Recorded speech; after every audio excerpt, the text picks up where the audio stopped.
Hello and welcome. Become a Patreon member and enjoy your favorite novels anytime, anywhere, whether you're working, relaxing, or on the go. With our vast pre-available audiobook library, or by requesting a custom novel, simply send the novel name or link and we'll convert it into an audiobook for you. Unlock this exclusive audiobook benefit by joining our Patreon community. Naruto, an ordinary genin's everyday struggles. Kabanata 1, the genin who completes missions at 100%. Konoha Year 33, May. The borders of the Land of Fire were in utter chaos. The three-nation war had plunged the Rain country into devastation. Countless ordinary families were torn apart simply because ninja from other nations appeared in their homeland. Hanzo, the leader of Omega Kure, could not turn a blind eye to such a situation. At the beginning of this year, he formally declared war on the Land of Fire, the Land of Earth, and the Land of Wind, the three chief culprits responsible for the turmoil in the Rain country.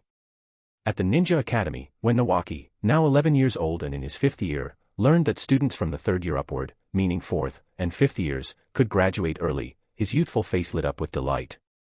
He completely failed to notice the worry etched on the faces of his sister, his soon-to-be teacher Orochimaru, and his sister's teammate Jiraiya. In an age of war, early graduation was hardly a good thing. We can't just throw students straight onto the battlefield. That goes against the second Hokage's original intentions. This is all for Konoha. In wartime, we can't afford hesitation. Hiruzen. Enough. I am the Hokage. You'll regret this. Inside the Hokage's office, a familiar scene played out. Shimura Danzo stormed out in a fury, slamming the door behind him, while the ANBU stationed on either side exchanged uneasy glances. Close the door. Yes. ×2. As the door shut, Hiruzen Sarutobi, seated behind his desk, took a drag from his pipe. How could he not know that the front lines were in urgent need? Yet as Hokage, how could he bear to watch children with no combat experience be sent to their deaths? White Fang. Hokage-sama. A tall man with snow-white hair appeared in the center of the office, dressed in Konoha's ANBU uniform and wearing a mask marked with red patterns. There are many graduates this year. According to the list, have the academy instructors read out the assignments and placements for each student? Yes. Hataki Sakumo nodded, taking the file from Hiruzen's hand. As his eyes swept over it, he noticed something unusual. One of the teams had a genin assigned as the instructor. That was a bit absurd. At this time, Sakumo was not yet known as the Hokage's half-sleeve, merely an ANBU captain. Still, he couldn't help but speak up. Hokage-sama, I have something to say. Hiruzen exhaled a cloud of second-hand smoke. Sakumo instinctively held his breath, childishly trying to dodge the leader's smoke. Then Hiruzen spoke. White Fang, did you notice something? Yes. Like a straightforward subordinate, Sakumo pointed directly at the error in the very document Hiruzen had just handed him. Hokage-sama, this genin named Bishing, I don't recall him at all. At 18, he's still a genin, so he's hardly a prodigy. Why assign someone like this as a team instructor? Hearing this, Hiruzen recalled something quite interesting. He stood up, turned around, and looked out over the village through the floor-to-ceiling windows of the 3-story Hokage Tower. White Fang, if I remember correctly, you've never failed a mission, have you? Yes, Hokage-sama. Sakumo replied, still puzzled. But what does that have to do with this genin, Bishing? Hiruzen turned back. In the prime of his life, his face was filled with confidence. Because Bishing is just like you. He also achieves a 100% mission completion rate. Second floor of the Hokage building, the mission office. A black-haired with lightly tousled bangs and a cool, handsome appearance stood before the desks of the mission-handling Chunin.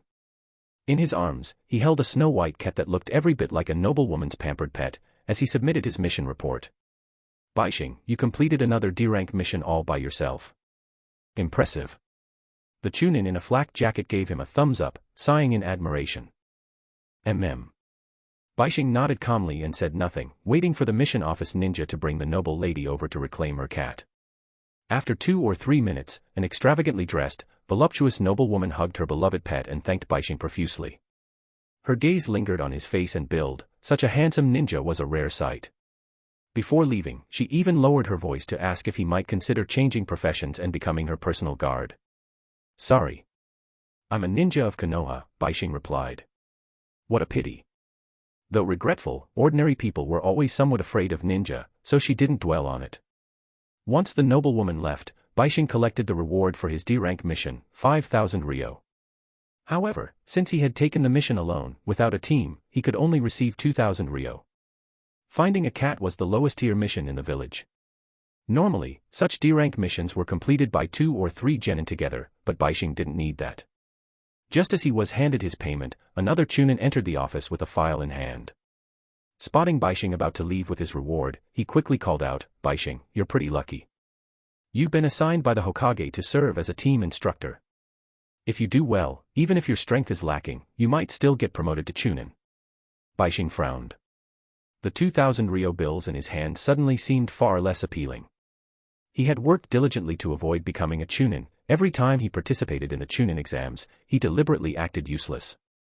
Even freshly graduated genin could defeat him, allowing him to remain a genin indefinitely. In a way, his reputation was similar to Might Dewey's. The difference was that Bishing was diligent. Whenever he had time, he took on D-rank missions. Over 6 years, he had completed well over 1,000 of them. And now, all of a sudden, he was being made some kind of instructor. It sounded very much like a move to push him toward the chaotic and volatile border battlefields. Can I refuse? The moment he said that, not only did the Chunin in front of him freeze, but the other Chunin stopped passing documents as well. Even a Jonin squad that had come to submit a mission report stared in shock. Seeing all eyes on him, Bishing immediately took the file from the Chunin's hands. "I'm joking." Then, without looking back, Bishing left the mission office. Moments after he was gone, the Chunin, and the other ninja, burst into laughter.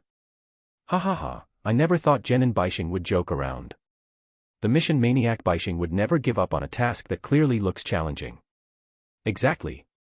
I remember when he failed the Chunin exams for the 6th time, he swore that if he couldn't become a Chunin through his own ability, he'd stay a genin for life. How could he be afraid of being a teacher? Inside the mission office, everyone used bits of everyday humor to dispel the gloom brought by the constant, heartbreaking war reports. Meanwhile, Bishing left the Hokage building, kept a low profile, and quickly returned home. Looking down at the several files in his hands, he fell into deep thought. Kabanata 2, an all-genin lineup, Team 11. His name was Bishing. He was a half-transmigrator. As for why it was only half, that was a very complicated matter. Inside an ordinary, modest apartment, a black-haired young man lying on the bed slowly opened his eyes that looked as if they had lived through a second life. He raised his hand and removed the virtual helmet covering his head. To introduce him again, his name was Bishing, and he was a modern-day human. Crushed by the cruelty of reality, he had immersed himself in online games, until one day, he activated a fully immersive virtual reality game built around Naruto. That was when he awakened a system. From that moment on, he could no longer leave his room. Food would automatically refresh inside it. In practical terms, he didn't need to go outside at all. There was no hunger, no shortage of supplies. It was the ultimate dream of a shut-in. However, the system had no intelligence and never explained what would happen if he went outside. All he knew was that once he pushed open the door, his challenge might fail. This was a challenge that determined his future fate. The game granted only one life. If he could keep his character alive all the way to the end of Shippuden, he would be given 2 choices. First, he could remain in this world and receive a noble black card containing 10 billion in fully legal, liquid assets. Second, he could obtain his character's peak strength and travel to any other world of his choosing, or remain in the Naruto world and continue living there. Faced with such a challenge, who could possibly refuse? If one were to talk about the most ideal world, something like Detective Conan came to mind, everyday life with the occasional surprise, not too boring, yet not apocalyptic either. With combat ability and several extra decades of lifespan, it would be no different from a long vacation. After all, he had even consumed a devil fruit, the op fruit, with no weaknesses. He opened the refrigerator, took out a can of freshly refreshed beer, and drained it in one gulp, enjoying the icy chill. The empty can was tossed into a normal trash bin that automatically cleaned itself. Then he turned on the television. On the screen, a broadcast showed people bitten by dogs, infected with rabies, attacking passers-by on the street. Of course, this was news from half a month ago. Yet the television, despite supposedly having no power or signal, was still playing just fine, which alone was proof of how powerful the system was. He grabbed a handful of sunflower seeds from the snack tray and began eating while thinking about his next step, how to survive to the extreme limit and guarantee a perfect clear. I'll accept it. Rejecting the Hokage would only break the persona I've carefully built all these years. Even in an absolutely safe zone, where the game could be paused indefinitely, staying alone for too long could drive someone insane.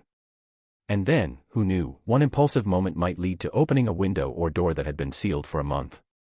Before all of this, he had just been an ordinary unemployed youth, holed up in a one-bedroom rental apartment, living day to day without purpose.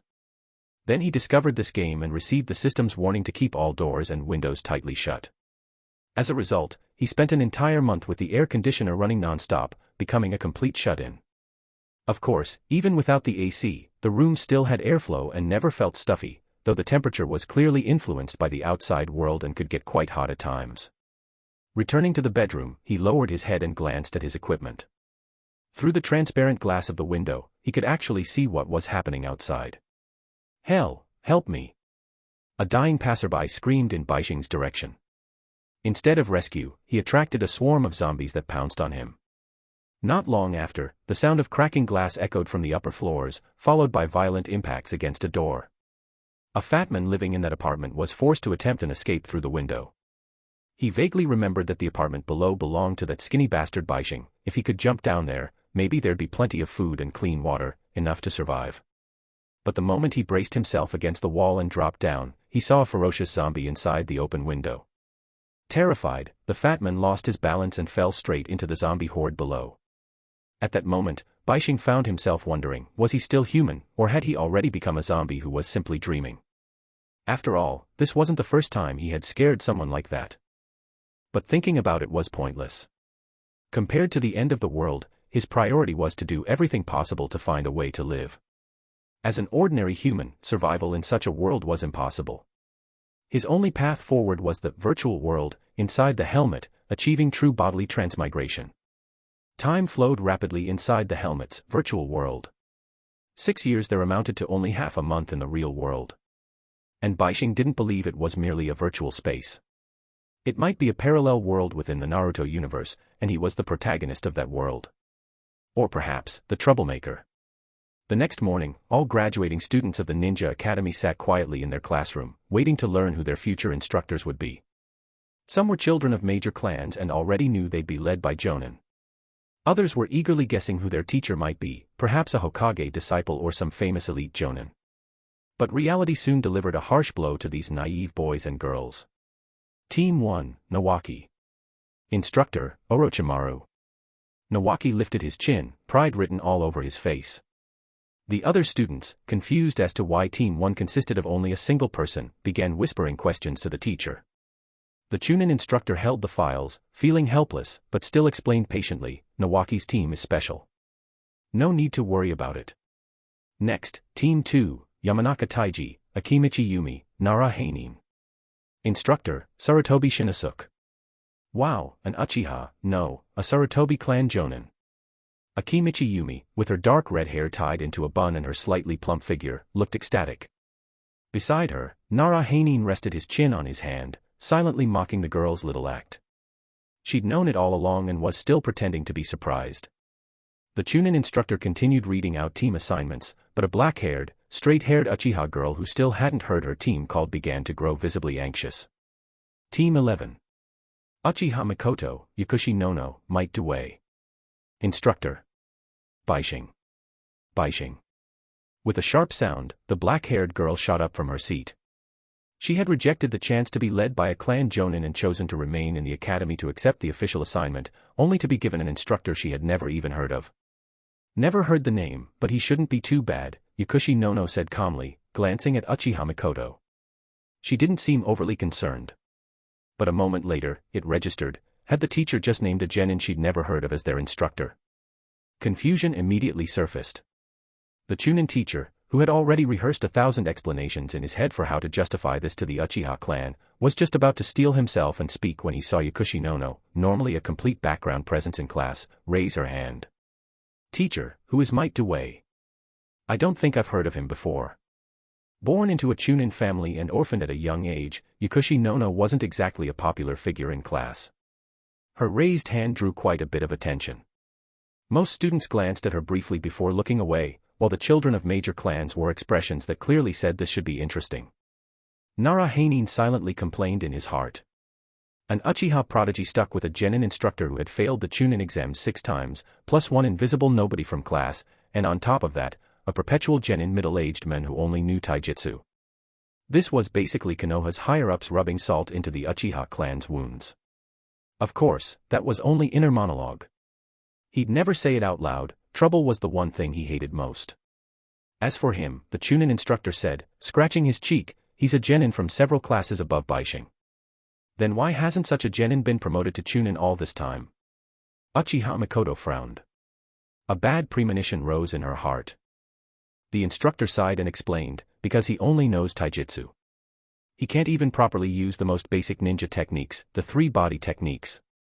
Under those conditions, promotion to Chunin is impossible. Kabanata 3, Konoha these past years. No one's been blowing up houses, right? These words made even the usually gentle Yakushi Nono furrow her brows. Then, teacher, could you tell me, what rank is this teacher Bishing? The Chunin instructor took a deep breath, his expression solemn. Drawing upon every compliment he had accumulated over his entire life, he spoke. He is a very capable young man. At only 18, he has achieved a 100% mission completion rate. That kind of record is something the village has only ever heard of in connection with the ANBU White Fang. So that's how it is, a genius Jonin, then. I can accept that. Uchiha Mikoto finally relaxed, a bright smile spreading across her face. But suddenly, a thought struck her. If the village really had such a Jonin, why had no one in her clan, not even her grandfather, ever discussed or mentioned him? Her smile stiffened just as she was about to ask, and the Chunin instructor provided the answer. He is not a Jonin. At present, he is still classified as a Genin. The moment he said this, the Chunin instructor felt as if a breath he had been holding in his chest was finally released. When he first saw this assignment list, he had nearly gone to confront ANBU headquarters, but the document bore the Hokage's signature and seal. Matters like this could only have passed through the Hokage's hands. In an instant, suppressed snickers spread throughout the classroom. Even Narration, who normally hated trouble, couldn't help but laugh out loud. Only 2 people stared daggers at the Chunin instructor, their expressions dark enough to kill. The instructor could only smile bitterly. He wasn't some big shot, just a messenger. Even if both girls had excellent academic records, Uchiha Mikoto ranked first in class, Yakushi Nono above average, there was nothing he could do. I will report this truthfully to my clan, Uchiha Mikoto said coldly, convinced this was targeted pressure from the Hokage's faction. It was an open threat. What could the Chunin instructor do? He could only nod, indicating he understood, then asked the students to remain in the classroom and wait patiently for their team instructor to arrive. Inside the Hokage's office, a crystal ball reflecting the classroom scene replayed everything that had just occurred. Hiruzen Sarutobi, wearing the Hokage hat, watched Mikoto's anger with a helpless expression. Other Jonin wouldn't accept Due joining their team, he muttered. Besides, not every Jonin can teach a freshly graduated student who already possesses strength comparable to a Chunin, like Uchiha Mikoto. No matter how you look at it, Bishing is the most suitable choice. Might Due trained his taijutsu day and night, Hiruzen had seen it all. But becoming a qualified Chunin wasn't something taijutsu alone could achieve. Moreover, Due's wife was reportedly pregnant. As a Genin, he couldn't take C-rank missions, and his family didn't have much spare money left. As for D-rank missions, Due couldn't complete all of them alone. If he failed, he couldn't afford the penalty. Teams, meanwhile, disliked him for not knowing ninjutsu, seeing him as dead weight who only joined to split the pay. Thus, in order to form a Genin squad for Might Due, the Hokage had truly gone to great lengths. Let's hope you pull through, kid, Hiruzen murmured. Use that face of yours to win those 2 girls over. His backup plan was simple, use Bishing's looks to reduce the girls' hostility as much as possible and minimize early team management issues. Why hasn't he shown up yet? Inside the 5th-year Class A classroom, only Uchiha Mikoto and Yakushi Nono remained. Everyone else had already left. Of course, they'd left after mocking them. Uchiha Mikoto would never forget today's humiliation. She planned to crush the Genin teacher with sheer strength, then return to her clan and report everything, letting her grandfather personally go to the Hokage Tower and give that old man a piece of his mind. Yakushi Nono, meanwhile, looked calm on the surface. Her parents had died on a village mission, and her grades weren't outstanding. Still, her chakra control and memory were decent enough to keep her in the upper middle ranks of Class A. And now, she was expected to accept a jennin as her teacher. My future is probably over, Nono thought bleakly. Click. The classroom door slowly opened. Uchiha Mikoto clenched her fist, ready to rush forward and punch someone, only for a young man in a strange green jumpsuit with thick eyebrows to hurriedly raise his hands and introduce himself. I'm Might Dewey. I'm here to report in. Faced with the ferocious-looking Uchiha girl, Dewey awkwardly scratched his cheek. This is 5th year Class A, right? Upon realizing this wasn't the jennin instructor but another victim, Uchiha Mikoto restrained a bit of her temper. She snorted, sat back down, and nodded slightly, mocking herself as she spoke. You're not in the wrong place. But you don't know what kind of teacher our team has, do you? A jennin. I heard from classmates he's a jennin who's failed the Chunin exams for 6 straight years. Just thinking about how even the worst graduating class had a special jonin instructor, while theirs had a jennin, made her feel like she might explode on the spot. This, the Hokage-sama did tell me, Might Dewey said, scratching his cheek as he cautiously walked into the classroom, a hint of nostalgia flashing through his eyes. Back then, he had graduated alongside many famous ninja, only they'd graduated early, while he'd honestly waited until the standard time. He told you, and you still came. Uchiha Mikoto stared at him in disbelief. Are you insane? Are you sure there's nothing wrong with your head? Even Yakushi Nono beside her looked horrified. Which department would this kind of patient register at in Konoha Hospital? Might Dewey laughed awkwardly and didn't explain. After all, who would imagine that a jennin who'd graduated years ago, because he only knew taijutsu, was on the verge of losing even his ninja livelihood? Seeing his silence, both Mikoto and Nono sensed there was more to the story. They exchanged a glance and stopped questioning him, choosing instead to wait silently for that damned, weak, late, worthless jennin teacher to finally arrive. 11:30 a.m. It was nearly lunchtime, and Bishing had just finished a D-rank mission, helping an elderly woman plow several mu of farmland. For a taijutsu ninja with poor chakra control, this kind of task could easily end with broken tools. Second floor of the Hokage building, mission office. The Chunin clerk who received Bishing's report was still stuck in work mode, completely forgetting what had happened yesterday. He was immersed in the sadness and dead silence of wartime, units going missing, or worse, wiped out. But when he handed Bishing the reward and saw his face, yesterday's incident suddenly came back to him. Jennin Bishing. The money's right, 3,000 ryo. Bishing counted the bills, unconcerned. That's not it. The Chunin waved his hands. I mean, weren't you assigned as a team instructor? Today's the graduation team assignment day, isn't it? Oh. Bishing made a sudden realization. The Chunin wiped his sweat, thinking Bishing had already finished his duties. I forgot. It's not too late if I go now, right? Thump. The Chunin performed a classic two-dimensional move, falling over in his chair without even standing up. Bishing calmly pocketed his 3,000 ryo, calculating that his savings of over 4 million should be enough to buy a small house. That way, he wouldn't have to pay rent or live in that cramped single room anymore.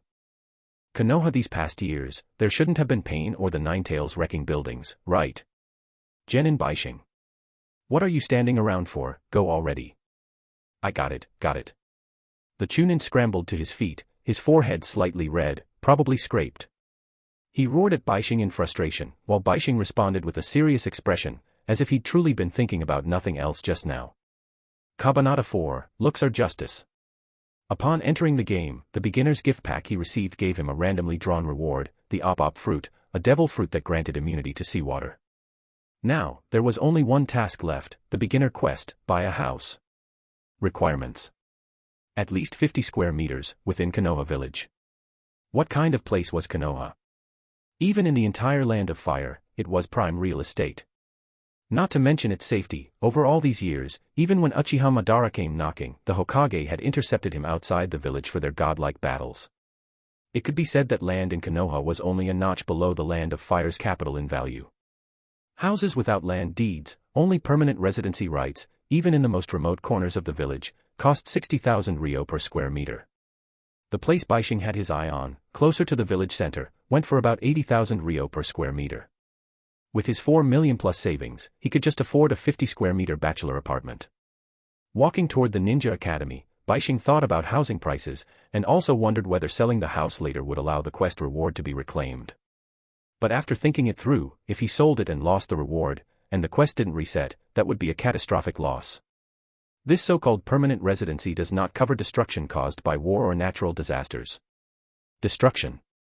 For such events, the village offered no compensation. In other words, if one day you worked your entire life, finally paid off a loan to buy a shop or house in Konoha, only for it to be smashed apart by some giant pet, the village wouldn't reimburse you at all. What the hell? At last, Bishing reached the doorway of 5th year Class A. Bang. The door swung open. Inside, Uchiha Mikoto was already nodding off. Yakushi Nono was still awake, but there was a dark, honest person about to snap and stab someone look under her eyes. Might Due, upon seeing Bishing, immediately raised his hand and waved enthusiastically. Bishing, you're here. I'm here. Bishing nodded in reply. His voice woke Mikoto from her half-sleep. She wiped the drool from the corner of her mouth and was just about to unleash her noble lady temper, when the justice of good looks slammed straight into her black pupils. Ah, so dazzling, what is this light? His body, honed by long-term training, displayed near-perfect muscle lines. Through his sweat-dampened shirt and shorts, one could glimpse precisely the kind of scenery women adored. Above that was a youthful face, exquisitely handsome beyond measure. Uchiha Mikoto's eyes sparkled, her gaze turning hazy. If Yakushi Nono hadn't spoken up, Mikoto might already have fantasized all the way to the wedding hall, teacher and student hand in hand, entering the Uchiha clan compound, her home, the wedding night, sharing tender moments together. You're Bishing. Yakushi Nono snapped sharply. You're ridiculously slow. Other teachers finished gathering their teams hours ago, and you stroll in now. Just like a jennin. Yakushi Nono wasn't a starry-eyed girl. As an orphan, she cared far more about survival and her future. Having a capable teacher was a matter of security. Bishing's expression turned slightly serious, his eyes carrying a hint of helpless amusement, a polite but insincere smile that did nothing to diminish his handsomeness. Something came up for your teacher, so I was delayed. I knew it. Bishing must have run into some trouble. Might Due seized the chance to speak up for him. He didn't want his team to dissolve on the spot. Then cold sweat broke out as he felt a dark, abyss-like glare from the girl who was clearly about to snap. You seem pretty familiar with this Bishing. Cough. Cough. We've met a few times. Discussed training. Enough. Bishing cut them off, thinking this wasn't the place for discussion. He pointed upward. To the rooftop. Let's talk properly. Yakushi Nono, still wearing a sour expression, wanted to say something, but then realized the person who should have been the angriest hadn't said a word. She turned her head and saw Mikoto, whose drool was practically about to drip onto the desk. Yakushi Nono covered her face. The battle line has collapsed. Without Uchiha Mikoto leading the charge, how could an orphan girl from a Chunin household dare to oppose the Hokage's arrangement? Rooftop of the academy building. Pushing open the stairwell door, Bishing walked ahead, followed by a love-struck girl, a sulking girl, and an awkward man. The rooftop was peaceful. Flower beds and greenery lined both sides of the walkway, butterflies and insects flitting about in a harmonious scene.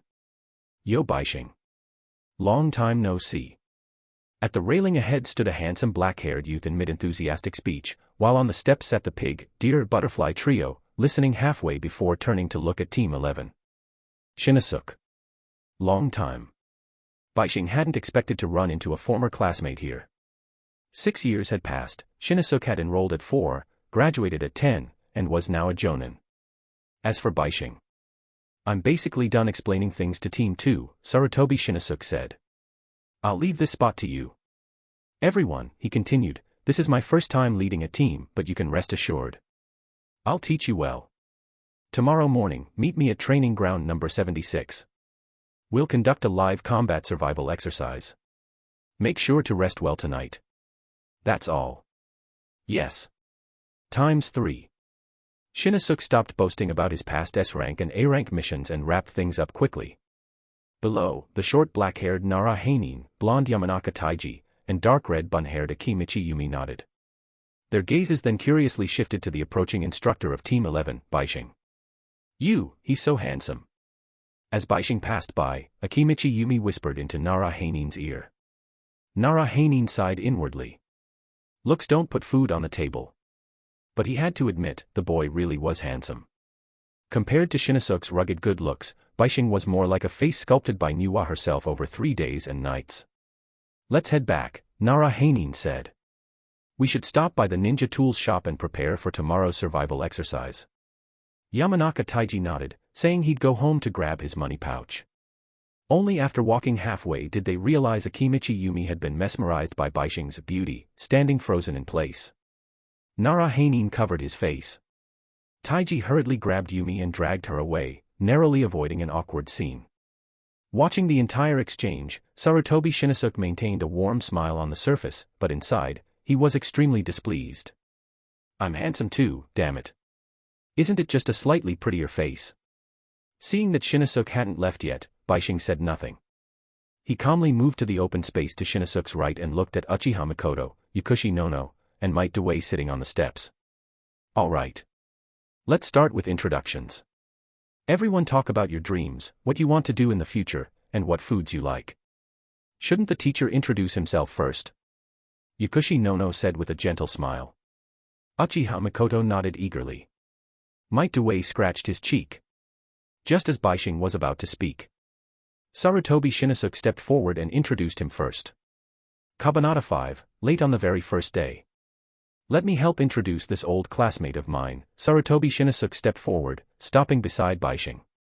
Bishing kept his face cold and said nothing, quietly listening to Shinnosuke speak. Having someone else introduce him, this was perfect. After all, the more one talked, the more mistakes one made. If he accidentally let something slip, then 6 years of effort would go straight down the drain. An orphan who grew up in an orphanage, named Bishing. 18 years old this year, just had his birthday. Not picky with food, eats pretty much anything. Has completed 1,803 D-rank missions. Bishing paused internally, then added silently, it's 1,804 now. As expected. There were always people with decent strength and status who, out of sheer boredom, secretly kept tabs on him. Back in the day, Shinnosuke had once had a crush on someone who later fell madly for Bishing. From then on, he had regarded Bishing as a lifelong enemy. With a Hokage for a father and himself already a jonin, digging up someone's file was laughably easy. Over the years, that former crush had become a Chunin, and died a few years back, so Shinnosuke had mostly forgotten about Bishing. But when team assignments came up and he heard his old man mention Bishing's name, long-buried resentment resurfaced. He spent an entire night memorizing Bishing's file, seizing this chance to humiliate him in one go. By the time Shinnosuke finished, the 3 kids sitting on the steps wore expressions of shock and confusion. This guy isn't some pervert who likes men, is he? Why does he know Bishing so well? All right, Bishing said, cutting off their wild thoughts once Shinnosuke was clearly tired. Thanks, Shinnosuke. You can go now. Then he turned to the 3 jennin. Your turn. Introduce yourselves.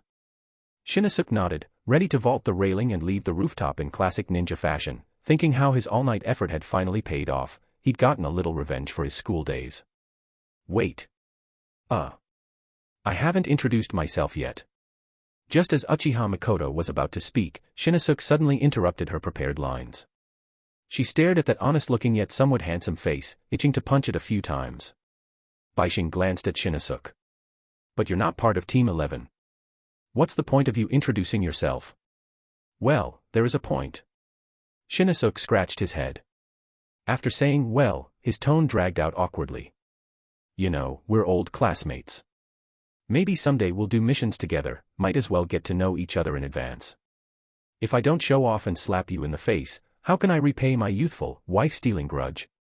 Bishing frowned slightly, sighed, took off his forehead protector to wipe it, then put it back on. Jonin Shinnosuke. I'm just a jennin. I can't take C-rank or higher missions. So. He looked at Shinnosuke with a very clear you-know-what-I-mean expression. Shinnosuke desperately wanted to say I don't know. But 3 pairs of eyes were fixed on him, one of them belonging to an Uchiha girl rumored to be the gifted granddaughter of an elder. If word got out that he, a jonin, was bullying a jennin classmate, his reputation would be ruined. In an instant, Shinnosuke forced an apologetic, awkward smile. Despite all his inner resentment, he still patted Bishing's shoulder, Bishing being a head taller, and said comfortingly. It's fine. I believe that one day you'll definitely become a Chunin and break the curse of failing the exam 6 times. He deliberately stressed the words 6 times. Hearing that, Bishing didn't feel pleased at all. Instead, the hairs on the back of his neck stood on end. Then, thank you for your blessing. I hope it comes true, just as you wish. At last, Shinnosuk felt he'd regained a bit of face. In front of Bishing and the 3 Genin, he used the body flicker technique, something only Jonin could perform, to show off. In the blink of an eye, he appeared on a rooftop outside the academy. As he admired his own flair for showing off, a sudden doubt surfaced. As I wish. Maybe he misspoke after not seeing me for so long. Looks like I crushed the last straw in his heart with sheer strength. Chuckling inwardly, Shinnosuk left without looking back. The small grudges between old classmates ended quickly. Next came the 3 introductions. My name is Uchiha Mikoto. I'm 11 years old. I like training with shuriken, and my favorite food is Uncle Tuchao's grilled chicken meatballs from the clan stalls. My dream is to become a powerful Uchiha ninja, one day even surpassing the strongest Uchiha of the past, our ancestor, Uchiha Madara. It was clear that Mikoto was still brimming with youthful confidence. Bishing nodded slightly, acknowledging her confidence, but didn't think too highly of it. This was a world ruled by bloodlines. Even with the op fruit, his chakra reserves were limited, and he only had a single fire release affinity. Next. My name is Yakushi Nono. I'm 10 years old. I like making small handmade flower arrangements. I want to become a medical ninja to help others. My dream is to open an orphanage, so more children without families can feel the warmth of a home while they're still young. At this moment, Yakushi Nono revealed the gentle nature she was meant to have. Even Uchiha Mikoto, usually so proud and domineering, couldn't help but recall what her grandfather had once told her, about parents who died on missions. That's a great dream. This is youth. Mike Dewey couldn't help but burst out again with his rare display of individuality, something modern times would call Asperger's syndrome. Bishing knew Dewey had been holding that passion in for a long time. Compared to Might Guy, that future, invincible man, Dewey was far more restrained now, especially since he had a wife. You're a bit strange, Yakushi Nono said, not actually repulsed by his odd personality. Her dream had been acknowledged, after all. Your turn. Say something, uncle. Hey. I'm only 23, how am I an uncle? I'm 10, she's 11. What do you think, uncle? How could this be? Might Dewey drooped dejectedly, but Bishing could tell he was actually happy. His new teammates didn't reject him. My name is Might Dewey. This year, oh, right, I already said it, 23. I'm married, and my wife is pregnant too when she gives birth. I'll definitely invite you all to come see the baby. Cough. Bishing cut in. Talk about your future dream. That stuff can wait. He could see how excited Dewey was about becoming a father, but best not to get carried away. As far as Bishing remembered, Might Guy didn't have a mother growing up. There was a strong chance that Guy's mother died not long after giving birth. Oh. Sorry, I got too excited, Bishing. Dewey scratched his head and continued. He explained that he was a taijutsu-type ninja, specializing in hand-to-hand combat. His dream was to develop a power that would allow someone who only knew taijutsu to still become a powerful ninja. Very good. Introductions complete. Starting tomorrow, we'll officially take on D-rank missions. Assemble at the front of the Hokage building at 9 in the morning. That's all. With that, Bishing vaulted over the railing and landed on the academy field below in a clean, elegant motion. Perfect chakra control, jumping down several stories without a scratch. Hands in his pockets, money on him, he headed toward the village bank. He still hadn't deposited today's 3,000 ryo. On the rooftop, Uchiha Mikoto was completely dumbfounded. What happened to the survival exercise? As expected, a jennin teacher really is despair itself, Yakushi Nono muttered, her eyes dull. She finally couldn't take it anymore and felt the urge to just close her eyes and jump off the rooftop. Might Dewey, who understood Bishing's strength, scratched his head. Well, Bishing's strength is actually about the same as mine. A survival exercise, he probably couldn't perfectly handle our combined attacks, so he decided to teach you what he's best at instead. You mean those 1,000+ D-rank missions? Uchiha Mikoto pressed a hand to her face, tugging at her pretty cheeks. How hard can such low-level missions be? Might Dewey laughed awkwardly, his gaze drifting to the Uchiha clan crest on Mikoto's clothing, envy welling up inside. If only I were a genius ninja too, then my wife wouldn't have to suffer with me. The next morning. Bishing didn't arrive late, on the contrary, he showed up nearly half an hour early at the front of the Hokage building. After waiting 20 minutes, he glanced at his watch. Just a few minutes left. If someone's late, as the captain of Team 11, I should have the right to reduce their cut, right? When executing D-rank missions solo, an individual could only take 40%. With a team, under the village policy of training students through experience, that could rise to 60%, but in practice, the instructor had to split part of the reward with the students.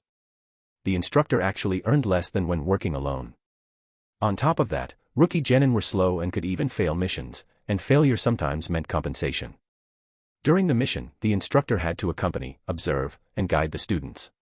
All in all, compared to academy instructors, Chunin with fixed salaries and peaceful lives, being a team leader was not a popular job at all. A few minutes later, Yakushi Nono and Might Dewey arrived one after another with their packs. Bishing could tell Dewey had woken up very early, there was sweat on his forehead and his green jumpsuit. He'd clearly squeezed in some training. When it was 9:01 and Uchiha Mikoto still hadn't shown up, Bishing's face darkened. Judging by her state yesterday, she shouldn't be brazen enough to give her teacher the cold shoulder on the very first day. Let's go, Bishing said. We'll head to the Uchiha clan district and take a look. As the team leader, he needed to fully understand his student's situation so he could report it properly to the higher-ups. MGA. Kabanata 6, 150 meters, bullseye. The Uchiha were one of Konoha's founding clans. Logically speaking, even if the third Hokage, Sarutobi Hiruzen, wanted to wipe out the Uchiha, there would be neither justification nor pretext. And yet, through his own missteps, he had gradually led things toward the abyss of annihilation. Before entering the Uchiha clan compound, there was a commercial street filled with various modern decorations. But once past that, the streets within the clan district shifted to a more traditional architectural style. Every wall bore the Uchiha clan's distinctive red and white fan emblem. The people on the streets were almost all Uchiha, dressed in clan attire. Quite a few wore the green flak jackets of the Konoha police force, the Uchiha clan's patrol and security unit. You're entering Uchiha territory. What business do you have here, Genin Bishing? The speaker was a black-haired young man with long hair and a sharp, intimidating gaze. A ninja sword hung at his waist, and a green flak jacket was draped over his shoulders as he looked at the trio entering the clan grounds. Yakushi Nono and Might Dewey both swallowed nervously. This was not a place they would normally dare to come near. A little further ahead stood the imposing headquarters of the village's police force, the place responsible for arresting and punishing criminals. Ordinary villagers avoided it like the plague. I'm here for my student. Her name is Uchiha Mikoto. Do you know her? Bishing wasn't surprised that an Uchiha ninja recognized him. As a D-rank mission maniac, he frequently crossed paths with the police force. Even if they hadn't met him personally, they would have heard of him. Besides, the man in front of him clearly wasn't an ordinary ninja. I see. The somewhat mature-looking man spoke. My name is Uchiha Fugaku. I'm a jonin of the Uchiha clan. As for Mikoto, Fugaku continued, I've already heard about her situation from my father. He'll personally visit the Hokage to discuss this matter. There's no need for you to come here. After saying that, Fugaku seemed to recall something else and added bluntly. Also, Genin Bishing. There will be a Chunin exam in mid-July. Mikoto will pass it in one go. These short 2 months of guidance can be handled by our clan. You may return. I haven't received any order from the Hokage, Bishing replied calmly, meeting Fugaku's fierce eyes head-on. If Jonin Fugaku has already obtained the Hokage's approval, then please submit the official paperwork so I can confirm it properly. And what do you think you can teach Mikoto? Fugaku asked coolly. Ninjutsu. Genjutsu. Shuriken jutsu. His gaze swept over the ninja sword at Bishing's waist. Or perhaps, swordsmanship. Bishing's expression remained steady. Before coming here, he had already anticipated this social beating. The oppressive aura of a future clan head, the surrounding Uchiha watching with mocking eyes, if he truly fought back and casually crushed a jonin, he would advance on the spot. And that would only put an extra transmigrator's corpse onto the Second Shinobi World War's slaughterhouse floor. Hold it together, my murderous hands. This is not the time to make a sensational debut. Seeing Bishing's trembling fingers, Fugaku sighed inwardly. As expected, just a jennin. All right. I'll give you a chance to challenge me, Fugaku said. Shuriken jutsu is the fairest form of competition. As long as you can draw with me, I'll personally take you to see Mikoto. A deal. Bishing took a deep breath internally. His fingers finally stopped trembling, drifting farther away from the sword hilt. Behind them, Yakushi Nono and Might Due whispered among themselves. Yakushi Nono, do you think Bishing can win? Might Due's gaze wavered. His usual fiery talk of youth was subdued by reality. There's no problem. Bishing's strength isn't that simple. Yakushi Nono. Didn't you say yesterday that his strength was about the same as yours? 10 shuriken, 10 kunai. We'll decide by average score. Don't say I bullied you. At the training ground, many Uchiha gathered around, watching like it was a show. Shouts rang out from time to time. Why is the young clan head bullying a jennin?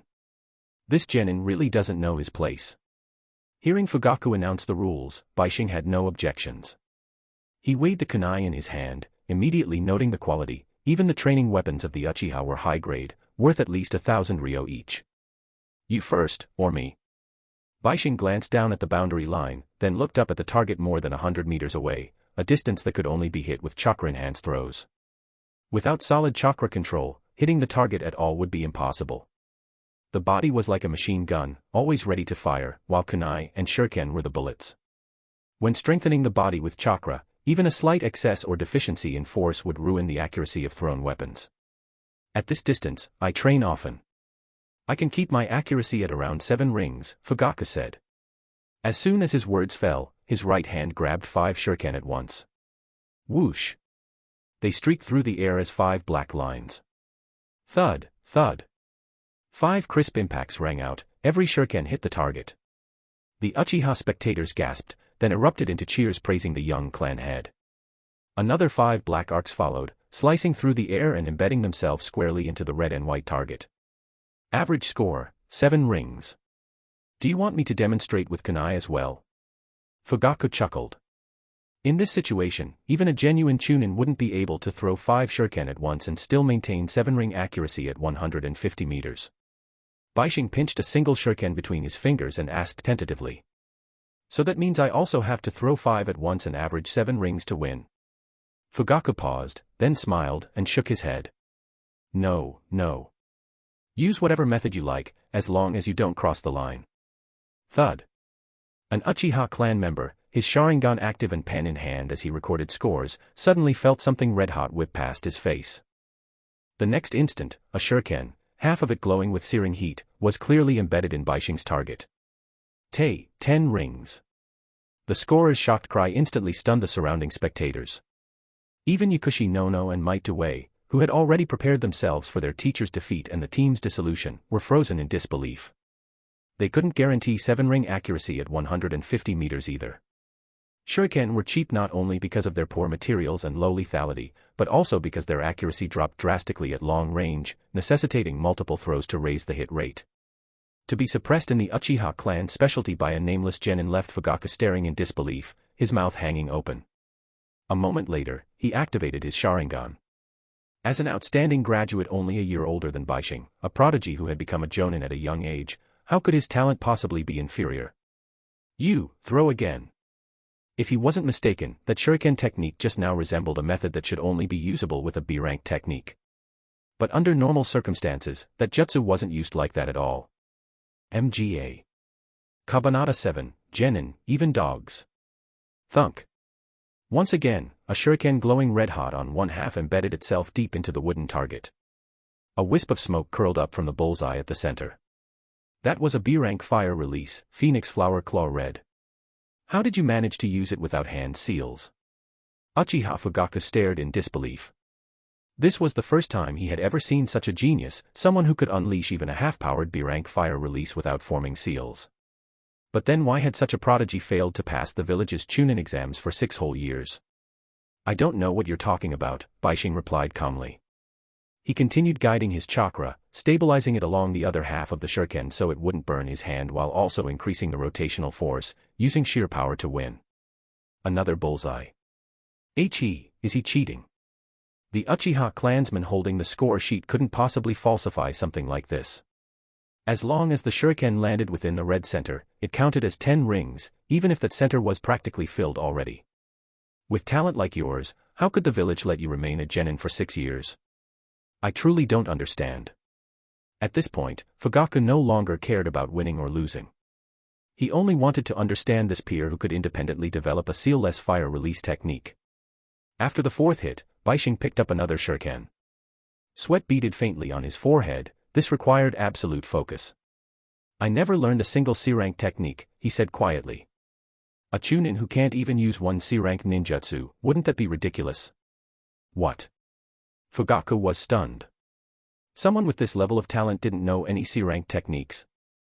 Mikoto, at her age, had already mastered 2 C-rank fire release jutsu, several D-rank genjutsu, and even the basic E-rank 3 body techniques.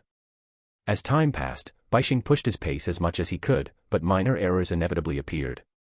2 shuriken landed in the 8-ring zone, but the other 8 clustered tightly around the bullseye.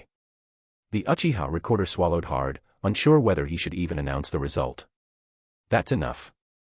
I've lost. Fugaku deactivated his Sharingan, his expression solemn. The Uchiha clan can afford to lose. With his fully matured 3-tomo Sharingan, Fugaku had perfectly copied the method Bishing had painstakingly developed over 6 years, combining fire release chakra with throwing weapons. With some additional practice, Fugaku himself could achieve the same effect. This nin-tai hybrid technique with shuriken, what do you call it? The mental strain of such precise chakra control far exceeded that of casting a single B-rank jutsu. After just 10 throws, Bishing was already sweating. Powered shuriken. A good name, Fugaku laughed. Using fire release chakra as an engine, turning shuriken into a powered weapon. Even if Bishing was merely clever, that cleverness alone wouldn't make him a Chunin. But it was the kind of cleverness many people would never achieve in a lifetime. I've come to acknowledge you, Fugaku said. Though you graduated a year below me, if I remember correctly, you were the dead last in your class back then, weren't you? In an A class, someone who could only perform one of the 3 body techniques and had to pass on a second remedial exam just to manage 2 was practically unheard of. That was me, Bishing admitted without denial. He'd transmigrated right before the exam, been hit with a test immediately, and panicked. One missing evaluation led him to fail his first attempt. Thus, despite being capable of using all 3 techniques later, he had accidentally become the dead last of Class A. Fugaku dismissed the surrounding spectators and formally acknowledged Bishing, but that didn't mean the other Uchiha shared his composure. A mere jennin develops some cheap trick and thinks he's something special. Yeah, takes that long just to throw a shuriken in a straight line. I dodged that with a simple substitution. Forget it, just watch his chakra flow with the Sharingan and we can copy it easily. Commoners will always be commoners. Even without hearing these words as he followed Fugaku away, Bishing knew them well.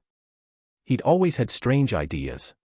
Sometimes intentionally, sometimes not, he'd clash with his team leaders. After a few months in a squad, he would inevitably leave and train alone. Those days were brutal. After graduating from the academy, orphan subsidies and housing ended. Rent was outrageously expensive, less than 30 square meters for a 1-bedroom cost 10,000 ryo a month, and that was in the outskirts, far from commercial streets. Without real ability, D-rank missions were impossible. For a time, Bishing trained during the day and worked part-time at a restaurant, serving food, washing dishes. 30 days a month, 10 hours a day. Because he worked harder than anyone else, he earned 10,000 ryo monthly, while others made only 4 or 5,000. At least the restaurant provided meals, that saved him some money. Even then, he didn't dare eat too much, afraid of getting fired. Later, he rented a corner storage room for 2,000 ryo a month and lived there for a full year. In his second year, after confirming he could independently complete D-rank missions, he resigned and officially became a mission maniac. Thankfully, the Chunin exams didn't require an entry fee. Otherwise, he would have had to carefully adjust his acting, failing every 2 years to save money. That was the reality of a genin's life: no strength, no team, struggling even with D-rank missions. Even with a team, during wartime, taking C-rank missions without protagonist luck usually meant death. Someone like Might Dewey, training to the limit every day, with no spare energy for missions or side jobs, and married, was almost certainly broke and drowning in debt. Bishing even wondered whether, after childbirth, Dewey hadn't had enough money for proper nutrition. If his wife's body weakened from malnourishment while nursing for years, then here we are. Fugaku stopped before the gates of a grand estate and gestured. I can only bring you this far. From here on, it's between you and Elder Kenshi. The gates stood wide open. In the ninja world, walls and doors meant little to anyone with intent. Pulled from his thoughts, Bishing nodded slightly. Understood. Thank you, Jonin Fugaku. No need to be so formal, Fugaku said, patting Bishing's shoulder. We're not on duty. Just call me Fugaku. Fugaku valued talent deeply. Bishing's failure to become a Chunin, or to learn C-rank techniques, had to have a reason. Or perhaps, this kid was hiding something.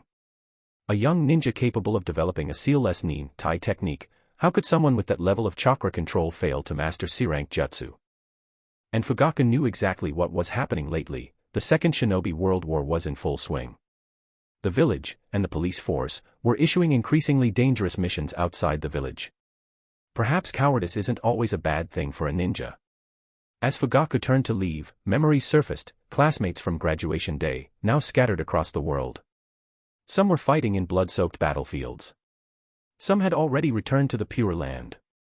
Some had lost their status as ninja altogether. As for him, sheltered by his clan, he had avoided border conflicts. After years of cultivation, he'd become a jonin only 2 years ago. Then a voice rang out from inside Elder Kenshi's courtyard. If you dare follow that brat, don't ever come back. Humph. Grandpa, I'm grown now. I have my own ideas. Fugaku turned, and saw a black-haired, straight-haired girl in a high-collared clan outfit leaping over the wall, chakra under her feet, followed by 3 ninja. Uchiha. Mikoto. Something stirred faintly in Fugaku's heart. Bishing noticed Fugaku hadn't gone far and nodded in acknowledgement. Then he turned to the furious Elder Kenshi. Elder Kenshi, I understand your position. But this is the Hokage's order. If you have objections, you're free to discuss it with the Hokage and notify me afterward. Blocking Mikoto from leaving outright isn't a solution. The elderly Kenshi, white-haired, heavy eye bags, sunken cheeks, immediately had a throbbing vein pop on his forehead. I fought who knows how many battles alongside the first. That's how we fought the Senju to a standstill and founded Konoha. What kind of attitude do you expect from me? Whose team leader is a jennin? You tell me. Was your team leader a jennin back then? Bishing's expression turned cold. A jennin may better understand the hardships of jennin. That's all I have to say. I'm merely carrying out orders. Withdraw. Hokage building, assemble. Yes. ×3. Kabanata 8, Team 11, only 2 months. Hokage Tower. The crystal ball technique, clairvoyance, used by Sarutobi Hiruzen could generally only observe ordinary civilian areas. Places like clan districts were usually protected by sensory ninja, such surveillance would be noticed immediately. Under normal circumstances, blatant peeping was impossible. But there were exceptions. For example, when the head of the Uchiha clan gave permission. A middle-aged man with short black spiky hair, dressed in a black kimono-style robe, watched the scenes inside the crystal ball and nodded slightly. Third Hokage, this jennin, is anything but simple. I've always seen his talent and effort, Hiruzen replied calmly. It's just a pity. Oh. The middle-aged man, who bore a striking resemblance to Uchiha Fugaku, shifted his gaze from the crystal ball and looked at Hiruzen. What's pitiful about it? Hiruzen's eyes were deep. This child's talent is never used on the proper path, and his ambitions are, rather narrow. He let out a long breath of stale smoke and continued. If an ordinary jennin possessed such talent and professional discipline, he would have become an outstanding jonin long ago. I don't necessarily agree, the Uchiha clan head said thoughtfully. Perhaps it's precisely because of that fearless mentality that he could rely on sheer perseverance to independently complete over 1,000 D-rank missions. Clan head Uchiha, Hiruzen said, today's matter was rather embarrassing. But personally, I believe Bishing handled it correctly. So, what do you think? 2 months. Uchiha Uchiha raised 2 fingers. I'll only allow Mikoto to perform D-rank missions under him for 2 months. After she's promoted to Chunin, I'll have her return to the Uchiha to reinforce the police force. Hiruzen had no objections. From the start, Mikoto was only ever a temporary placement. With her status and talent, no matter who led her, she would inevitably return to the police force. After all, Uchiha added, having a Genin command a Chunin wouldn't be appropriate either. After the Uchiha clan had left, a trace of melancholy surfaced in Hiruzen's heart. Day 1. D-rank mission, cleaning trash at a waterfall area outside the village. Completed. Bishing thoroughly enjoyed the outsourced labor, laid-back experience of lying flat and earning money. 2 of them were elite graduates, and 1 had been a genin for many years. Naturally, the work went smoothly. You still can't walk on water. On the way back to the mission office to submit the task, Bishing asked Might Due, who had tried and promptly fallen into the river. If not for Uchiha Mikoto throwing a kunai in time and pinning it to the riverbank wall, allowing Due to grab it, he might have been swept downstream. Ah, no. Actually, I'm not very good at tree climbing either, Due admitted awkwardly. Teammates from previous squads told me the trick, but I just never quite got it. Tree climbing is that basic, and you still can't do it. Uchiha Mikoto, who had flawlessly walked on water, lifted her delicate chin proudly. I'll teach you tonight. The price is, letting me stay at your place. She had completely fallen out with her grandfather and couldn't go home right now. My place is really small. Due said softly. And it's not inside the village. Mikoto's red lips parted in shock as she asked a completely unnecessary question. There are ninja who don't live inside the village. There are, Bishing and Yakushi Nono answered in unison. They exchanged a glance, and Bishing continued. I once lived in a tiny storage room by the outer village wall. It had nothing. Even so, it cost 2,000 ryo a month. If you need space for 2 people and basic amenities, rent inside the village isn't cheap.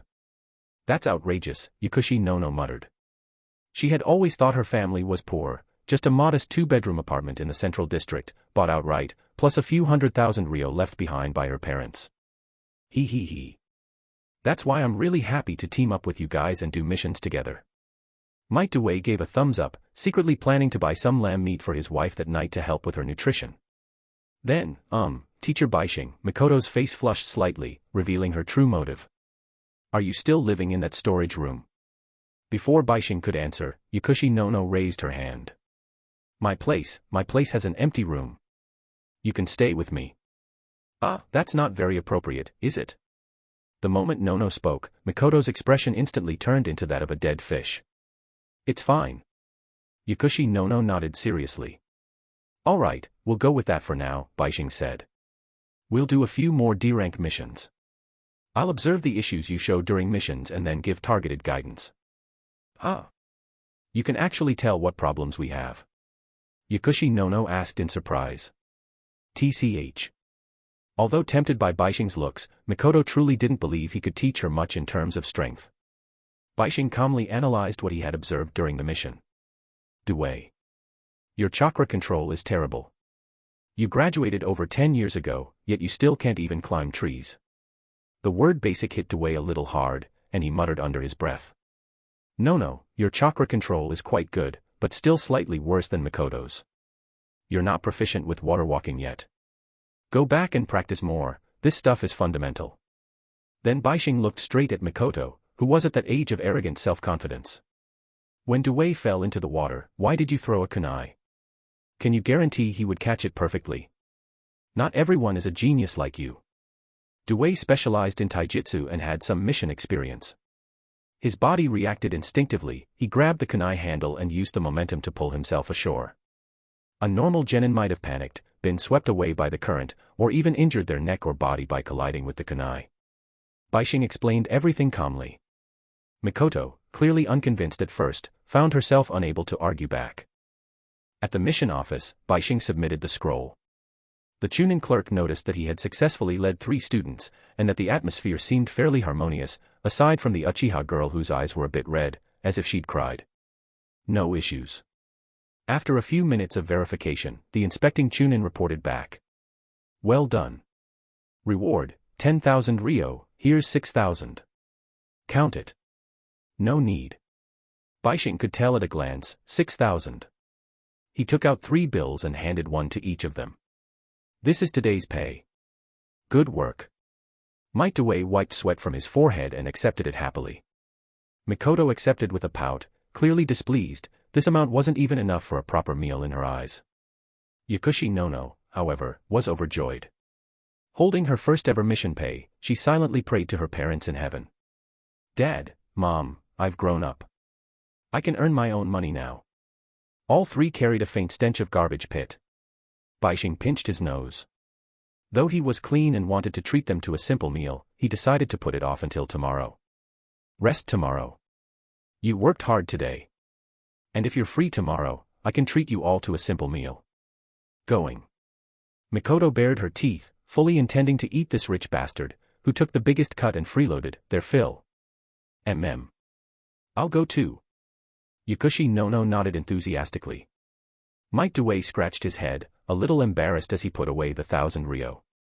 Then. I'll trouble you as well, Bishing. No problem. After escorting the three away from the Hokage Tower to a nearby street, Bishing said he had something to take care of and parted ways. He then returned to the Hokage Tower and knocked on the door of the third Hokage's office. Come in. Regarding Uchiha Mikoto, Hiruzen initially pretended ignorance. But after Bishing reported everything truthfully, the Hokage explained that he had already received the Uchiha clan head's consent. Mikoto could remain with the team for roughly 2 months of D-rank missions. Hiruzen also subtly hinted once more that Bishing was fully qualified to exchange permission for one-time C-rank ninjutsu scrolls at the mission office, and even certain B-rank scrolls could be open to him.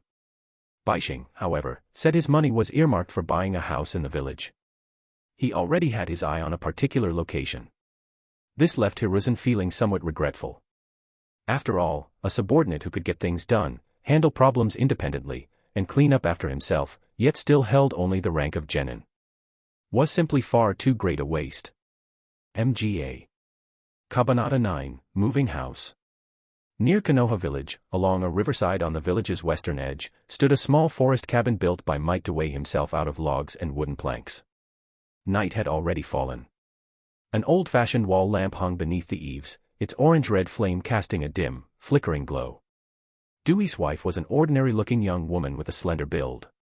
Her belly stretched her clothes into a slightly awkward, rounded shape. She looked to be about 3 months pregnant. Might Dewey returned from the village gates carrying a bundle of fresh vegetables, and even a small but expensive piece of lamb. Look, honey, what I bought. You came back smelling like sweat again, his wife said, pinching her nose. Go wash up by the river first. There was no bitterness on her face about their hard life, only quiet anticipation, the kind that came from waiting to meet her child one day. Dewey awkwardly set the vegetables and raw lamb on the wooden table inside. His hands were clean, he'd washed them on the way back. He then picked up a wooden bucket, went down to the riverbank, drew water, stripped naked without hesitation, and began bathing. This was the life of ordinary people. Behind Konoha's bright, glorious facade, jennin and common folk who yearned for that prosperity still struggled with all their strength just to survive. But reality was cruel.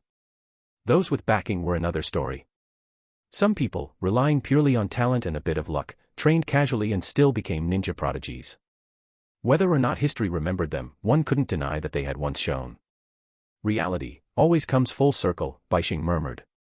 Some people ride the winds of fortune thanks to luck or talent, but fate never favors only one person. Even the second Hokage, who created countless forbidden techniques through sheer genius, still died to a carefully planned conspiracy by the Cloud's rebels. After a long absence, Bishing stood atop a tree trunk near the cabin. Traps set by Dewey surrounded the area, enough to deter wild beasts and venomous snakes. But such crude, cheap measures were useless against ninja who could leap across rooftops.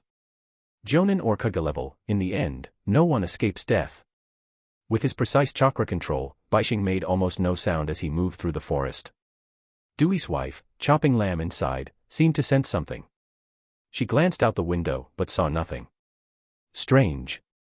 I thought someone was outside. Must be my imagination.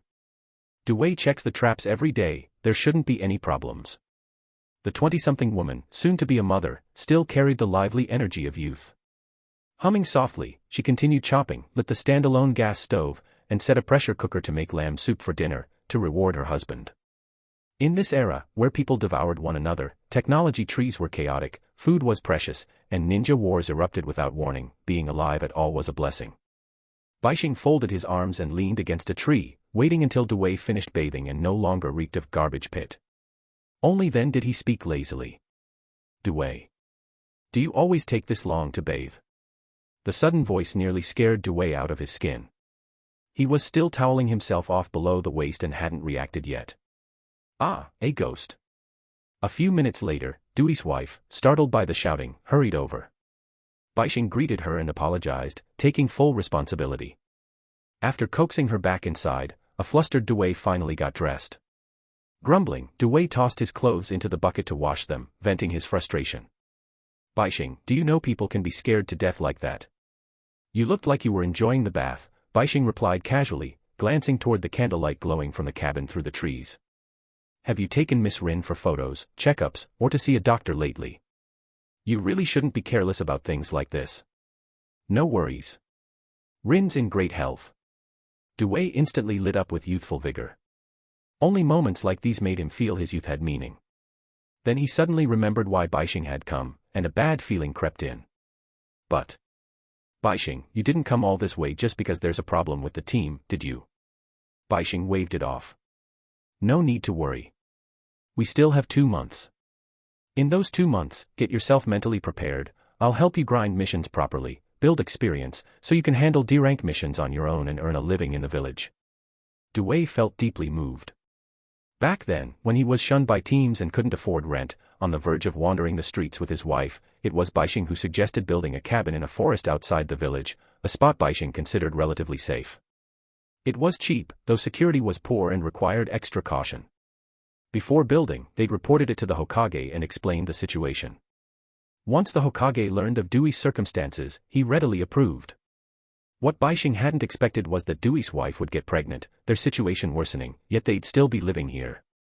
That's great, Dewey said earnestly. I've saved up a bit now. In the months before the baby's born, I plan to move back into the village and rent a place with better sunlight, so Rin can live comfortably while giving birth. Bishing. Should he say Dewey was honest, or naive? In modern society, someone like Dewey would have already been flamed to death online and driven to the rooftop. By the way, I'm planning to buy a house, Bishing said. I paid a full year's rent on my current place. The landlord says it's non-refundable. Want to consider taking it? Bishing didn't know much about taijutsu training, but when he'd first met Dewey, the man had shared everything he knew without reservation. This was repayment. Besides, Bishing could freeload off his disciples for 2 months. A whole year's rent. Dewey scrubbed his clothes more gently now. But I don't have much money either, only 20 or 30,000 Rio. When hot-blooded youth collided with social reality, even the most passionate hero would feel inferior, let alone a minor side character. Relax. No rent, Bishing said. But only 10 months left. Utilities are on you. Deal. Absolutely no problem. Dewey beamed. Bishing, why are you so good to me? Don't tell me you're after my body. At least now he could buy proper nutritional food for his wife. The next day at noon, Bishing woke up in his roughly 20 square meter studio apartment. Last night wasn't just about doing Dewey a favor. More importantly, the deposit was truly non-refundable. He'd paid 2 months rent up front. Konoha landlords usually required 6 months to a year minimum, with 1 to 3 months deposit. That was why, back then, he'd almost resorted to stealing. He genuinely had nowhere to live. Only someone who'd experienced arriving in an unfamiliar place with no shelter could truly understand how hard life was for ordinary people. After lunch, I'll go look at houses, Bishing muttered. Then I'll have those 2 brats help Dewey move, might as well put them to good use. He rinsed his mouth in front of the mirror, spit out foam, changed into clean clothes, and headed to the meeting spot to wait for the others. A week passed in the blink of an eye. Team 11's cohesion steadily improved. Though they weren't outstanding among the graduating classes, when it came to D-rank mission evaluations, they were the highest-rated team.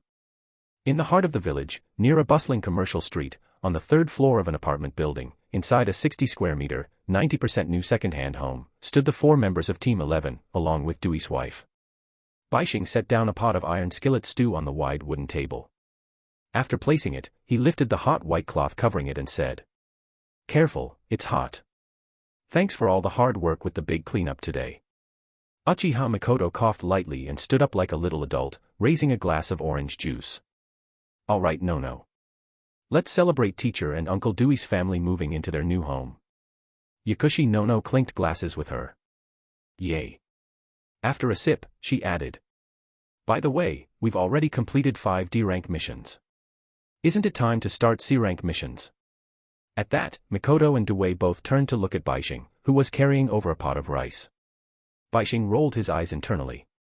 C-rank missions right now. That's just volunteering to be cannon fodder. He brushed it off with a casual excuse. Somehow, the third Hokage learned that Bishing had moved here. Despite being busy with official duties, he still sent a shadow clone to deliver housewarming gifts, 3,000 ryo each, to Bishing and Might Dewey. As for this apartment, it was thanks to Yakushi Nono's mother being a medical ninja who had connections with the previous owner. That was how Bishing managed to buy the 60 square meter home for a flat 4.5 million ryo, saving at least 300,000 based on market prices. In Konoha, after all, there was virtually no difference in price between new and second-hand homes. Kabanata 10, Scion Physique. After the meal, no matter how joyful the gathering, it eventually had to end. These days of laughter and chatter would, in the future, all become precious fragments of memory. Bishing swept his gaze over the game system interface. At this point, only a single main quest remained. Survive until the finale of Shippuden. As he washed the few remaining white plates, Bishing claimed the reward for this beginner quest. Random reward draw complete. Scion Physique, received. All beginner benefits have been distributed. Player may act freely. The instant the reward was claimed, Bishing felt a mutation ripple through his body. The blood that had once flowed calmly suddenly grew hot, searing, restless, even carrying a faint prickling pain. Crack. The hands holding the white dishcloth tightened unconsciously, and the ceramic plate in his grip shattered with a dull snap. Bishing sucked in a sharp breath. Thank goodness he hadn't activated this while handling any adult entertainment items, otherwise. A near miss. He didn't dare walk with force, nor did he dare lie down on the sofa. Since it was already 8 or 9 in the evening, he decided to go outside for a walk, to properly digest this reward. Outside the village, at a public training ground.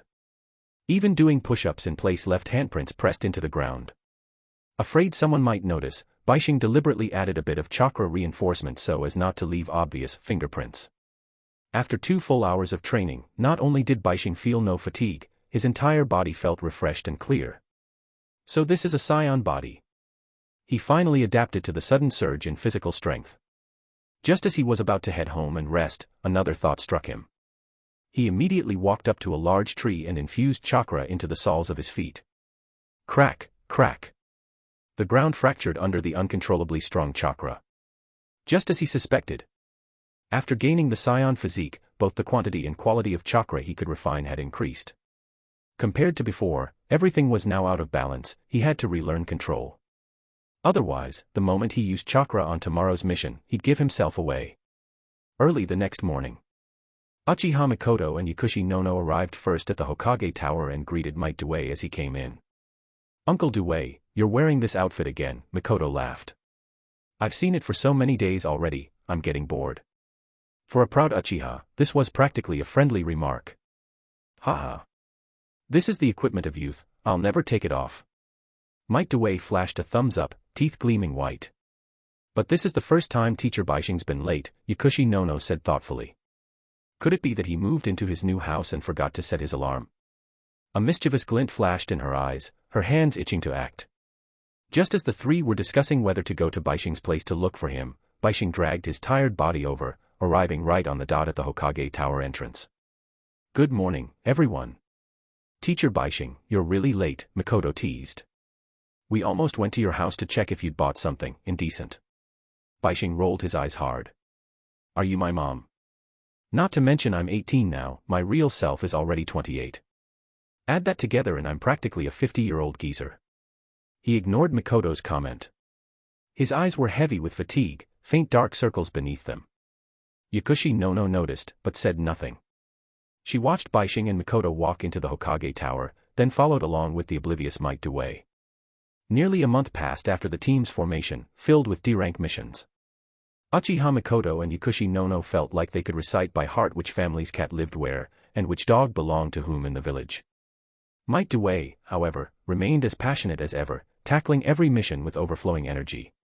"Teacher, how about we don't do missions tomorrow?" Makoto finally said. "Even if it's not a C-rank mission, shouldn't you at least teach us some proper training by now?" She had acknowledged Bishing's qualifications as a D-rank mission veteran, but endlessly doing D-ranks couldn't be the whole plan. Walking ahead, Bishing didn't hear her at all. He was busy calculating his savings, from over 4.91 million Ryo, now down to just around 500,000. Retirement funds are still a long way off. "Teacher, are you even listening to us?" Yakushi Nono grabbed the hem of Bishing's clothes, snapping him back to reality. He glanced around, only then realizing he'd walked past the turn while escorting Makoto and Nono home. "The team's coordination is basically there now," Bishing said calmly. "Tomorrow, I'll make it up to you with a practical survival exercise. I'll notify Dewey. Time, 10 a.m. Training ground number 118. That's all." He waved his hand carelessly and headed toward Mike Dewey's place, completely missing the stunned expressions on Makoto's and Nono's faces behind him. Is this really the same teacher who made us grind D-rank missions every day? As Bishing walked, he mulled things over for a long time. He paced back and forth downstairs at Dewey's place, visibly troubled. From a second-floor window, Dewey's wife, Rin, noticed him early on. She patted Dewey's shoulder, signaling that Bishing was clearly in trouble, and as his student, teammate, and friend, Dewey couldn't just ignore it. After a long moment of thought, Mike Dewey made a decision. He gathered his recent little stash plus his own savings, took out half of it, a full 30,000 Ryo in assorted bills, stuffed it into a document envelope, and hurried downstairs. Bishing was still wrestling with the problem. He didn't want to be promoted to Chunin, but he needed a solid excuse. Otherwise, he'd be upgraded whether he liked it or not, becoming a proper village enforcer, sent wherever the Hokage pointed. Bishing. Mike Dewey came running down, panting, a thick envelope in hand. "Dewey, I was just about to talk to you about something," Bishing said, remembering he still needed to notify him about tomorrow's drill. "Tomorrow? Say no more, I know already." Dewey slapped a hand on Bishing's shoulder, shoving the envelope into his arms. "You're getting married tomorrow? Isn't that way too fast? When did you secretly get a girlfriend? Take this, think of it as my wedding gift. It's not much, but it's from the heart." Behind Bishing, the two girls froze in horror. They were with Bishing every single day on missions. He couldn't use shadow clones, so how was he pulling off a double life? Bishing sighed, raised a hand, and pried Dewey's grip off his shoulder. Dewey blinked in surprise. Bishing's strength hadn't been this great before. That casual motion felt almost effortless. "I'm not getting married. Single. A certified lone dog." Then he continued calmly. "I'm here to notify you, tomorrow at 10 a.m., training ground number 118. Team 11 will be conducting a practical survival exercise trial. Kabanata 11, Team 11 survival exercise. Location, public training ground number 118. Weather, clear. June's air was dry, and the oppressive summer heat made people wish they could just stay home all day enjoying the cool breeze of air conditioning. "Before the trial begins, I bought chakra nature test paper for you," Bishing said, raising the 3 white sheets in his hand. "Just infuse chakra into it, and you'll know your chakra affinity." Uchiha Makoto, born into a major clan, curled her lips. With her backpack on her back and black leather shoes on her feet, she kicked at the green grass below. "I tested that ages ago. Fire and lightning. Very good. You saved your teacher some money." "Thank you." "You're welcome, cheapskate." Makoto made a face. Bishing didn't mind. He turned to the other two. Yakushi Nono accepted one of the sheets. Instantly, half of the paper became damp, while the other half crumbled into fragments. "Water and earth," Bishing nodded. "You're well suited to being a support-type ninja. Your chakra control is also ideal for becoming a medical ninja." Yes. Becoming a medical ninja had always been Nono's wish, and she couldn't help but jump with joy. But in the next second, Bishing's words dealt her a blow. "Unfortunately, I'm not a medical ninja. I don't know medical ninjutsu, and my medical knowledge is shallow at best. I can't train medical ninja." Figures you can't expect much from a Chunin failure fodder teacher like you," Makoto teased. Bishing replied expressionlessly, "Don't forget, you're jennin too." Then his gaze shifted to Dewey. "Your turn." "Me? Am I even qualified?" Might Dewey looked at the chakra paper in Bishing's hand. Memories of past humiliation flashed through his mind, and he hesitated to take it. Of course, Bishing frowned slightly. This situation wasn't unusual. Dewey was a lifelong jennin who only knew taijutsu and couldn't even properly use the 3 basic techniques. Dewey finally began channeling chakra. Blue chakra wrapped around the paper as everyone watched nervously. After a full minute passed with no reaction at all, Bishing understood immediately. Dewey's chakra intensity was simply too weak. His ninja bloodline had been diluted to the extreme. That's enough. You don't need to continue. Hearing this, Dewey didn't dare open his eyes. Nervously, he asked, then, what chakra nature do I have? Mikoto and Nono exchanged glances, unsure how to comfort him. Bishing stepped forward and took the chakra paper from Dewey's hand. All of them. No need to test further. What? Really? Dewey's eyes flew open. The chakra paper that Bishing had just touched now showed 5 distinct reactions. One corner ignited, fire. One split with cracks, wind. One wrinkled, lightning. One became damp, water. One shattered, earth. All 5 major chakra nature reactions appeared at once. Mikoto and Nono stared at the paper in Dewey's hand, then looked back at Bishing, who seemed utterly unconcerned. Things that should leak eventually will leak. Especially now that his chakra capacity and quality had increased, Bishing felt there was no point hiding it anymore. All right, stop staring at that useless paper, Bishing said as he pulled props for the exercise from his backpack. Seeing Dewey still grinning stupidly at the chakra paper, he called out sharply. We're taijutsu ninja, how can we obsess over something so pointless? Bishing raised the 3 bells he'd bought from a general store that morning. Now, the exercise begins. Use everything you've got. Defeat me within 1 hour. As long as ninjutsu still carried the risk of failure, and only taijutsu could be used with stable performance, he'd never qualify as a chunin, right? From today onward, he would train how to make it look like he couldn't even properly use the 3 basic techniques, a high-difficulty act. 5 chakra natures are useless. Mikoto snapped. She was shocked by Bishing's 5 nature talent, something only a few people possessed. And yet this 6-year jennin was looking down on it. As an Uchiha fire-release ninja, she absolutely had to put Bishing in his place. Getting a bell counts as victory. You can gang up on me, or you can choose. Single combat. Mikoto dropped her backpack, crossed her arms, and lifted her chin high, trying to look down on the much taller black-haired youth. Let me, the Uchiha fire-release genius, show you how important ninjutsu really is. All right. Bishing tossed his backpack against a tree. At his waist hung a plain ninja blade he'd bought for 20,000 ryo, and used in front of others for nearly 2 years. He still wore his tight-fitting shirt and shorts, forehead protector in place, ninja pouch at his lower back. And you too. No objections, Yakushi Nono said, pulling the dazed Dewey back. Dewey was still muttering that this wasn't okay. He didn't want to see Bishing get beaten up by a younger Mikoto. That would be a devastating blow to Bishing's dignity as a teacher. Soon, the area was cleared. This wasn't inside the village. Drawing from instincts inspired by observation hockey concepts from pirate anime, even though he hadn't reached that level, Bishing had developed a vague sixth sense. That intuition told him there was probably no one monitoring them nearby. Besides, he'd been leading a team for a while now. If someone wanted trouble, it would have come long ago. In ninja duels, the usual flow was taijutsu exchanges first, followed by a few kunai and shuriken clashes, with ninjutsu saved as the finishing move. But Mikoto skipped straight to hand seals. Snake, goat, monkey, boar, horse. Tiger. Sorry, sensei, she said coolly.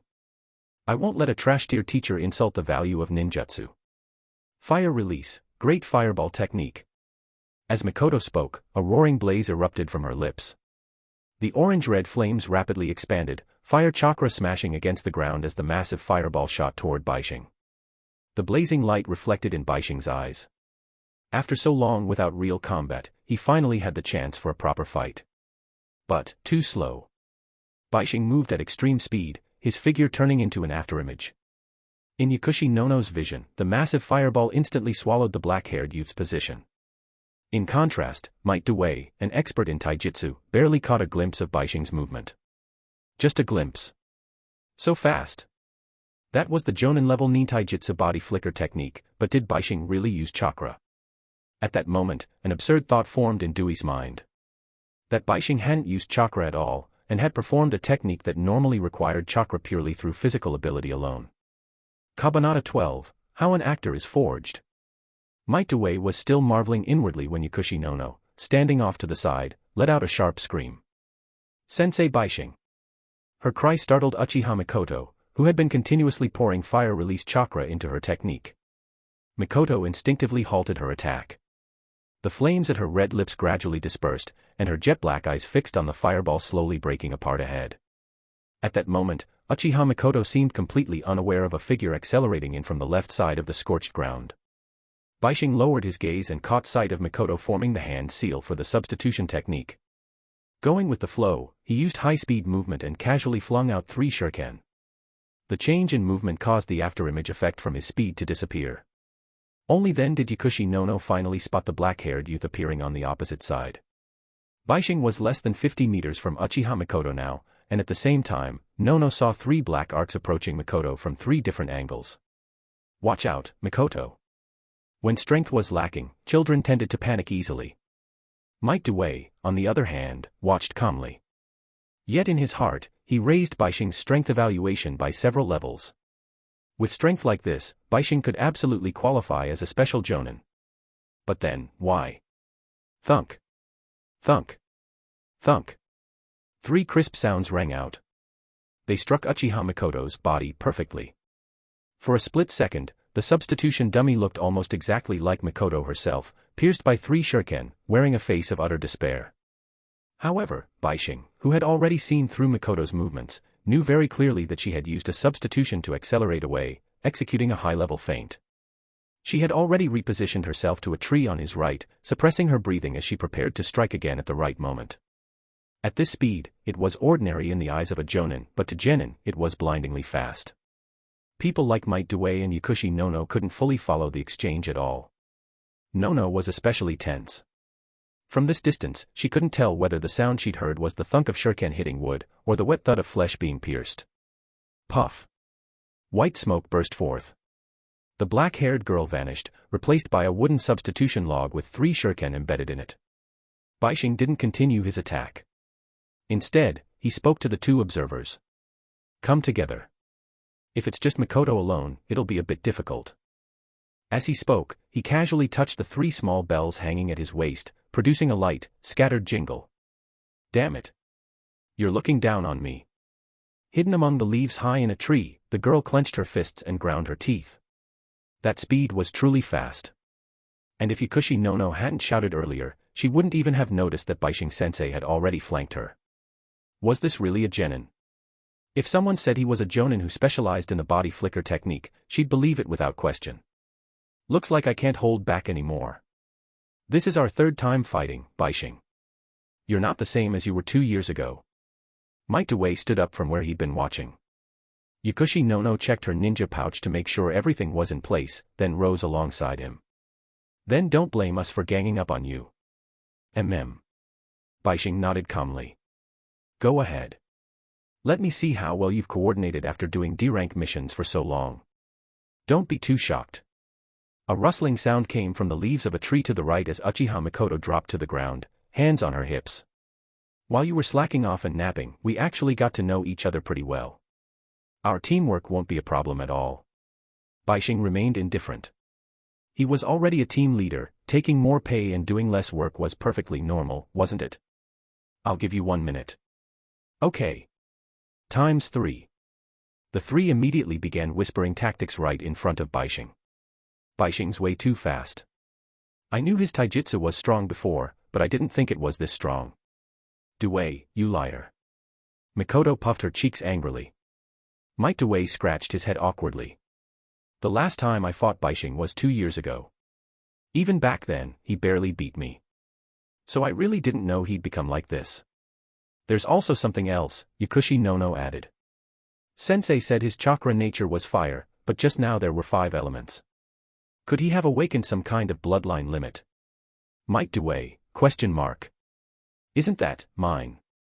The 2 girls rolled their eyes hard in unison. As if. A guy who couldn't even properly use the 3 basic techniques having 5-element chakra talent. Dream on. Seeing their looks, Dewey finally realized Bishing had deliberately comforted him earlier by doing that. Bishing had always kept a low profile. For him to reveal something like that now, just for Dewey's sake.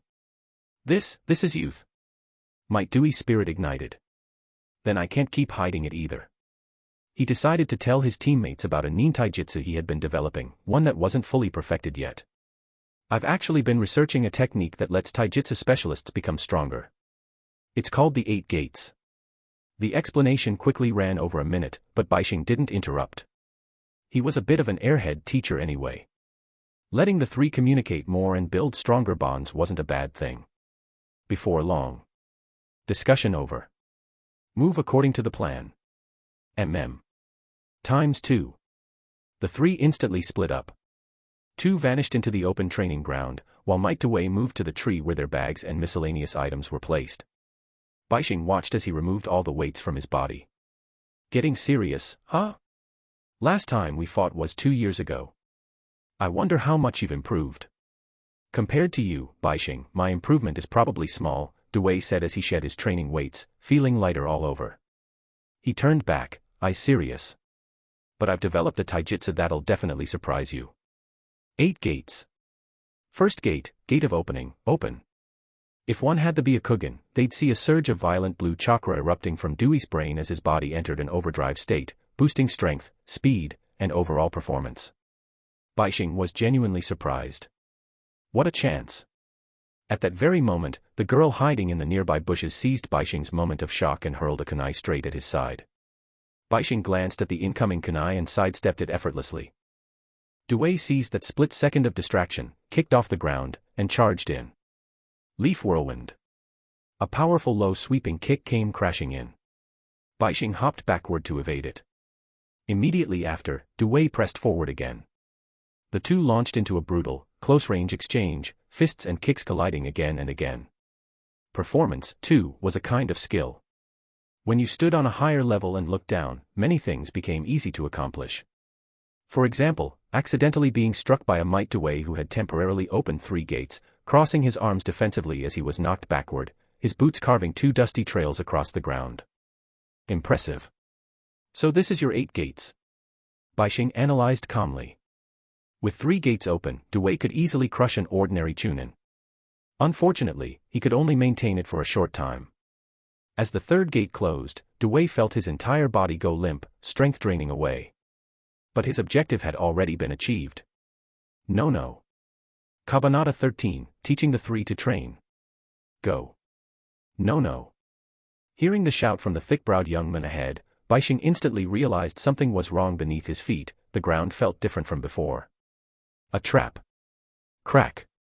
The loose soil and green turf on the surface began to collapse inward. Losing his footing, the person above instinctively flailed, hands moving chaotically, unable to form hand seals. In these few seconds, any attack would land without fail. Where will the attack come from, above? The side? Or? Boom boom boom. Using earth-released chakra to burrow underground, a perfectly concealed trap activated, releasing anesthetic gas hidden beneath the soil. The moment someone stepped on it, the gas would leak upward. Just inhaling a tiny amount made Bishing's body go slightly numb. It was clearly that anesthetic smoke bombs sold at ninja tool shops, wrapped with sealing tags and special white cloth for smoke and poison dispersion, bundled into a spherical shape, much like a modern grenade. Success. Using the D-rank technique Earth Release, hiding like a mole technique, Yakushi Nono lurked less than 10 meters away. She was already mentally popping champagne, imagining herself in white socks stepping mercilessly on Bishing Sensei's handsome face, mocking this trash-tier teacher for losing to his own student. That spot, huh? Bishing's ear twitched. He caught the faint movement coming from underground. He shifted his stance slightly and formed a hand seal with one hand. Substitution technique. Poof. He swapped places perfectly with a substitution object. Watching from concealment, Uchiha Mikoto was utterly shocked. One-handed seals. Wasn't this guy supposed to be the Academy's dead last? If you're dead last, your ninjutsu should be garbage, right? The substitution log fell straight into Nono's wire trap. Under gravity's pull, the steel wires tightened, completely binding the wooden decoy. Yukushi Nono immediately popped her head out of the ground, intending to confirm Bishing's state, then drag him out and humiliate him thoroughly. But the instant her cute little head emerged from the soil, a shadow fell over the back of her head under the sunlight. In that instant, cold sweat poured from her forehead. Her spine chilled. Only 2 words echoed in her mind. I'm dead. Ninja Combat Fundamentals, Genjutsu. WH. Smack. Before she could finish, a sharp pain struck her neck. Darkness swallowed her vision. But your teacher isn't very good at it, Bishing said calmly, so I'll just let you knock yourself out and have a dream. Now then, the final category. Ninjutsu. Bishing turned directly toward the patch of grass where Uchiha Mikoto was hiding. Next, I'll let you see my ninjutsu. Seeing this, Mikoto stopped hiding and stepped out, bits of green leaves clinging to her clothes. I won't lose to you in ninjutsu, she said through clenched teeth. Good. A faint smile appeared on Bishing's face. His hands flew through seals. Before Mikoto could finish the 6 seals for Great Fireball, his technique was already complete. Snake, goat, tiger. Fire release, fireball technique. A fist-sized fireball shot forward at high speed. Mikoto had no choice but to roll aside. The fireball hissed as it struck the grass, igniting the vegetation. Firelight flickered behind her, while confusion filled her face. D-rank ninjutsu, you bastard. She thought Bishing would use something powerful, but it was just a tiny fireball, no bigger than one of the flames from Fire Release, Phoenix Sage Fire Technique. An outright insult to the word ninjutsu. Huh. Where did he go? Water Release, Water Drop. Whoosh. A tiny droplet of water, faster than the fireball, turned into a bullet and sliced across Mikoto's cheek. Pain flared as a thin line of blood appeared. This is a D-rank water release I developed. Not bad, right? The black-haired youth appeared at her side, hands still holding the final bore seal. Mike Dewey, who had collapsed to the ground in exhaustion after opening 3 gates, had seen the entire exchange clearly. Bishing had first used a fast D-rank fire release to interrupt Mikoto's ninjutsu. In the instant she dodged, he repositioned at high speed to her flank. With heat still lingering behind her and her focus broken by the speed of his seals, Mikoto failed to notice her surroundings in time. That gave Bishing enough time to mold water release chakra, condense it into a controllable droplet, and fire it. A technique inspired by water release, heavenly weeping. It took too long to prepare, lacked concealment, and could only be fired once. Concealment, E-rank, activation speed, D-rank, power, E-rank. At best, it barely qualified as a D-rank technique. Liar. What? You big fat liar. Mikoto clutched the small cut on her cheek. Her eyes were red, on the verge of tears. Didn't he say he wasn't good at ninjutsu? Then why was he casually developing new techniques?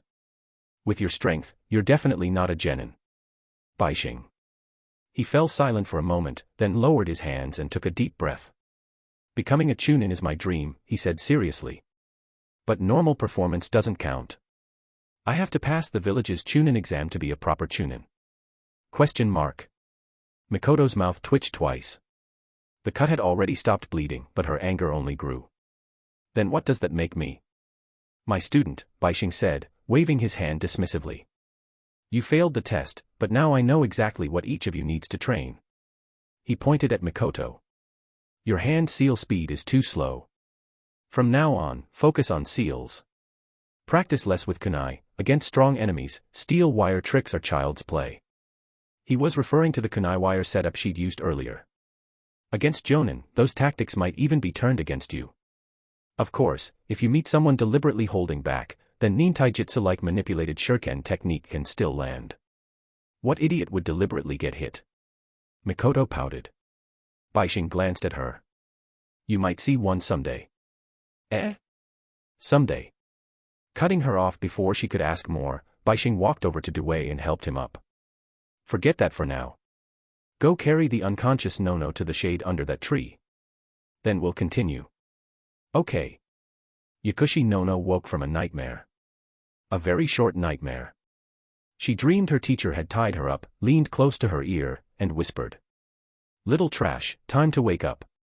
Nono, wake up. Ah. She jolted upright, face pale, then realized she'd been sleeping with her head on Bishing's leg. Her cheeks instantly turned red. Bishing didn't care about that. He glanced at Uchiha Mikoto, who was practicing the fire release, powered shuriken he'd taught, deepening her fire chakra nature transformation, then looked back at the two beside him. Next, I'll teach you both the key points of chakra control. Listen carefully. Half an hour later. Thanks to her fire release talent, Mikoto successfully drew a strand of fire chakra onto a shuriken. She immediately ran over to show it off. Bishing was slightly surprised, but outwardly remained calm. He said that since Mikoto had already mastered 2 C-rank fire techniques, this level should be easy for her, then sent her back to continue practicing. Yakushi Nono trained water walking by the riverbank.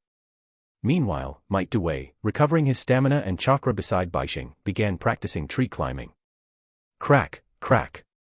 Bishing covered his face as he watched Dewey's abysmal chakra control. The biggest reason Dewey couldn't become a Chunin was exactly this. He couldn't use the 3 basic techniques proficiently. Every time he used chakra to climb, it made noise or damaged structures. What kind of supervisor would approve a promotion like that? Your chakra distribution is too scattered. It has to be even. Got it. A few seconds later, Dewey fell again, 7 or 8 failures in a row. He scratched his head and asked, "So, what went wrong this time?" Bishing covered his face again. At that moment, Mikoto walked over with her single Tomo Sharingan activated. "Why don't you first spread chakra evenly across the soles of your feet?" she suggested. "Increase it little by little. Once you find the right amount, then try climbing. That might work." It's kind of a dumb method, Bishing rubbed his chin, but it might actually be effective. "Give it a try, Dewey." "All right." Dewey took a deep breath and closed his eyes.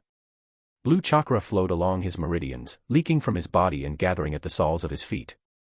As the chakra increased, cracks began to form in the ground. Hearing the faint sounds, Dewey hurriedly adjusted his control. "Be patient. Once you get it right even once, you'll probably grasp it quickly. This stuff is basic, after all." Bishing observed without interrupting, then glanced at Mikoto still training her fire chakra. When did this girl even awaken her Sharingan, and she didn't say a word? Tap, tap, tap. With chakra attached to his feet, Dewey finally moved without making noise.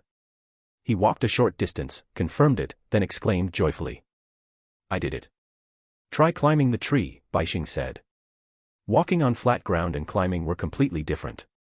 He just hadn't expected Dewey to lose control even on flat terrain. Crack. Ha. Crack, crack. Don't get excited. Focus on control. This is normal, you just managed brief movement on flat ground. That doesn't mean you can sustain stable control. Okay. Before he could finish speaking, Dewey fell again. Bishing frowned. What happened this time? Out of chakra. Bishing's eyes turned lifeless. With chakra reserves like that, training chakra control was going to be hell. Around noon, Bishing called Nono back from the river and took out the lunch he'd prepared. The 4 of them ate together. When Bishing pulled out 2 extra-large bento boxes, while the 3 students had normal-sized ones, they all stared blankly. Can he really eat all that? Then Bishing showed them what a true big eater looked like. With his strengthened physique, he naturally needed to eat more. A few days later. At the mission assignment office, after submitting a D-rank mission, Bishing noticed several postings on the wall. B-rank mission, reconnaissance within the land of rain, forest of drizzle. C-rank mission, escort supply convoy to the land of rain border, valley of mist.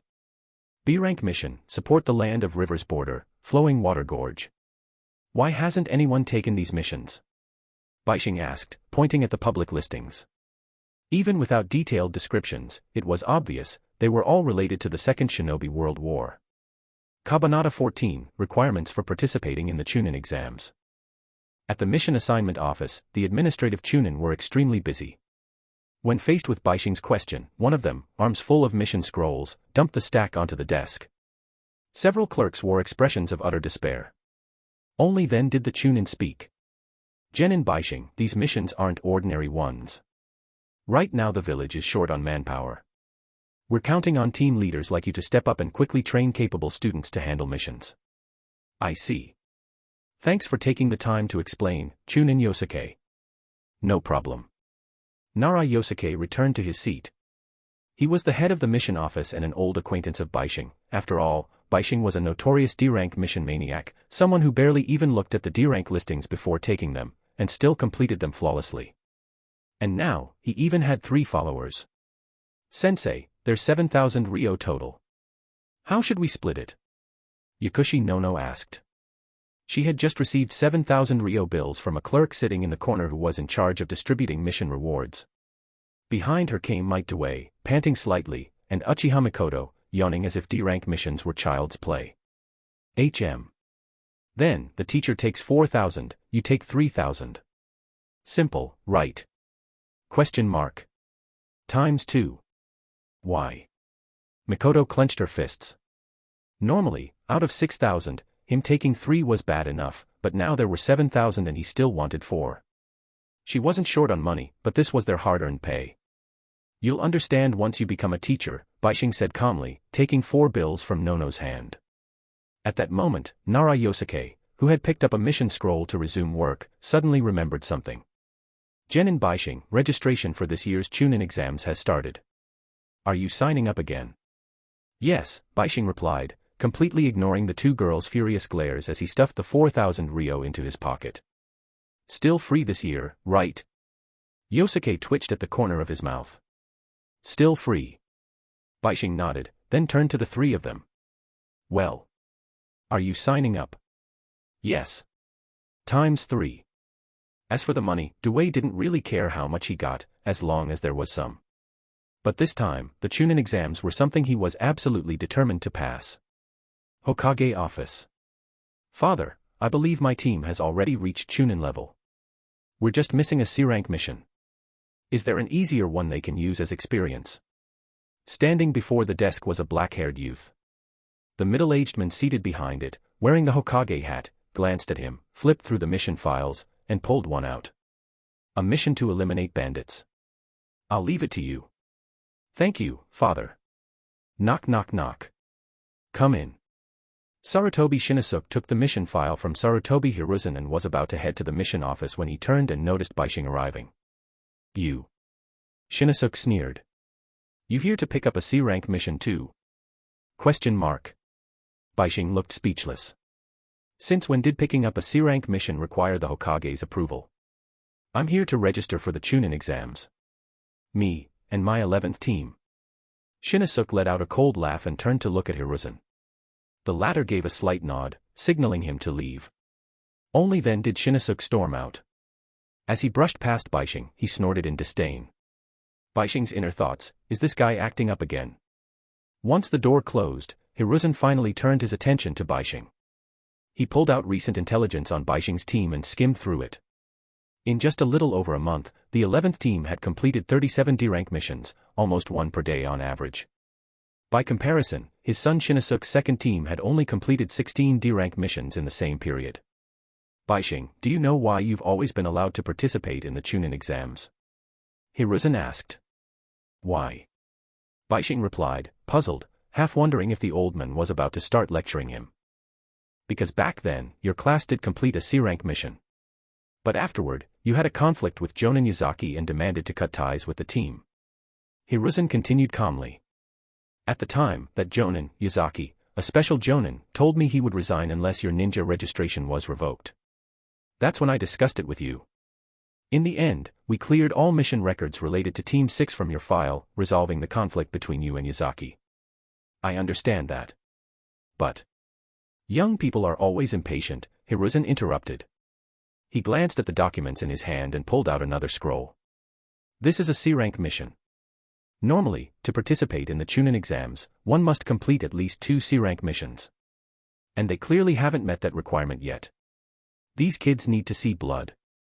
Only then can they be considered qualified ninja.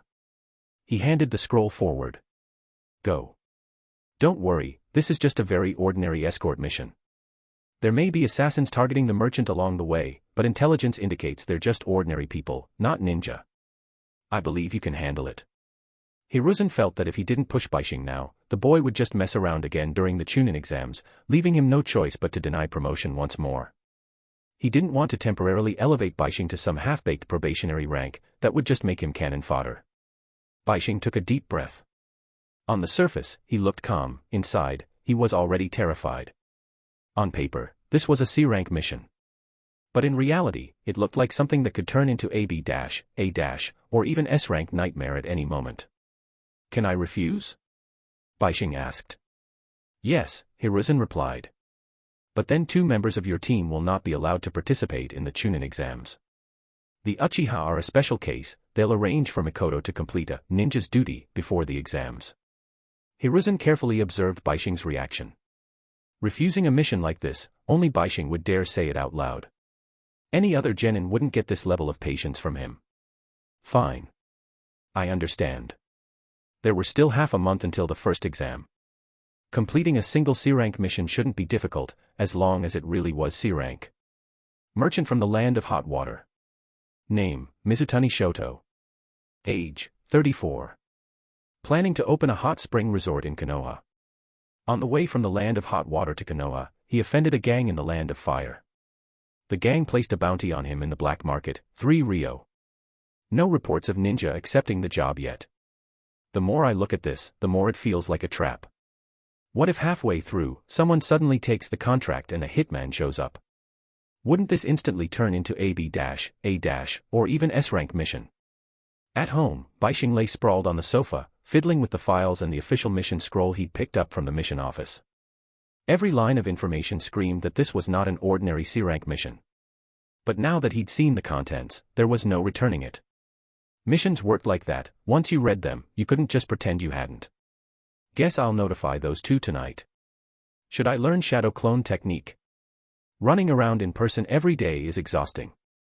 But if I ask the Hokage for it, he'll probably use it as an excuse to say I meet the ninjutsu standards and promote me. Then I'd really be screwed. Genin were basically freelancers. You could refuse missions you hadn't accepted and avoid promotion if you wanted. Chunin, on the other hand, had far less freedom. In the commercial district, 2 girls exited a cake shop, chatting happily. The shop owner smiled warmly. War had broken out, and having customers at all was rare these days. Today's sales barely turned a profit, but it was still a good day. Carrying small cakes, the girls headed toward a stairwell tucked between shops. Suddenly, a black-haired youth appeared behind them and placed both hands on their shoulders. Aya. ×2. Don't panic. It's me. Kabanata 15, the first B-rank ninjutsu he mastered. Don't be scared. It's me. Hearing that, Uchiha Mikoto and Yukushi Nono both turned their heads, finally seeing clearly that it was their own good-for-nothing teacher. All right. You almost made me drop the fruit cake I just bought. How are you planning to compensate me? Yeah, exactly. There's a mission. C-rank. Is that good enough? Bishing said in a voice only the 2 girls could hear. Seriously, X2. The hallway wasn't a place for chatting, so Bishing gestured with his eyes for them to go to Nono's house to discuss things. Neither of them objected. When they reached the door, Uchiha Mikoto, who already treated Nono's place as her second home, acted like the lady of the house, pulling out a pair of clean slippers for Bishing to change into. Sensei, what kind of mission is it? Why are you being so mysterious? Thunk. Ow. While changing his shoes, Bishing casually flicked Mikoto on the forehead. She clutched her head and let out a muffled groan. One of the rules of being a ninja, mission confidentiality. Don't tell me you've never learned that.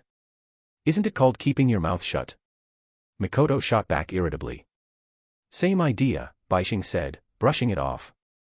He walked past Mikoto and sat down on the sofa, eyeing the small cakes Mikoto and Nono had bought. May the teacher have some, he asked politely. No. Mikoto immediately planted herself in front of her strawberry cake. Don't even look at it, you cheapskate. Heh. Bishing actually felt that Mikoto was livelier and cuter like this. In the original story, she was gentle and considerate, but after experiencing so many missions, what ninja could truly remain gentle? Only someone whose heart had already died. It's a C-rank mission. I've already notified Dai. We depart tomorrow at noon.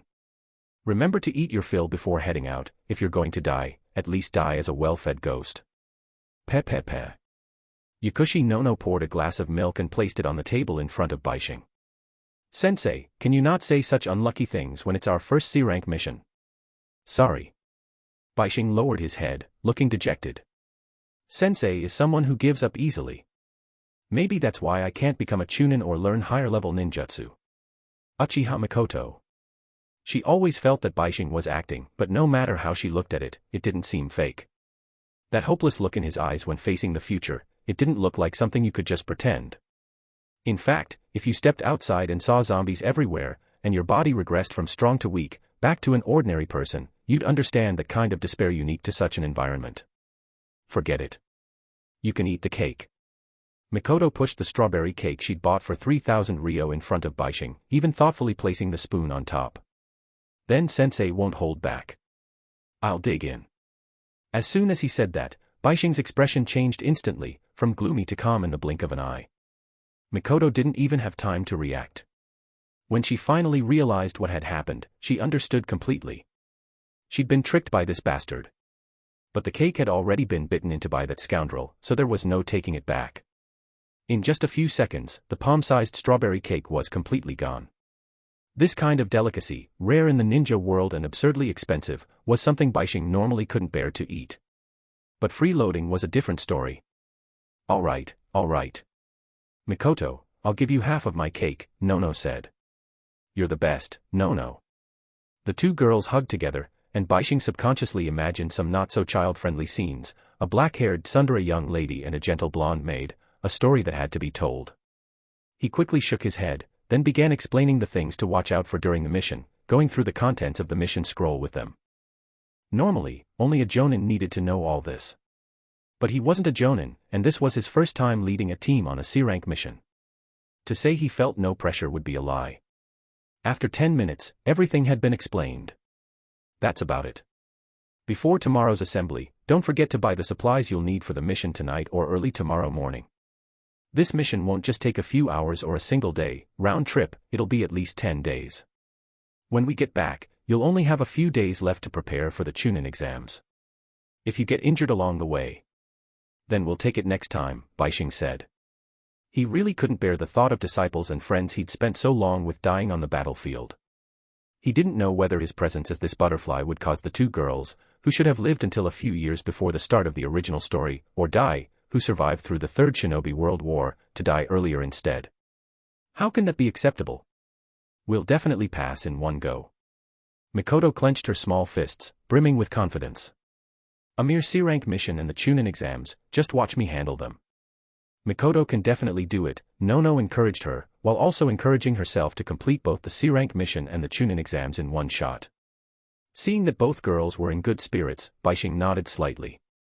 Before leaving, he asked casually, as if it didn't matter. By the way, Mikoto, can you use the shadow clone technique? Of course.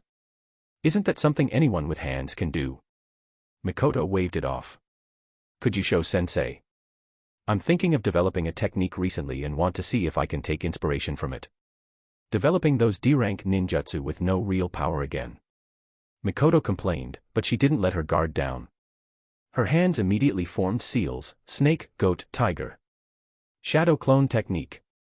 Poof. A figure identical to Mikoto appeared beside her.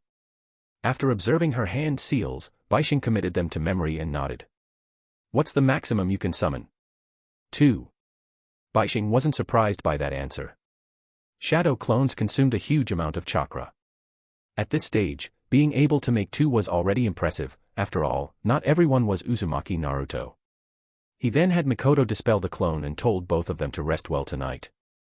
If there was anything to explain, they should tell their families, hinting that Mikoto should also go home to see her grandfather, instead of letting that old man with one foot in the grave secretly follow her around on missions. Snake, goat, tiger. Shadow clone technique. Poof. Poof. Poof. In the living room at home, Bishing carefully controlled his chakra. Using just 1/5 of it, he could summon 3 shadow clones. At full power, he should be able to make 15. The living room environment was fairly simple, a modern TV, sofa, coffee table, 2 casual paintings he'd hung on the wall, and a single brown furred tail hanging separately. The team members had once asked where the tail came from. Bishing told them he'd picked it up during a mission and kept it for sentimental reasons. In truth, it was his own. Bishing had no intention of turning into a giant ape during a full moon and smashing 6 years of hard work to pieces. Original body, this mission doesn't look easy. I've got a bad feeling we'll run into someone like Kakuzu. Take out the bad feeling. Exactly. This kind of crap mission should have been rejected. I didn't call you out just to hear you talk nonsense, Bishing said, looking helplessly at his 3 shadow clones, who were acting like this was their own home. Come up with a persona. That way, if we need to do some shady things, it'll be more convenient. A disguise. Interesting. How about calling yourself Ashing? Then we can pre-register the organization name as Akatsuki. When Yahiko and the others show up later, we can charge them royalties. Great idea. Bishing. These 3 are definitely not my shadow clones. After a long discussion, they finally settled on the name Surgeon. He didn't actually know medical ninjutsu, but he'd studied a lot of human anatomy in the library. After a few real battles, performing surgery or treating patients should be easy enough, right? Besides, through research into the transformation technique, he'd already figured out a mild variation of life return, allowing small changes in height, appearance, hair, and physique. However, like devil fruit abilities, using it consumed stamina. With his previous stamina, without burning lifespan, he could instantly kill a single jonin only because the jonin's body was relatively fragile. Taking out a group of ninja in one go was absolutely impossible. But now, it might be different. Alright, let's eat first. With his next plans decided, Bishing began cooking dinner. That tiny cake hadn't even come close to filling him up, and after eating, he still needed to train. Being a teacher was troublesome too. During the day and afternoon, he had to keep an eye on the team during missions. His training time was basically limited to nights. Kabanata 16, a C-rank mission packed with flags. The Hokage building. Out front, a well-decorated carriage, spacious enough to hold 6 adults, was being pulled by 2 sturdy horses. What? Jennin. And 4 of them at that. I paid you 80,000 Ryo, 80,000. And you're giving me 4 jennin. A slightly plump, round-faced middle-aged man slammed his hand down on the mission desk. Nara Yosuke raised both hands helplessly. Mr. Mizutani, this was personally assigned by the Hokage-sama. You can rest assured and trust this team's capabilities. Bullshit. Any idiot knows that no matter what, a team should at least have a Chunin leading it. How could there be a team made up of 4 jennin? Hearing this, Nara Yosuke's eyes narrowed slightly. Mr. Mizutani seems quite knowledgeable about ninja affairs. If he remembered correctly, although Mizutani Shoto had done business in the Land of Fire twice before, this was his first time coming to Konohagakure itself to commission a C-rank mission. Logically speaking, he shouldn't. Nonsense. Do you think I only do business in your Land of Fire? My apologies, my apologies. But this matter, Bishing's team can absolutely complete it. His strength already qualifies him to be a Chunin. He simply has some lingering regrets in certain areas and is determined to resolve them before advancing. Regrets about what? Mizutani Shoto suddenly had a bad feeling. That involves classified information. But you can rest assured, Genin Bishing has a 100% mission completion rate every time. You can trust him completely. The moment those words fell, Mizutani Shoto immediately stopped making a fuss, sucking in sharp breaths one after another. Hiss. Don't tell me he's some kind of eccentric genius ninja. More or less, Nara Yosuke said, wiping sweat from his brow, thinking to himself, if I told you his goal was to cast ninjutsu without mistakes during the Chunin exams, wouldn't you explode on the spot? In any case, if there are no further issues, shall we leave it at that? Since it's the Hokage's arrangement, there must be a reason for it. I'm entrusting my safety to you, Konoha ninja. Mizutani Shoto folded his arms. Then the time is set for today at exactly noon. Head to the village's west gate at that time. After Nara Yosuke finished speaking, Mizutani Shoto nodded and left the Hokage building. At the same time, Bishing, who had been disguised as a Chunin using the transformation technique while pretending to check the public job board, dispelled his transformation. So, I took care of the client side for you. You know I don't like taking out of village missions. My strength really isn't enough. There's no helping it. You've already accepted the mission, you can't exactly not do it, Nara Yosuke said with a smile. His gaze shifted toward the public job board, his eyes dimming slightly. Come back alive, Genin Bishing. Don't set flags for me. You're saying things I don't understand again. West gate of the village. The massive gates on both sides stood wide open. During wartime, the village was almost always on high alert. Pedestrians passing through the gates had to undergo multiple layers of inspection, let alone those leaving the village. After meeting the client for the C-rank mission, Bishing and the client's group exchanged brief introductions. My name is Genin. I'm Lord Mizutani's guard, and also the coachman. My name is Ain. In short, the two black-haired young men, who carried themselves like wandering swordsmen and wore blades at their waists, were a pair of twin brothers. Both served as Mizutani Shoto's bodyguards, while also doubling as coachmen. All right, I more or less understand. No problems, let's depart, Bishing said, nodding to indicate he had a general grasp of the trio's situation. He then led the caravan through the procedures for leaving the village. Once all the formalities were complete, the carriage convoy officially set off. In the late June heat, a hint of cool breeze mixed in, stirring the green forests lining the main road and lending some vitality to the stifling weather. Inside the carriage. When Mizutani Shoto asked why the team consisted of 2 girls and 1 boy, Bishing explained that Might Dai's situation was similar to his own. Each of them fell short in certain aspects, preventing promotion. This left Mizutani Shoto mildly surprised. You're from the Uchiha clan, he said to Mikoto. Don't you look down on a jennin as your teacher? What puzzled him even more was that the Uchiha were rumored to be rather cold and aloof, like those in the military police force. Yet a cute young girl like Uchiha Mikoto was actually willing to take a jennin as her teacher. That was unexpected. Sensei Bishing isn't weak, Mikoto replied. Whether jennin or chunin, it's just a rank. It doesn't mean chunin are automatically stronger than jennin. Seated on the right side of the same row, Yakushi Nono nodded lightly. Sensei Bishing is really strong. Don't underestimate Bishing just because he's a jennin. In terms of strength, he's more than qualified, Might Dai added from Mikoto's left. Hearing this, Mizutani Shoto couldn't help but show a trace of surprise. He turned to look at the handsome black-haired youth sitting beside him, thinking to himself what kind of personal charm this kid had to earn the admiration of 3 fellow jennin. Up front, Genin drove the carriage while Ain held his blade, guarding the surroundings. After passing through a stretch of uneven road, the carriage's swaying grew more pronounced. To reach the land of hot water, they needed to pass through the territory of the land of iron, then take a ship from a port city called Teeling Fortress to arrive at their destination. Teeling Fortress was an area surrounded by deep mountains, close to the coast. Despite that, its economic development was rather average, something easily seen from the clothing of pedestrians on the streets. At this time, the air temperature within the land of iron leaned toward autumn, only 4 or 5 degrees Celsius, as if light snow might fall in a few days. Meanwhile, the land of fire was still in the grip of scorching summer heat. Near the central area of the fortress city stood a tavern with a signboard. Its colorful, gaudy lights were more than enough to show that this was no respectable establishment. Inside one of the rooms, 3 big, dark-skinned men were singing loudly, with dancing girls fluttering before them.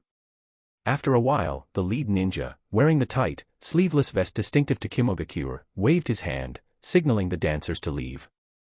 Once they were gone, he slung an arm around the shoulder of the dark-skinned young man beside him, holding a wine cup in his hand. Ha ha ha. What do you think, V? I told you there was a pretty good tavern in the land of iron. The man called V nodded, picked up the brimming cup in front of him, and downed it in one go. Refreshing. He slammed the cup onto the table, but his mood dimmed slightly afterward. It's just a shame that we Cloud Ninja didn't get to take part in the Second War. Next door, Konoha, Iwagakure, and that small country are probably fighting like crazy right now. Makes one jealous, doesn't it? Ha ha ha. All right. Being able to avoid a war is something we should be grateful for as Cloud Ninja. And this kind of talk shouldn't be said too loudly. If it carries outside, it won't end well. The last speaker, a long-haired blonde man also wearing a blue and white fitted vest, finally spoke up. There was no doubt about it, all 3 were at least Chunin level, if not Jonin. The vests they wore were protective flak jackets only those of Chunin rank or above were qualified to wear. Heh. We're here on a mission anyway, and the target hasn't even arrived yet. What's wrong with relaxing a bit? Besides, it's just a team of 4 jennin. What is there to be afraid of? The bald, middle-aged leader took a sip of wine and replied coldly to the blonde man. Right, Ritsu. No need to tell me, Captain Aee. Kabanata 17, young plus Uchiha plus genius equals Uchiha Mikoto. By the time the Konoha team arrived at Teeling Fortress, 6 days had already passed. A carriage was nowhere near as fast as ninja travel, and the horses needed rest. Without spending money to change horses at post stations in local towns along the way, they wouldn't have made it here in 6 days at all. High-end beasts of burden like ninja, on the other hand, only needed soldier pills to unleash their full strength and sprint at top speed. This 6-day journey would have taken them just 2 days on foot. We're about to enter Teeling Fortress in the Land of Iron. The inspections there are stricter. Take off your forehead protectors, Bishing said, removing the protector from his own head. This was to avoid unnecessary conflicts while passing through. The three nodded without objection. At this point, both Team 11, Bishing's foreman squad, and the wealthy merchant with his 2 guards had changed into thick, heavy coats. So cold. The blonde girl with a scarf leaned against the carriage window and exhaled a puff of white breath. I didn't expect we'd still have a chance to do an out-of-village mission together. It's really nice. Hearing this, Uchiha Mikoto and Might Dai both showed faint traces of sadness. Bishing maintained a calm expression. Mizutani Shoto, who didn't know the backstory, looked confused. What? You won't get another chance in the future. Wait, don't tell me you're planning to become rogue ninja. Mizutani Shoto immediately panicked, shrinking back. Along the way, he'd witnessed this group's strength. Ordinary assassins were no match for them at all.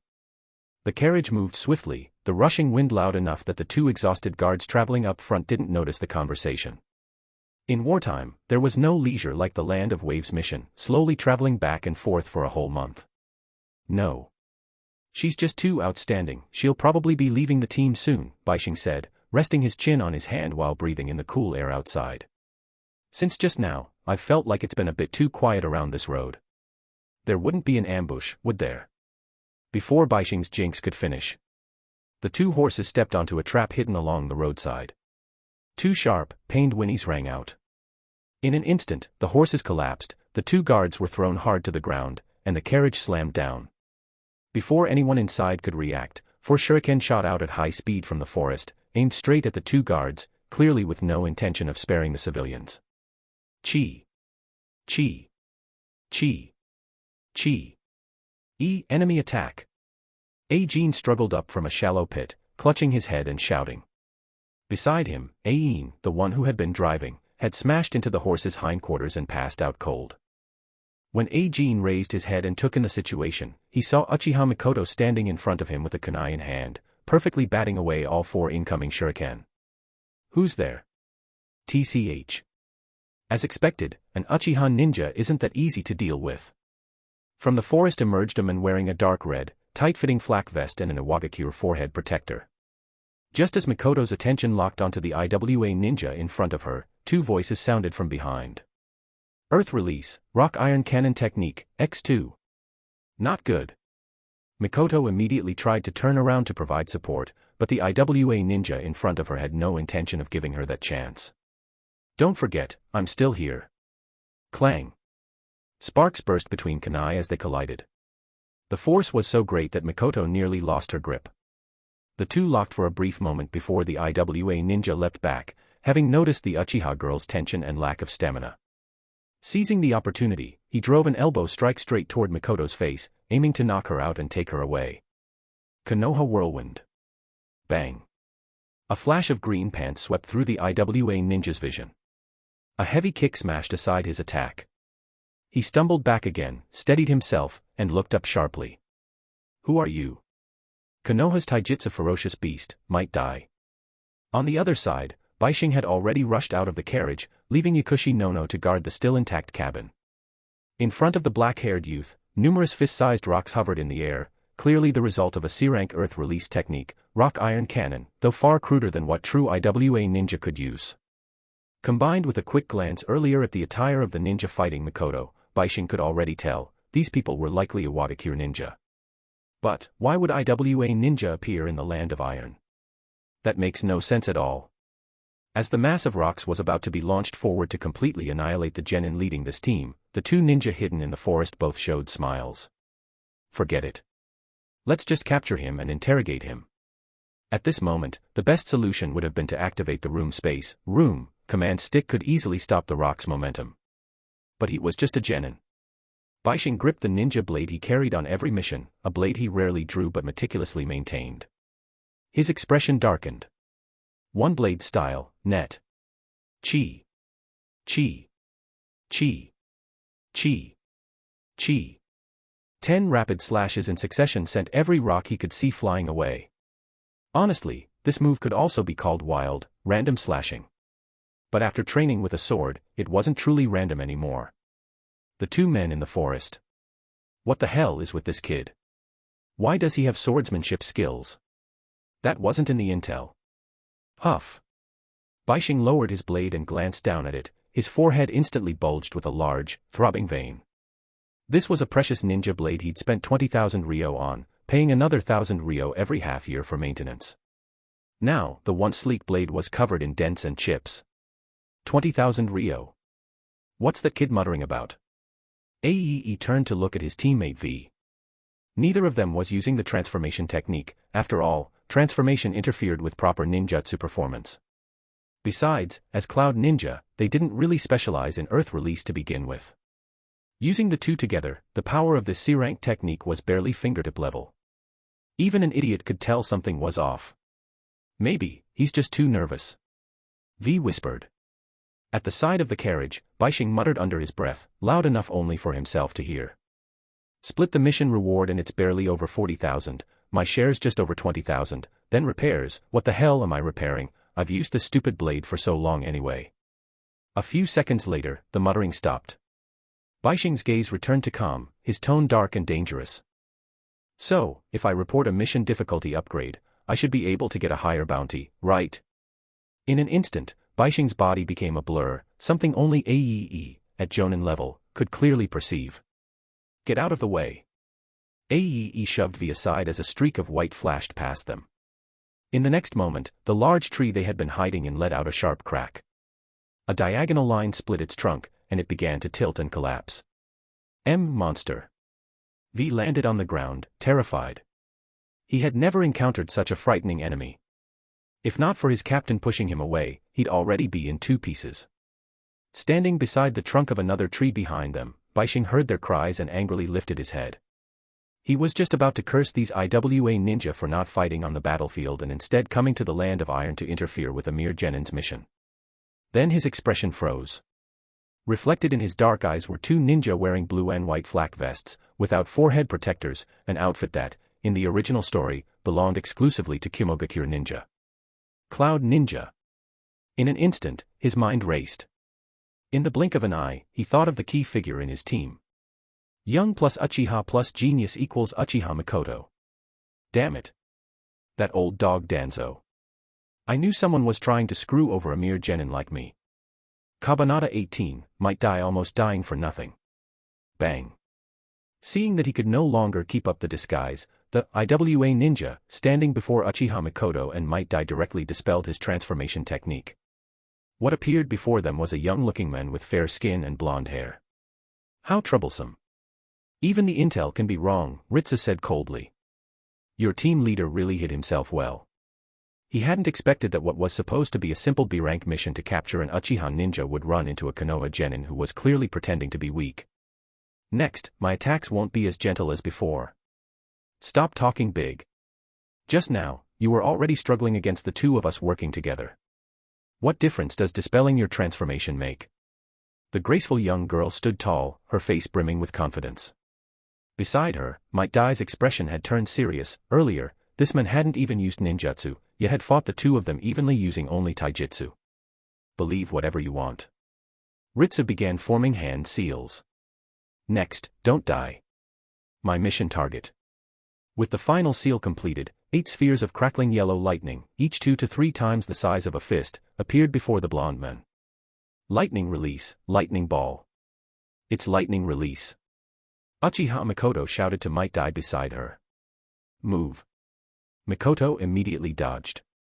Might Die was just about to leap away as well, but when he turned his head and saw the carriage, he recalled the wicked smile the blonde man had shown earlier.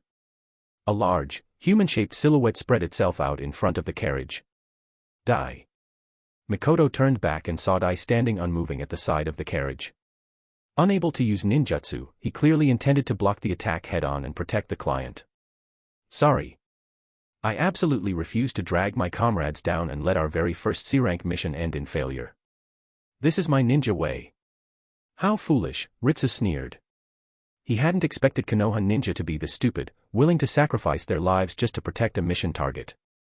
Inside the carriage, Mizutani Shoto's heart trembled at the sight.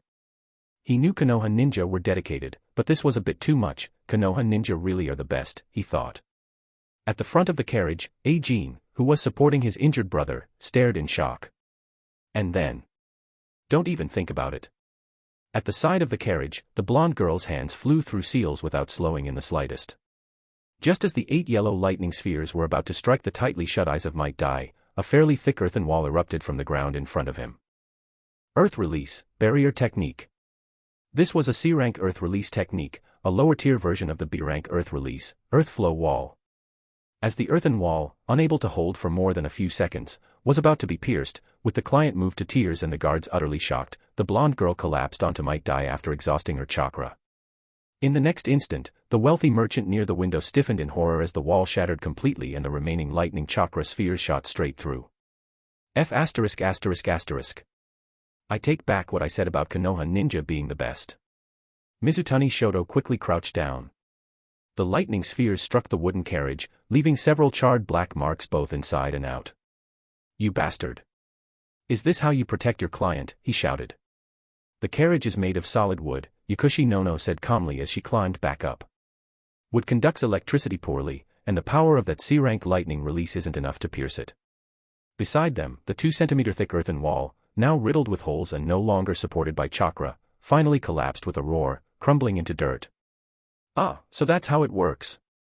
Mizutani Shoto examined the scorched areas inside the carriage. They were indeed only surface burns. His mouth twitched. Looks like I misunderstood you. But Mr. Dai is also a jennin, right? How come he didn't know this? Might Dai, who trained taijutsu every day and had forgotten basic theory along the way. I'm sorry for being a poor student. TCH didn't finish them off, huh? But I've basically figured out their strength, Ritsu muttered. His earlier attack hadn't been meant to kill them or the client, he was simply testing the Genin team's capabilities. Ritsu's green eyes swept over the blonde girl. She was clearly a support-type ninja. Though her earth release had been weak, her hand seal speed was fast enough to save that idiot with the thick eyebrows. As for the thick-browed man, from start to finish he hadn't used a single ninjutsu. Probably just a useless taijutsu-only ninja. Turning his gaze, Ritsu's green eyes reflected the image of the Uchiha girl forming hand seals. Looks like the only one I really need to deal with is, wait. Only then did he realize that her seals were already complete. An orange-red glow flickered before the girl's lips. Fire release, great fireball technique. In Mikoto's mind echoed Bishing's words from that night. When you encounter an enemy, finish them cleanly. Don't get distracted fooling around. Boom. Explosive flames surged outward, whipping up violent gusts of scorching wind. A technique famous for not actually killing people, the great fireball naturally failed to take down this elite cloud ninja so easily. Ritsu reappeared in the grass using the substitution technique, calmly resuming his analysis. C-rank Great Fireball. The Uchiha clan's signature technique. That power and range are impressive. But with a Genin's chakra reserves, that level of fire release can only be used once. Still, she's an Uchiha, most likely she can manage 2 or 3 times. In other words, charging in head-on before draining her chakra is a bad idea. I need a plan. And where the hell are Captain Ae and V? Why are they taking so long to deal with a single Genin? In the forest, the 2 cloud ninja stood on separate trees, looking ahead at Bishing, who was moving sideways up a tree trunk using chakra on his feet, then stepping onto the branch and standing upright. You're cloud ninja, aren't you? I remember Kimogakure didn't participate in the Second Shinobi World War. So why attack us inside the Land of Iron? Ae glanced at the half-collapsed tree nearby, cold sweat beading on his forehead. What kind of ninjutsu, taijutsu hybrid is this? How can it be this strong? But in response to Bishing's question, Ae offered no explanation. You really think we'd tell you? Even if your swordsmanship is strong, this is as far as you go. This area was completely deserted, no civilians, no animals. Everything had fled after the sound of the tree collapsing. So, 2 versus 1. The advantage is mine. Ae had no intention of crossing blades with a swordsman like this. His hands flew into seals. In the ninja world, swords are merely auxiliary tools. A ninja's true core strength is still ninjutsu. So, Konoha's swordsmanship genius, remember the name of this cloud Jonin. Ae. Codename, Thunder Lion. Bishing watched calmly as this unknown stray dog postured dramatically in front of him. After completing 12 complex hand seals, Ae grasped the hilts of the twin short blades hanging at his waist. Die. Kabanata 19, a pure Genin team, Konoha really knows how to scam people. Die. Lightning release, Thunder Lion Wild Roar. In the forest, the bald man wearing a blue and white fitted flak vest erupted with arcs of blue lightning from both hands. In the blink of an eye, his twin blades were hurled forward. As the blades spun through the air, blue lightning began to gather above their edges. Moments later, the lightning seemed to be drawn together, forming something that looked vaguely like a lion, but resembled even more a wild dog with invisible wings jammed into its body. Bishing calmly shifted his body to the side, effortlessly dodging the lightning release attack from the so-called Thunder Lion of Kimobukure. That's it. Bishing's face was full of disdain. The black-haired man standing beside the bald one sneered coldly. As expected of the captain, he's the strongest. The moment V spoke, Bishing's expression changed slightly. He realized he'd been a bit careless. Although he hadn't turned around to look, judging from the bald man's right hand still held in a sword-pointing gesture. If his guess was right, this wild dog could home in. Sure enough, the blue lightning lion tore through several branches and shot into the air, rising halfway before abruptly twisting around. At the same time, it connected with the faint blue electric glow at Ae's fingertip, barely visible to the naked eye. This, Ae roared, is the true finishing move, lightning release, lion flash. He slammed his right hand onto the ground and immediately retreated with V at top speed. In the next instant, a lightning arc etched into the ground like a compass needle, linking up with the blue lion still suspended in midair. Just as I thought. Whoosh. This time, the lightning moved at least 10 times faster than before, like a surface-to-air missile plunging straight down to the spot where Ae's hand had been moments earlier. A straight line of deep blue light sliced through the forest and slammed into the leaf-covered ground. The two Cloud Ninja, who had been watching Bishing closely, clearly saw that he hadn't even had time to react before the lightning pierced straight through his body. Boom. On the ground, the wild dog, no, the lion flash, carved out a crater several people wide. There was no need to elaborate on the complexity of this technique. For a lightning release Bishing had never seen before, he judged it to be S rank in difficulty, but as for power and effect. At best, it was A rank in power, and no more than B rank in practical application. This was how Jonin fought, clean, decisive, no holding back. One move meant certain death. If Bishing's identity hadn't been jennin. If the intel sent by someone hadn't stated that Bishing was poor at ninjutsu and hadn't even mastered the 3 basic techniques. Then in those 2 or 3 seconds, Ae, as a Jonin, would already have realized something was wrong, turned his gaze back to Bishing, checked the corpse, and stayed alert. Instead of standing there admiring the full execution of his self-created A-rank nin taijutsu, completely missing the black-haired youth who had already used the substitution technique, followed by earth release, and slipped underground. Time to go capture the Uchiha ninja. After watching the entire landing sequence of his A-rank technique, Ae felt thoroughly satisfied. He lifted his gaze toward the tree where Bishing had been. Not good. What is it, Captain? V looked up, only to see that the Bishing on the tree had turned into a substitution log, with a charred hole burned through its center. Creating such a complicated lightning release with sound and visual interference for targeting, no idea what kind of idiot would think this was a good idea. Bishing's upper body emerged from the ground beneath the 2 Cloud Ninja. Starting from his right hand, an invisible room space expanded instantly, forming a pale blue, translucent spherical barrier covering 180 degrees. What kind of jutsu is this? Could it be a Kekkei Genkai?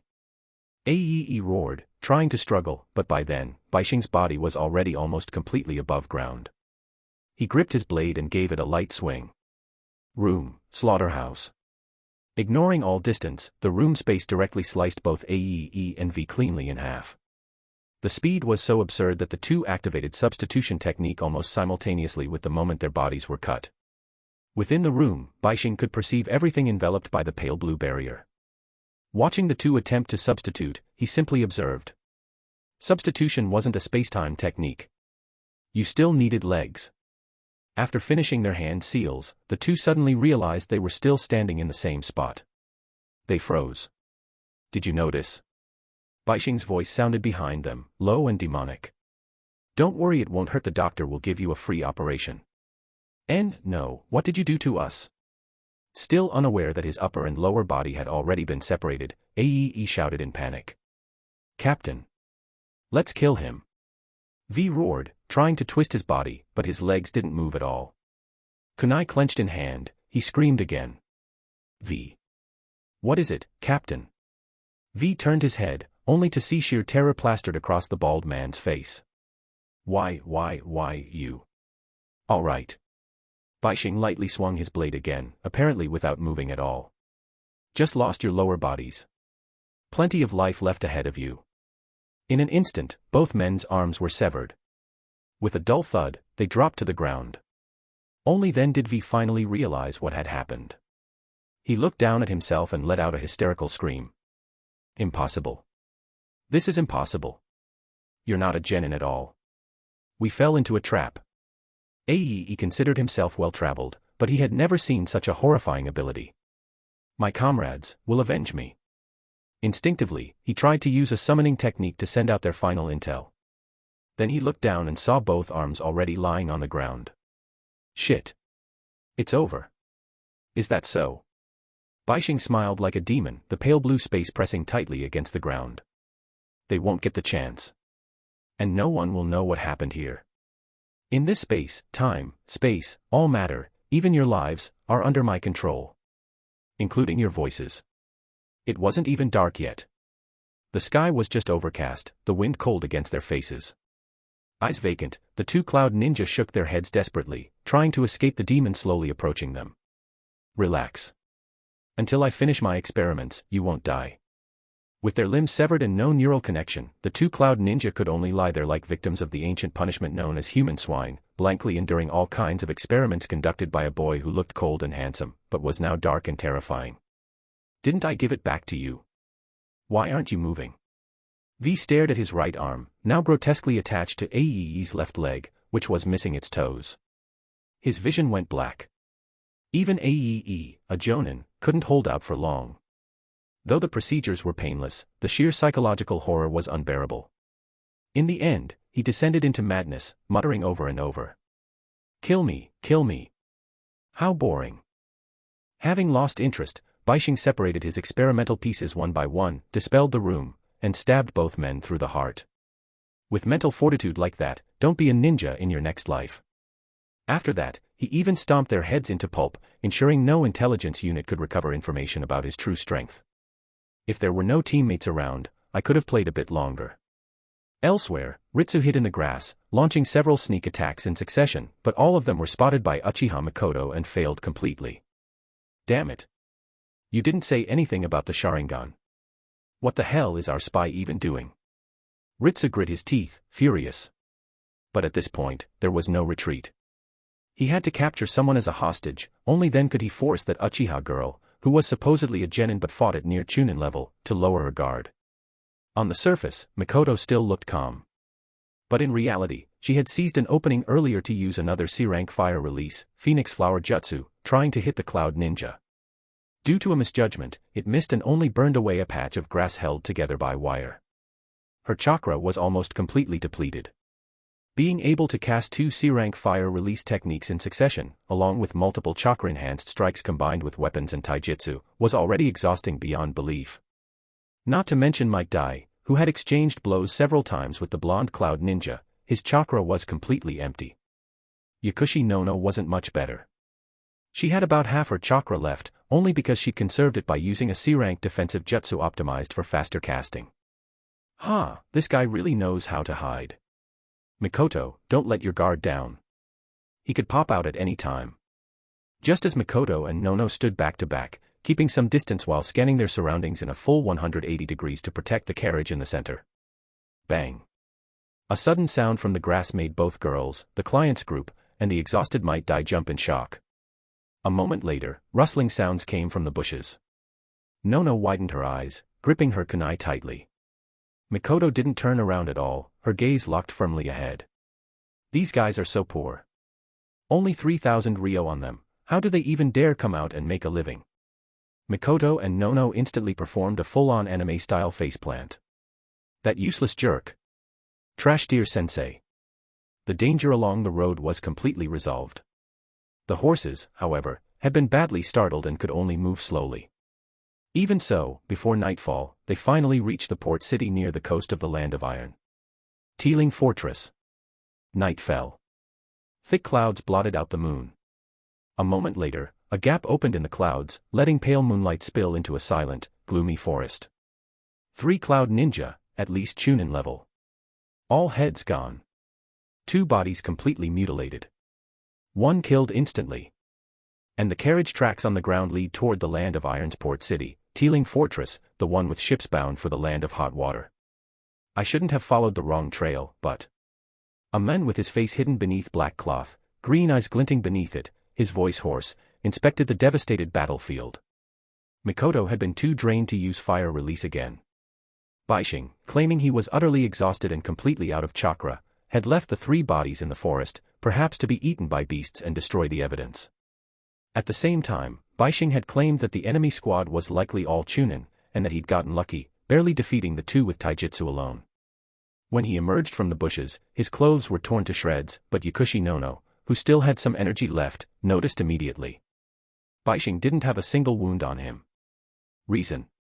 Bishing was afraid his blade would get tetanus. What no one expected was that this battlefield would be discovered shortly afterward by someone hoping to earn a 30,000 ryo black market bounty. Kakuzu. 30,000. 30,000 to make me deal with a Jonin level team. He. Kakuzu turned and left without looking back. Along the way, the intel he'd gathered said the merchant had hired a pure Genin, foreman team as protection. Now it seemed obvious. What a joke. There was no such thing as a pure Genin team. This was clearly another one of Konoha's tricks. Kabanata 20, who exactly is your real son, father? Please keep reading. Thanks to not selling oranges for the 100 coin tip. Day 8 of the mission.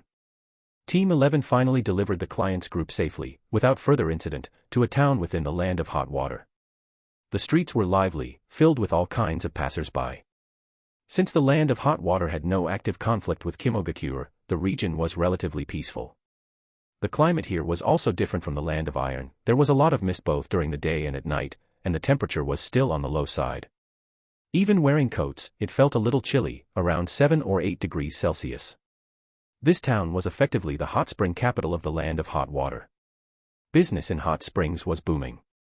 After surviving the ambush by the Cloud Ninja, Mizutani Shoto finally revealed his true financial power. He invited Bishing's entire team to enjoy one full day and night at his hot spring resort, all expenses covered. That single all-access hot spring ticket was worth at least 200,000 to 300,000 ryo in Land of Hot Water currency, around 100,000 ryo in Land of Fire money. Bishing was honestly tempted to resell it, find an inn for the night, and leave early the next morning. One of the ninja rules, traveling at night is basically asking to die, especially during wartime. Nope.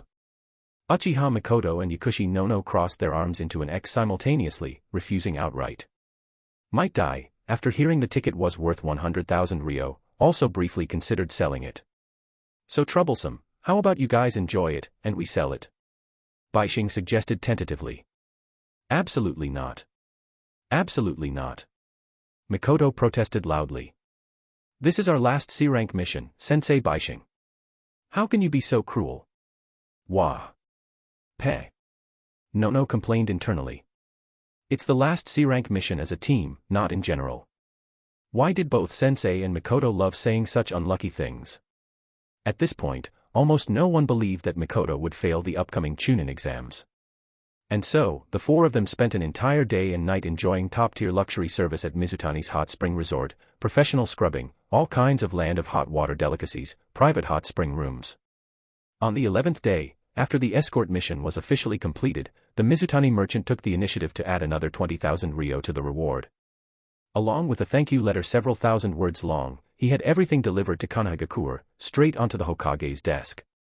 Cloud Ninja. Bishing, you really gave me a surprise, Sarutobi Hiruzen murmured. In the ninja world, intelligence was notoriously easy to leak. In the Land of Waves mission, even Zabuza's group had deduced Team 7's route purely from travel information. So Hiruzen didn't suspect a leak from within the village. He was simply puzzled. Had some criminal organization suddenly decided to spend big money hiring Cloud Ninja? Regardless, this mission was no longer an ordinary one. Upgrading it to a B-rank mission was entirely justified. What Hiruzen couldn't figure out was how Bishing's team had defeated the Cloud Ninja squad, and whether there had been a Jonin among them. All of that would require questioning Bishing, the team leader. That said, he could already go ahead and register Bishing's team for the Chunin exams. One day before the first stage of the Chunin exams. The main gate of the village. After completing entry procedures and stepping back onto Konoha's streets, the 3 members of Team 11 felt like their bodies no longer belonged to them. Bishing, on the other hand, looked completely relaxed. If he hadn't deliberately slowed down to match their pace, he would have returned days earlier. Registration for the Chunin exams is already closed. I'll pull some strings and get you signed up, Bishing said casually. Also, there's still time today. Go home and rest well. Don't forget, tomorrow, go to the Ninja Academy conference building for the first exam. That's all. He completely ignored the resentful looks from Mikoto and Nono behind him. During the nighttime travel, Bishing hadn't given the 2 girls a break from training, even sneaking in some technique stealing on the side, picking up 2 different C-rank elemental jutsu. As for Might Dai.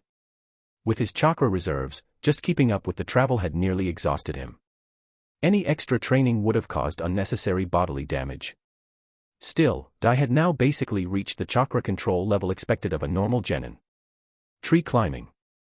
In the original story, Naruto and Sasuke, children of destiny with bloodlines, cheat codes, absurd chakra growth, and later buffs from the Sage of 6 Paths, still needed several days of non-stop training to master it. Someone like Dai, whose chakra talent was worse than an average jennin if you excluded the 8 gates. Tree climbing was a major hurdle. Hokage building. After Bishing finished his report, Hiruzen's pupils shrank slightly upon hearing about the dual-blade lightning release ninja. From Bishing's account, he believed the enemies were most likely Chunin. But according to intel Hiruzen remembered, there was a Kumogakure Jonin who, during missions involving Cloud Ninja, referred to himself as Thunder Lion. Ahem. You sold those 2 blades. Hiruzen stared at Bishing with a "Are you messing with me?" expression. Bishing nodded honestly, his tone calm. Those blades were spoils of war, but since they belonged to Cloud Ninja, I sold them immediately in a nearby land of Iron Town to avoid being tracked. Sold them. Hiruzen covered his face. Sometimes Bishing was incredibly meticulous, too meticulous. So meticulous that it made it impossible to confirm whether the enemy squad had included a Jonin. Normally, a mission team must be led by a higher-ranked ninja to properly command the others, Hiruzen said bluntly, piercing through Bishing's lie. So, Bishing. The ninja you killed wasn't a Chunin. At the very least, he was a special Jonin. Bishing immediately launched into award-winning acting. His body trembled slightly, a flash of joy crossing his eyes before quickly sinking into gloom. Even so, I still hope I can pass the Chunin exams properly tomorrow. Actually, Hiruzen said slowly. You're already a fully qualified Chunin, Bishing. He tried earnestly to persuade him to let go of his fixation.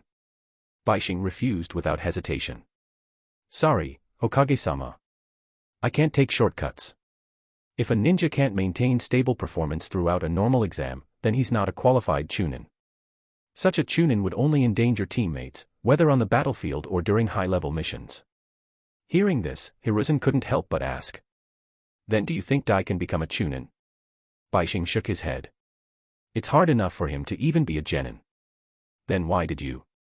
Because of issues with his previous team, he never had the courage to take the Chunin exams. I just did what a teacher should do. That answer ended the discussion. Even if Bishing never became a so-called genius ninja, Hiruzen now fully acknowledged him as a perfect inheritor of the will of fire, someone who could become an excellent ninja instructor. Teaching at the academy someday might suit him perfectly. This time, your mission reward is raised to 120,000 Ryo. It will be recorded as a B-rank mission in your file.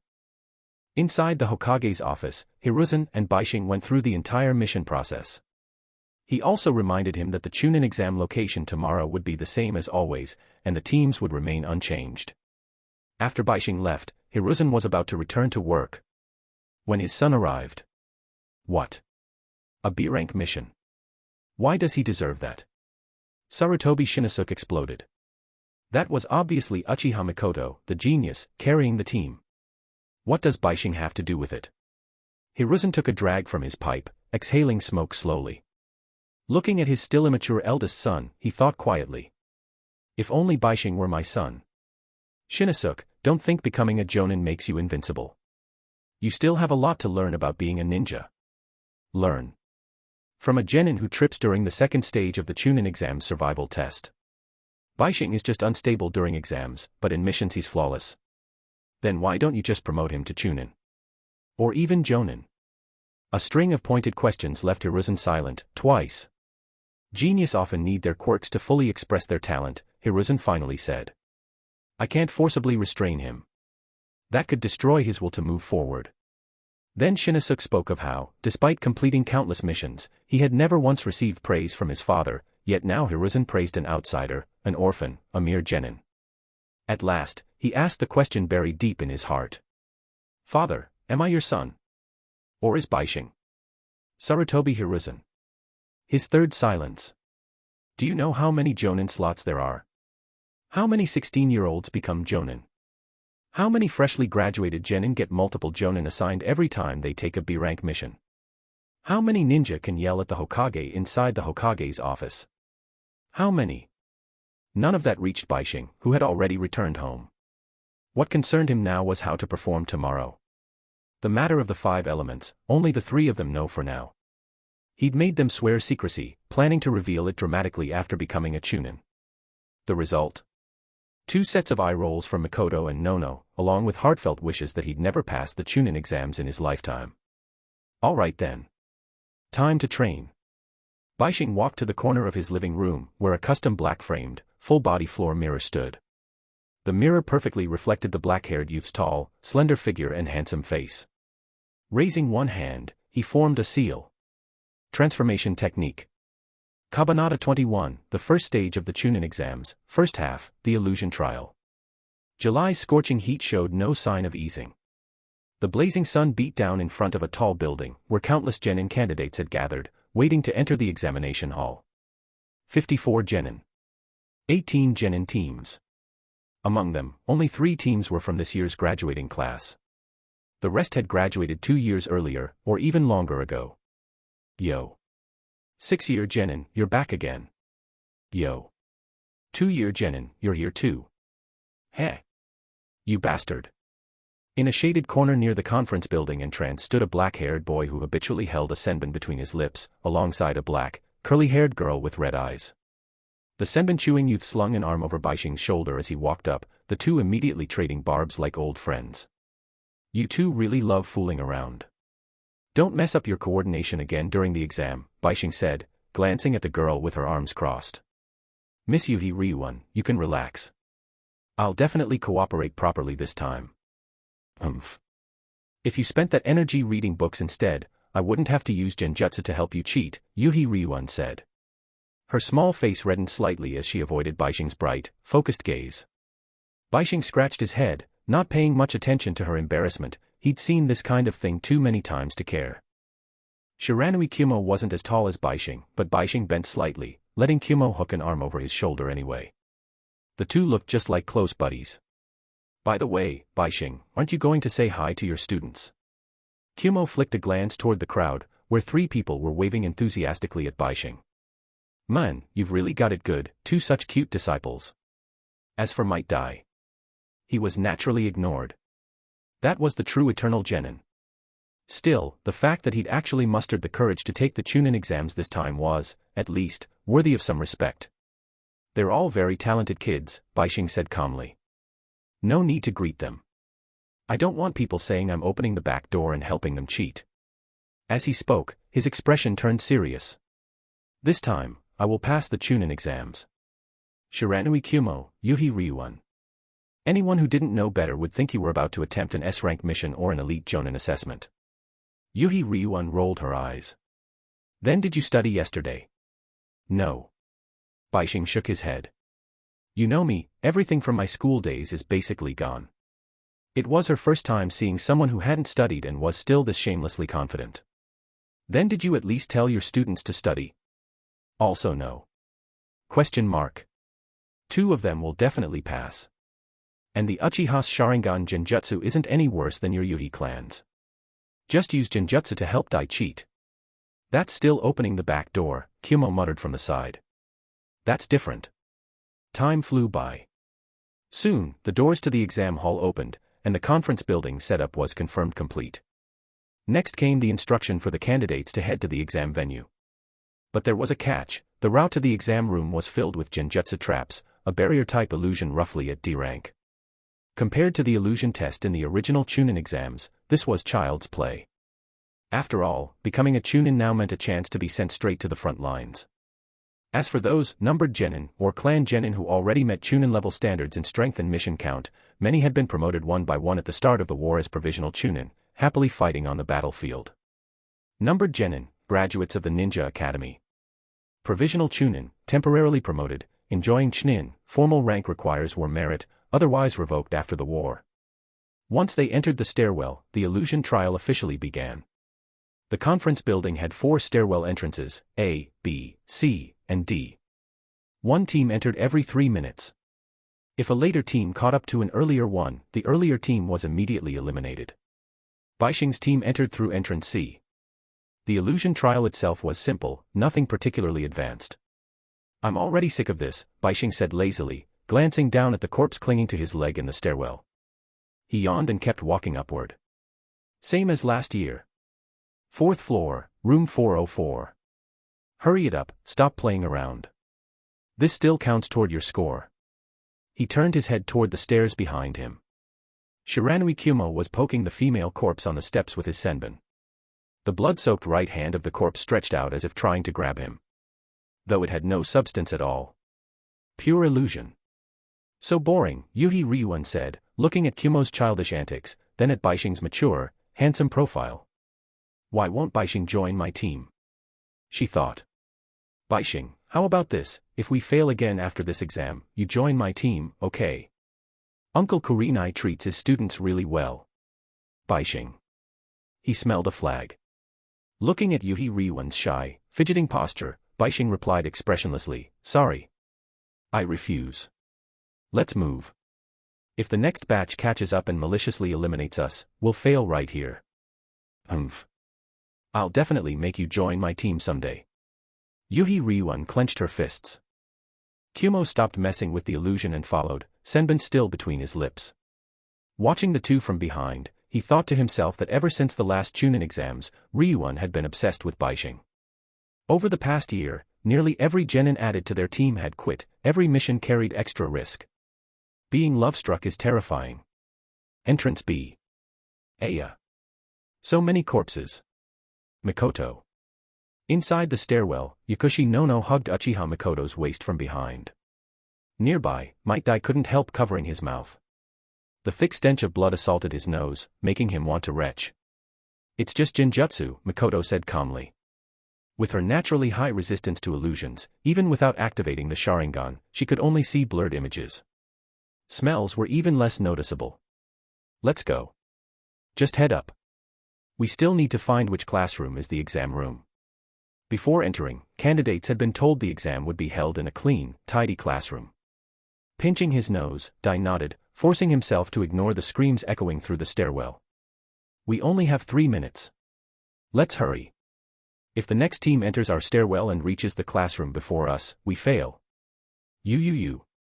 Nono suddenly felt that being a genin forever might not be so bad after all.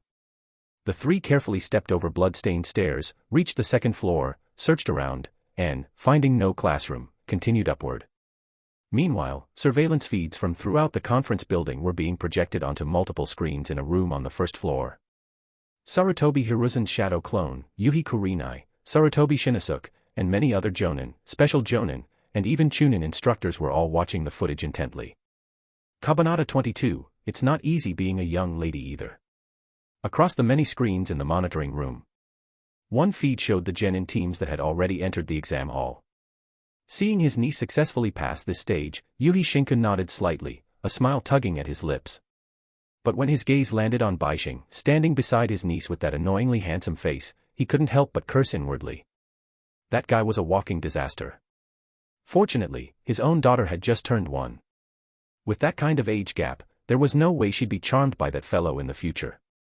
Bishing still showing off as much as ever, Sarutobi Shinosuke said, arms crossed, dissatisfaction clear in his voice as he watched the screen. This was his first time in the back room observing a Chunin exam. Sarutobi Hiruzen glanced at Shinosuke but said nothing, quietly shifting his attention to the other examinees instead. Click. The door to the monitoring room opened.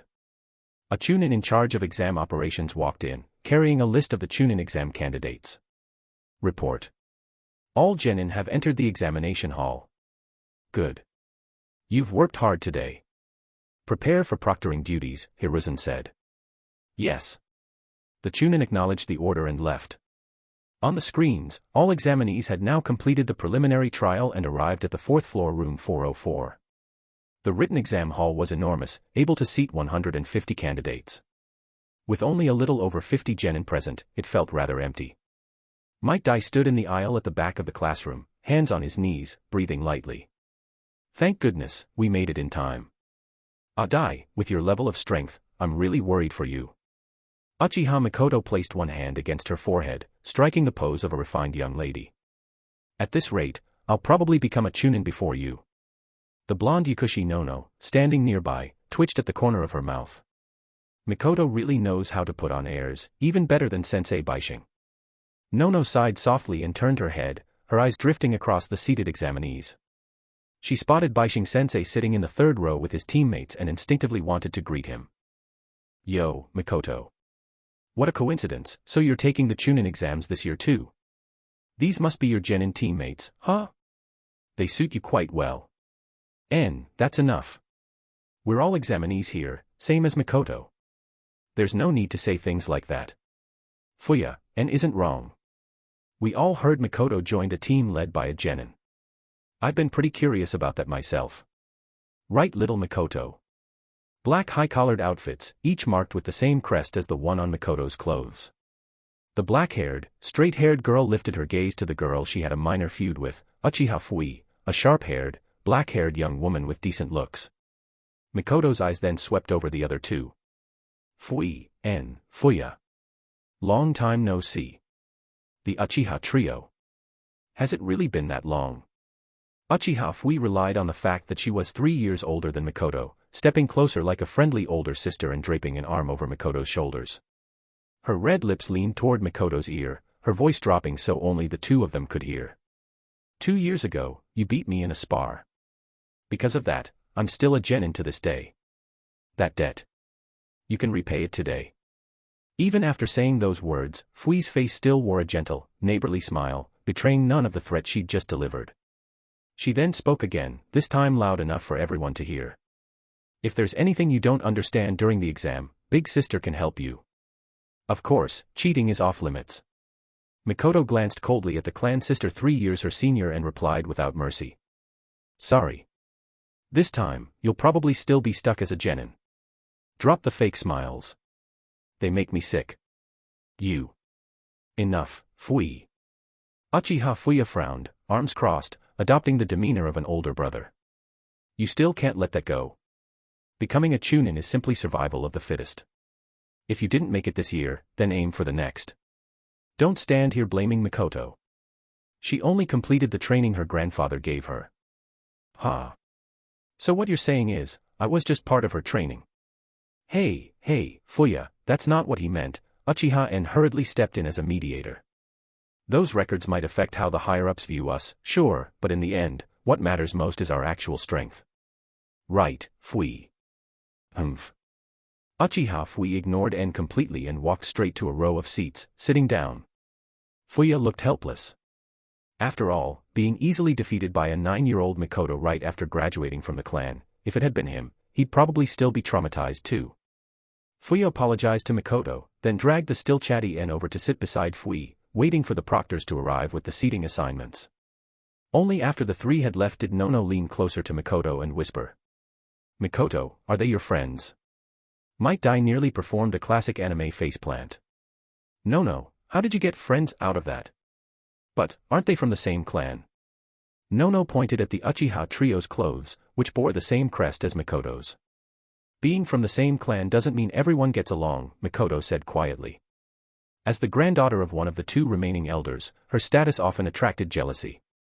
Her grandfather had taught her this: never use status to oppress others. If you must suppress someone, do it with your own strength. Come on. Let's find seats and sit down first. The three of them didn't have much mood left to greet Bishing. Though he appeared to be chatting casually with Shiranui Kyumo, Bishing had actually seen everything. Being a young lady really isn't easy. As Mikoto took her seat, her thoughts drifted back to a scene from a year ago.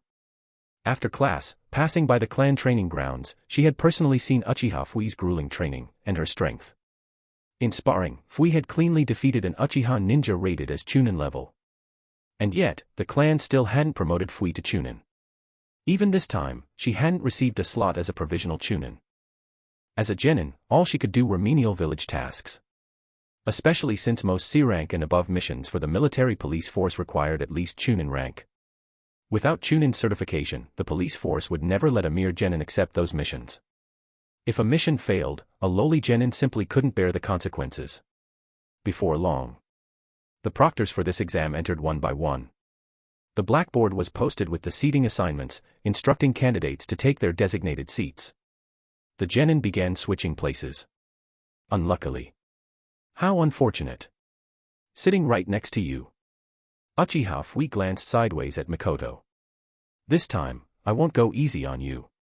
Mikoto frowned. What do you mean? Isn't this a written exam? Uchiha Fui gave a cold smile, looking at her naive younger clanmate. Written exam. Kabanata 23, eliminations one after another.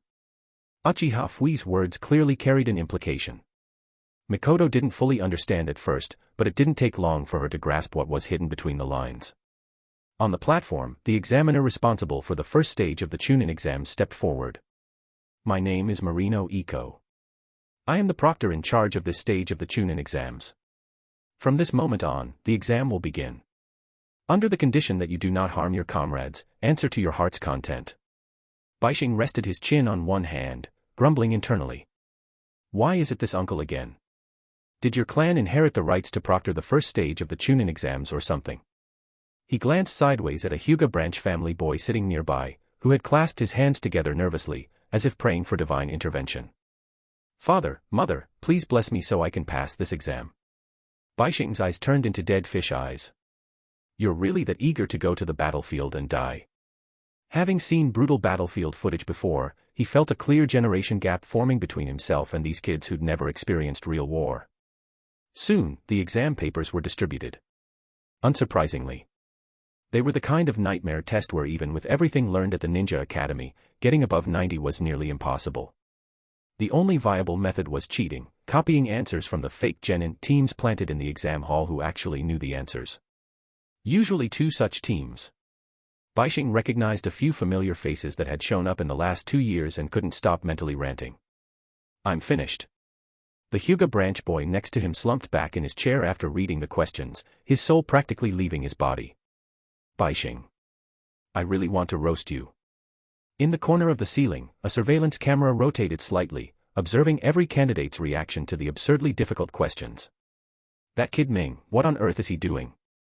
In the monitoring room, a Hyuga branch family jonin rubbed his temples. Seeing his cousin's son in such a state, he felt this year's Chunin exam was probably already over for him. The Chunin exams weren't just about strength, they were a comprehensive evaluation of whether someone was fit to be a Chunin. Moreover, slots were limited.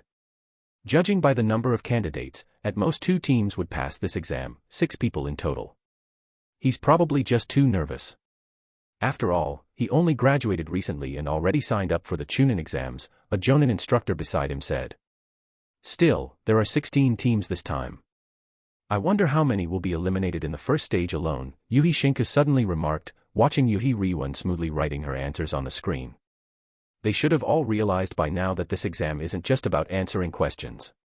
Kihihi. In any case, my second team will definitely pass. Sarutobi Shinosuke spoke confidently, completely unaware that the cold voice behind him didn't belong to any team instructor. On the screen, his squad, Eno Shika Cho was already cooperating flawlessly. Yamanaka Taiji spotted several candidates who were writing confidently. After finishing his own answers, he immediately used mind transfer jutsu, swapped bodies, and began copying from a perfect score paper. Then he passed the answers to Narration and Akimichi Yumi. Orochimaru. What are you doing here? Sarutobi Hiruzen didn't turn around. He merely tilted his head slightly, glancing backward. Leaning against the wall was a cold-looking man with his arms crossed. His lips curled faintly, his headband gleaming, earrings swaying slightly. When his eyes opened, they resembled venomous pythons lurking in the forest. I heard there's a genius girl from the Uchiha clan taking part in this exam, so I came to have a look, Orochimaru said softly. And I also heard she happens to be a student under that jennin, Bishing. Isn't that rather interesting?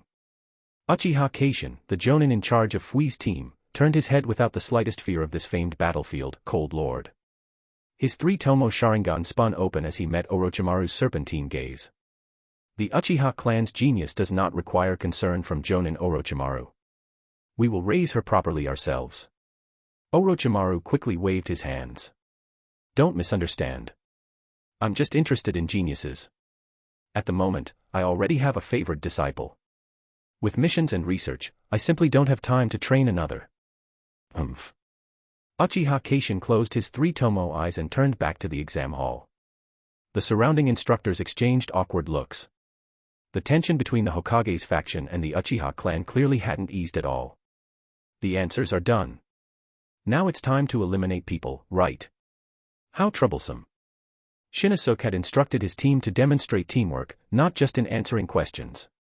In the fifth row, with an excellent vantage point, Narration swept his gaze across the proctors monitoring the hall and began forming hand seals. The proctors pretended not to notice, but smiles were already creeping onto their faces. The internal struggle among jennin in the first stage had finally begun, and surprisingly, it was this year's rookies who struck first.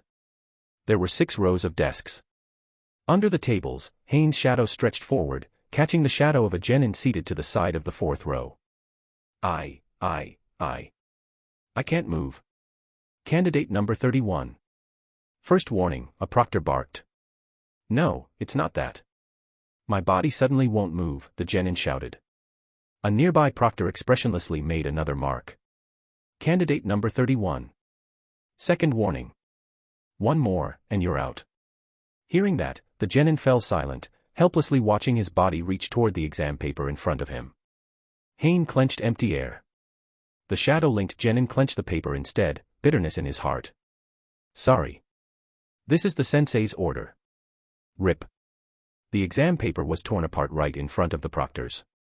The jennin stared at his own hands in despair as control returned to his body. Candidate number 10, number 31, and number 45, eliminated. What? He tore the paper. Why are we eliminated? Yeah. I finished everything. On the platform, Marino Iko scanned the 3 who had stood up, his expression cold and stern. You are one team. Are you willing to abandon your comrades and advance alone as a Chunin? If so, then you are even less worthy of becoming Chunin. This. The 3 looked at one another. Under the weight of everyone's gaze, they finally lowered their heads and walked out of the exam hall. They never imagined this year's Chunin exams would be so brutal, being eliminated before even reaching the 2nd stage. After they left, it was soon Yamanaka Taiji's turn. Sorry about this. Mind transfer jutsu. In an instant, he entered a boy's body. Lowering his head to check the exam paper, he realized the answers were mostly correct.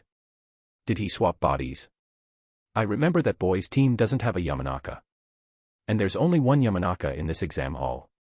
Bishing's voice drifted over. The Hyuga branch boy stiffened. Taiji, currently occupying Hyuga Ming's body, turned his head slightly toward Bishing, his tone dark. Don't meddle. I didn't control you only because Sensei Shinnosuke wants us to crush you hard in the 2nd and 3rd stages. Otherwise. Bishing yawned. He couldn't care less, this guy wasn't his student or teammate anyway. Right now, he was just waiting for that Miss Ryuan in the 1st row to put him under genjutsu, so he could pretend to scrape by with a 60-something score and pass. I forfeit. Next to him, Hyuga Ming suddenly stood up with his hand raised, shock written all over his face, as if he himself didn't understand why those words had come out. Candidates number 7, number 21, number 30. Eliminated. Third row. After finishing her answers, Uchiha Fui turned toward the girl beside her. Time to send you home, Mikoto. Fui.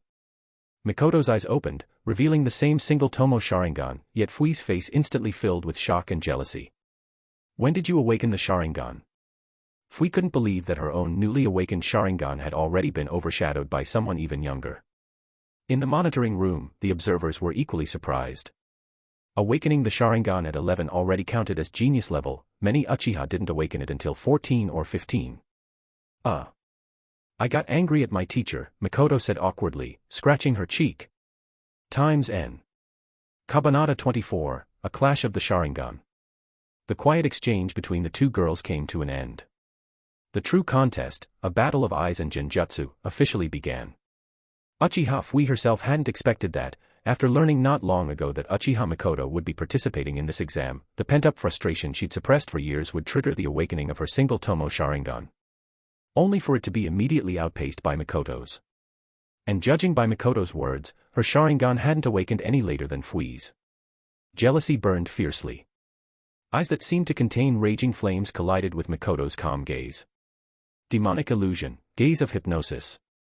Mikoto, demonic illusion, gaze of hypnosis. Ocular power and chakra crashed into each other, attacking the opponent's consciousness directly. To outsiders, it looked like the two girls were simply staring deeply into each other's eyes.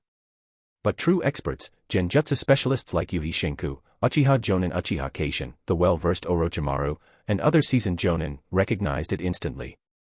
This was a genjutsu duel. Inside the exam hall, the surrounding scenery began to warp wildly. Colors shifted non-stop, figures stretched and shrank, as if one had eaten some questionable wild mushrooms. Only the figures of Mikoto and Fui remained stable, untouched by distortion. You can't beat me, Mikoto, Fui said, glaring with her Sharingan.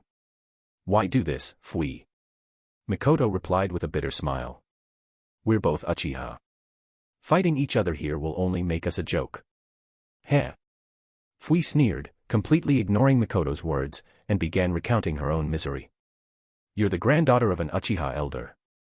You've enjoyed the best treatment the clan has to offer since birth. And what about us?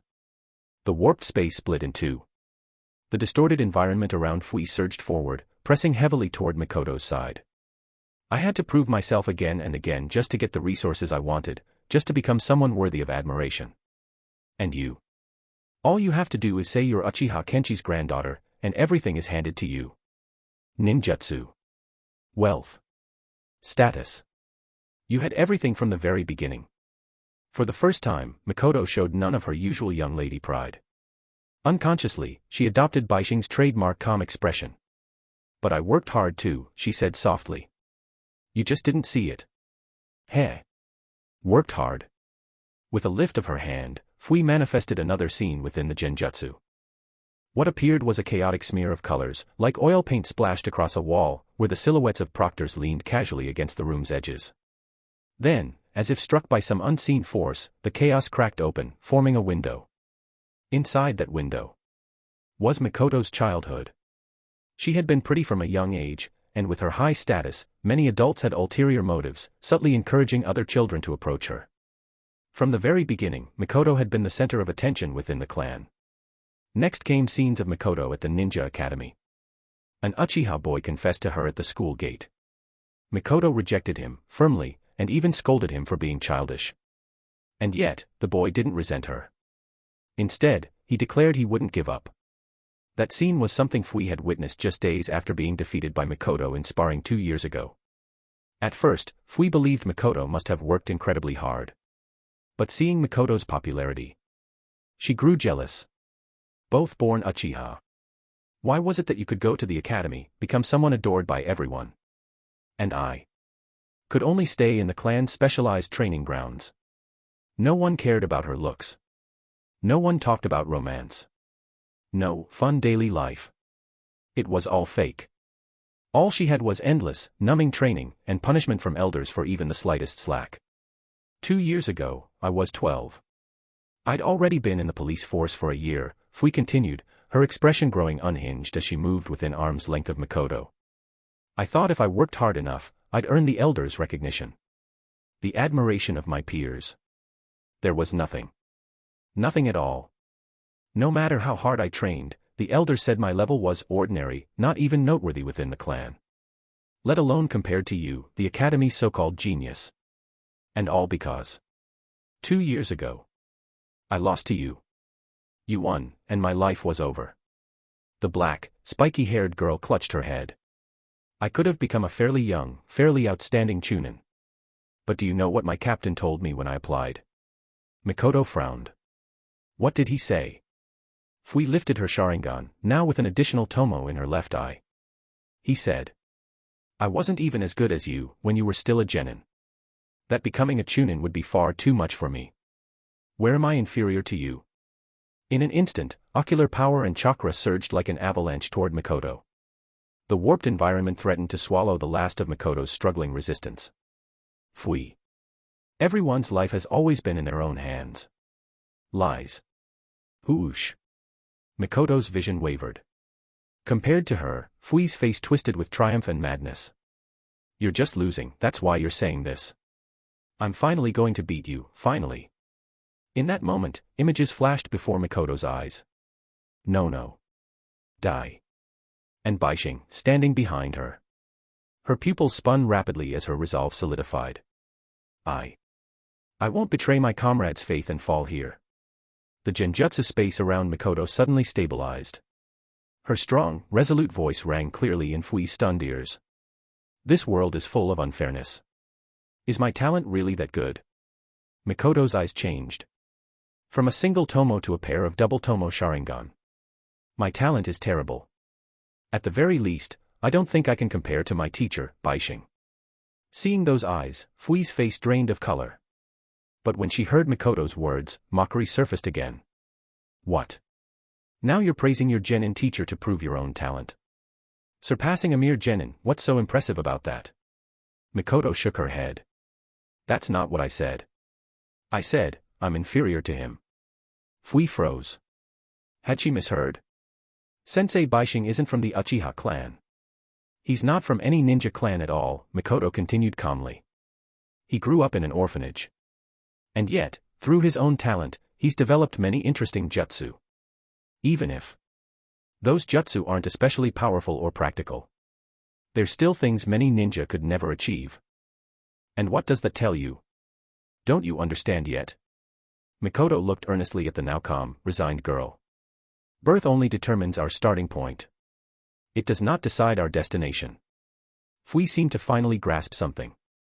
Until the very end, no one knows who the real genius is.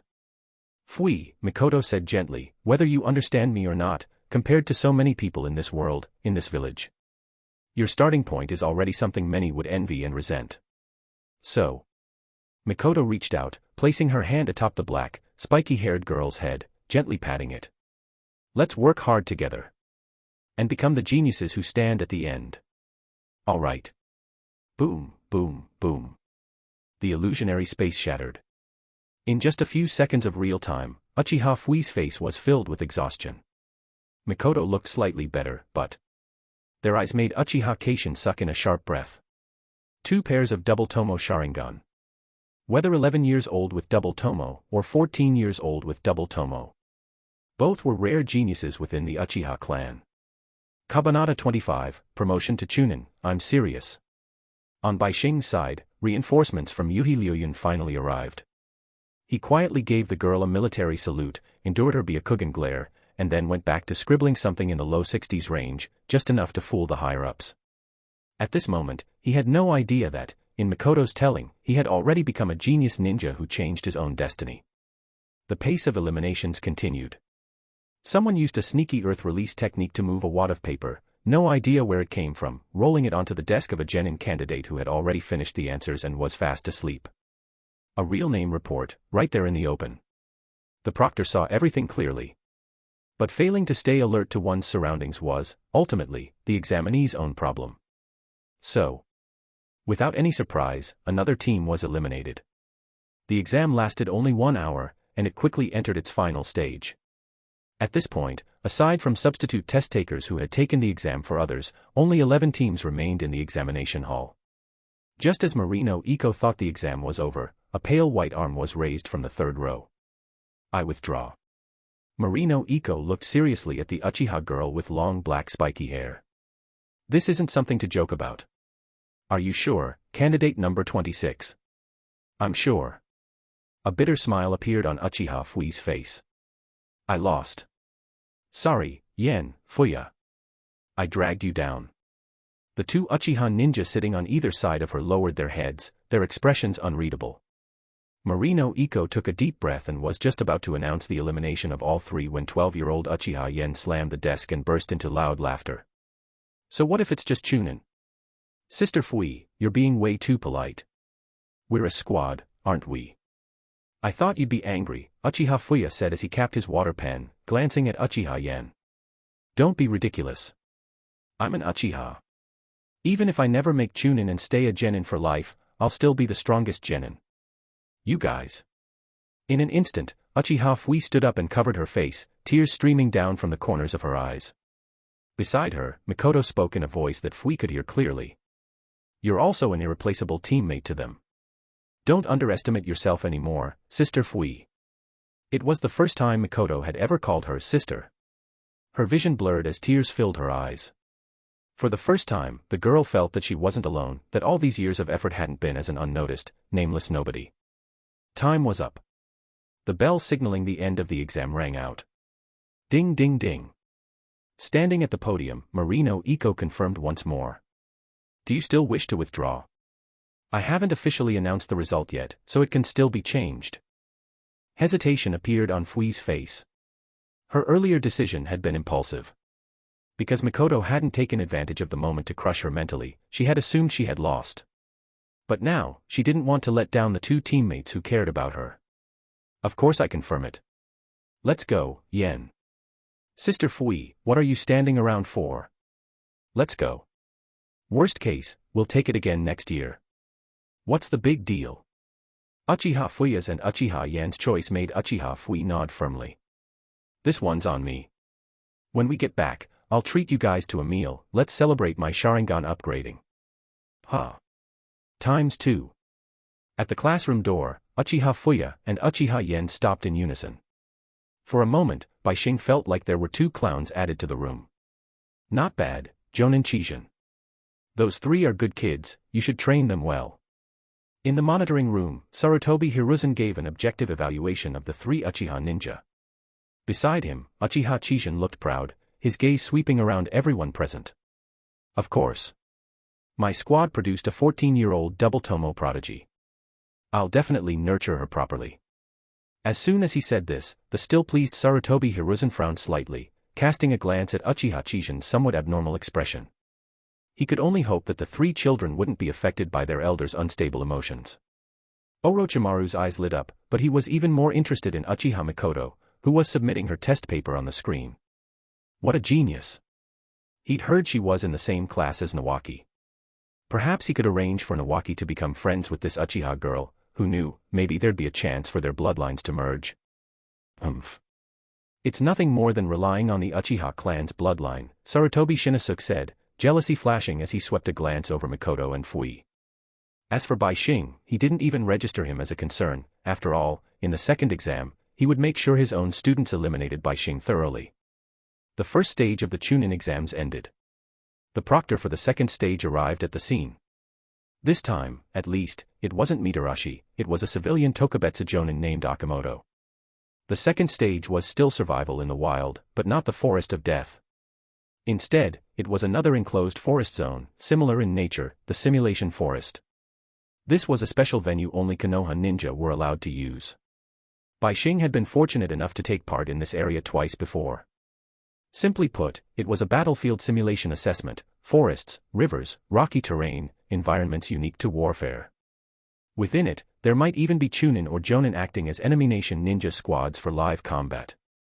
The squads, meanwhile, had to reach a tall tower at the center of the forest. The survival time was even shorter, only 1 day and 1 night, 24 hours. Amid constant battles with enemy nation ninja and along routes that looked safe but were actually filled with traps, teams had to seize from other squads a scroll opposite to the one they held. In terms of difficulty, it was even harsher than the Forest of Death. After all, this was practical Chunin combat training designed for wartime. On top of that, the area was larger than the forest of death. Teacher, we passed the first exam. Hee, sensei, you're not on a date, are you? How about we? Shut up. ×2. On the street, just as Bishing was thinking about whether he should personally step in during the second exam or wait until the third, the sudden voices of boys and girls from behind made his hair stand on end. Beside him, Yui Liuyun pursed her red lips and turned to face the three of them. We're discussing tomorrow's exam with your teacher. It's NNN not a date at all. Shiranui Kumo covered his face, thinking that even an idiot could tell she had no intention of discussing the exam. After all, it was the same as last year's test. There was no need to go to a restaurant, book a private room, and eat together just to discuss it. TCH, small fry. Uchiha Mikoto glanced at Yui Liuyun and snorted internally. She curled her lips, regaining her young lady composure. Then it should be fine if we eat with our teacher too, right? How could that be allowed? We're discussing tomorrow's battle strategy. What if you eavesdrop and we suffer a huge loss? Bishing, Shiranui Kumo. The two exchanged a look. Bishing asked with his eyes, did we even discuss anything last time? Shiranui Kumo shook his head in perfect understanding, complaining inwardly, discuss my ass. We just said, react as things come, and that was it. The next morning at 11:30, 9 squads that had passed the previous day's exam stood before the simulation forest. Looking at the numbers, doesn't it seem like one squad is missing? Might Dai worried inwardly. Weren't there 10 squads that passed yesterday? Don't tell me there's some other test we don't know about. Standing beside Might Dai, Bishing lazily swept his gaze over the crowd. He locked eyes with Yamanaka Taiji from Team 2, the blonde boy's look clearly said you're finished. Do you even need to ask? Obviously, they failed the exam. Huh. ×3. So some teams didn't pass after all. Uchiha Mikoto said in surprise. Yakushi Nono, sensei, didn't you say yesterday that only us, Team 8, and Team 2 were the top teams of this year's? Bishing fell silent for a moment. He exchanged polite nods with the relatively friendly Narahane and Akimichi Yumi. Akimichi Yumi tugged at Narahane, who wore a I want to die, this is such a pain expression, and whispered, your idol looked at you. Not every squad has the ability to gather and transmit intelligence. Bishing looked at his own 3 students. So you're already a very strong team. At this point, Shiranui Kumo, chewing on a senbon, had a bad feeling. Hey, you're not about to pull something again, are you? Are you planning to deliberately let your own squad pass this time? Yui Liuyun, looking jealous, widened her beautiful eyes and stared hard at the 2 girls about her age. Bishing spoke calmly. Kumo, don't make me laugh. No one can stop me from becoming a Chunin. Not even my most beloved disciples. Prepare yourselves mentally and face your teacher at full strength. Turning his head, Bishing's serious gaze swept over his 3 students. I absolutely will not hold back. Absolutely. This time, you'll need the resolve to die together with your teacher just to have a chance. To lose with some dignity. The 3 members of Team 11 went from faint inner joy to cold sweat pouring down their foreheads in just a few seconds. There was no way they could beat Teacher Bishing, who could instantly kill a Chunin, even with their heads on the line. Kabanata 26, the second stage of the Chunin exams begins. A black-haired man wearing a Konoha forehead protector and a green flak jacket, holding a file in his hands, was reading out the rules of the exam. The rules are simple. Before entering the forest test site, each of you will receive one of the 2 scrolls, Heaven or Earth, from the staff at the entrance.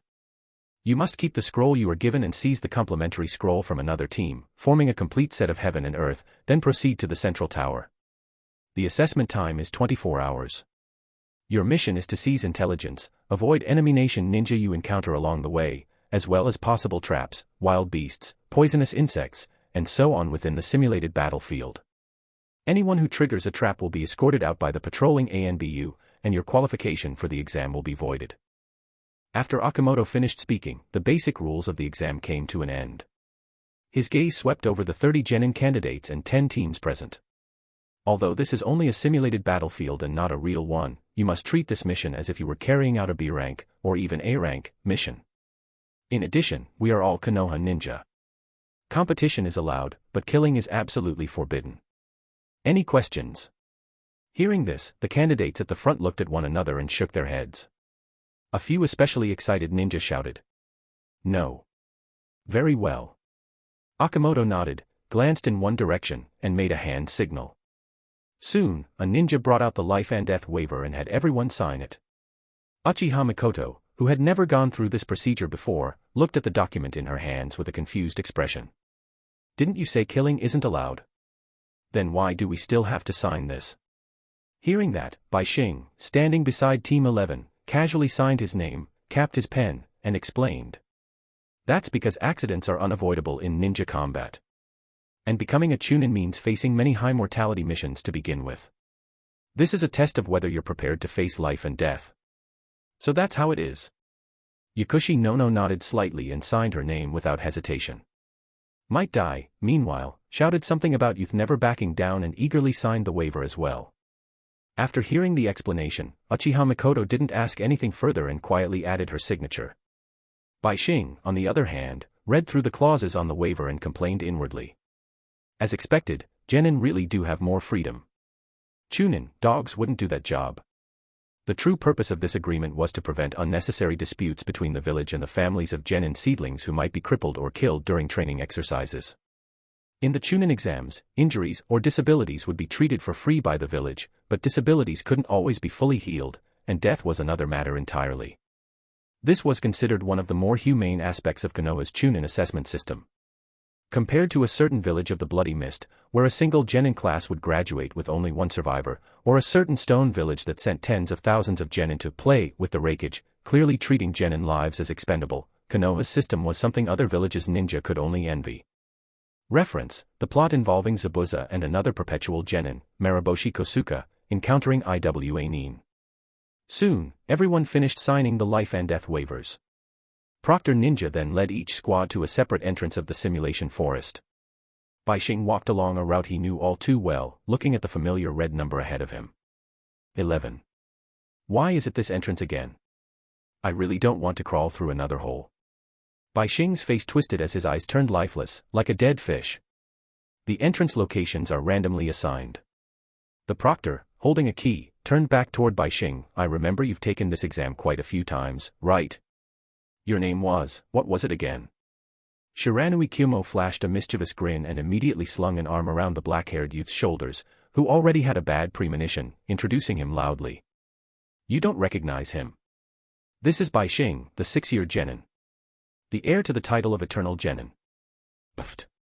Beside them, Yuhi Liuyun burst out laughing. The proctor suddenly realized something and nodded slightly. So it's you.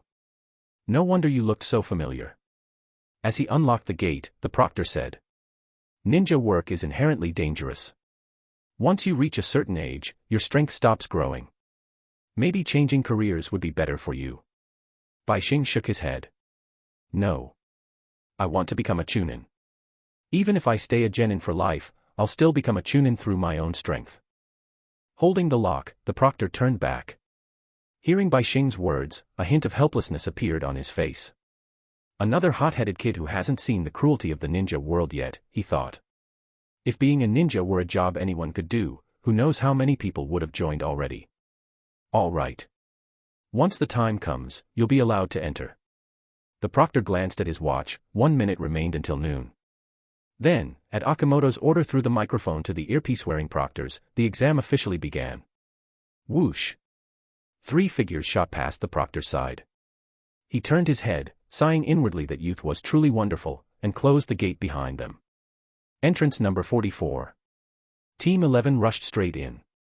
This exam filled them with a hot-blooded excitement, the feeling that they could finally fight to their heart's content. Tap tap tap. Inside the forest, along the ground-level paths, the 3 leapt across tree trunks, the surrounding scenery streaking past them at high speed. At that moment, a forest viper bared its fangs and struck. Yakushi Nono dodged just in time, glanced back at it, then looked forward again and continued sprinting alongside the other 2. That really scared me. That snake almost bit me just now. As the environment continued to blur past, Might Dai said, this assessment won't be that simple. We need to stay alert at all times. Just as they were about to break through the forest, a flash of light ahead caught Uchiha Mikoto in the eyes, but she still managed to clearly see what lay beyond. Stop. Tap tap tap. With 6 or 7 tree trunks still separating them from the light, Uchiha Mikoto halted ahead of the others, half-crouching. Cold sweat immediately broke out on her back. It looks like there's a cliff ahead. Huh. ×2. The three then dropped down from the tree trunks and carefully examined the surroundings for traps. Just as they were about to step out of the forest, a thin steel wire glinted faintly in midair between the trees. Uchiha Mikoto raised her hand, signaling the others to stop. Standing on the tree trunk, the long black-haired girl stepped closer to the trap and carefully inspected its connections. Then she looked up sharply. Tied to the branches above was a fist-sized white sphere. The other two followed Mikoto's gaze upward. Is it a falling rock trap? Might Dai asked. Yakushi Nono shook her head. If I'm not mistaken, it's very similar to the trap I once set for teacher Bishing. There's probably anesthetic gas or something like that inside. Uchiha Mikoto landed and clapped her hands. Let's just go around it. The two behind her followed Mikoto at a slower pace until they reached a steep slope ahead. Below them lay a dense, endless sea of forest. And in all directions, there were various unique types of terrain. This wasn't a sheer cliff, it was a mountain escarpment. Turning her head, Mikoto analyzed. At first, everything seemed smooth and uneventful. Then the strong light at the forest exit blinds you, causing you to walk straight into the trap. Really well planned. This kind of falling object trap placed on tree trunks was specifically designed to target ninja who moved by running along walls and trees. The problem now is how we get down, Yakushi Nono said as she approached the edge, swallowing nervously. From where the blonde girl stood, the forest below was at least 100 or 200 meters down. Let's use a rope. It'll save chakra and also ensure our safety. Mikoto took out a rope she had brought along, her gaze shifting to a thick tree in the forest behind them. Suddenly, Yakushi Nono felt that they shouldn't go down so soon. She immediately lay flat on the ground to avoid being spotted by other teams. Wait, Mikoto. It looks like we're occupying the high ground. We can observe the surroundings first and confirm which direction the intelligence we need to seize is in. Oh, right. No, that's exactly like you. Might Dai immediately imitated her, lying flat as well, sticking out half his head to observe the forest below and the more distant surroundings. Okay. After agreeing, Uchiha Mikoto suddenly remembered something and turned to look toward the other entrances on both sides.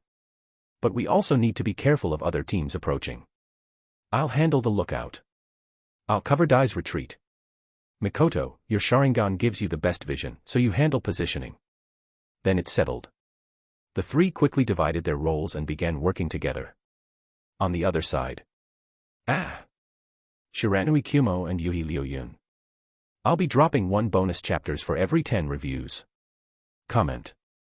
Cabanata 27, the mantis stalks the cicada, unaware of the oriole behind. A dark, silent cave tunnel.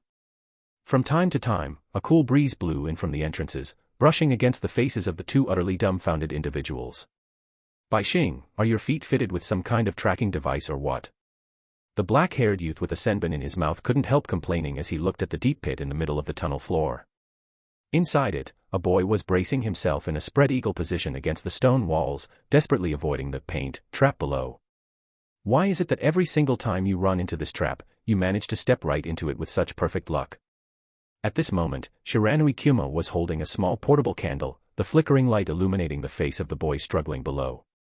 I don't know either. Last time it was on the left. Who knew they'd switch it to the right this time? Nearby, the curly-haired, red-eyed young woman covered her face in embarrassment. Bishing, why do you run into problems like this every exam? Someone who can complete D-rank missions at 100% success rate should have great observational skills. As Yuhi Lyoyun finished speaking, Bishing exerted a bit of force with both hands and feet. With a neat, graceful motion, he sprang out of the pit and landed on the tunnel floor behind them, calmly dusting off his hands. Relax.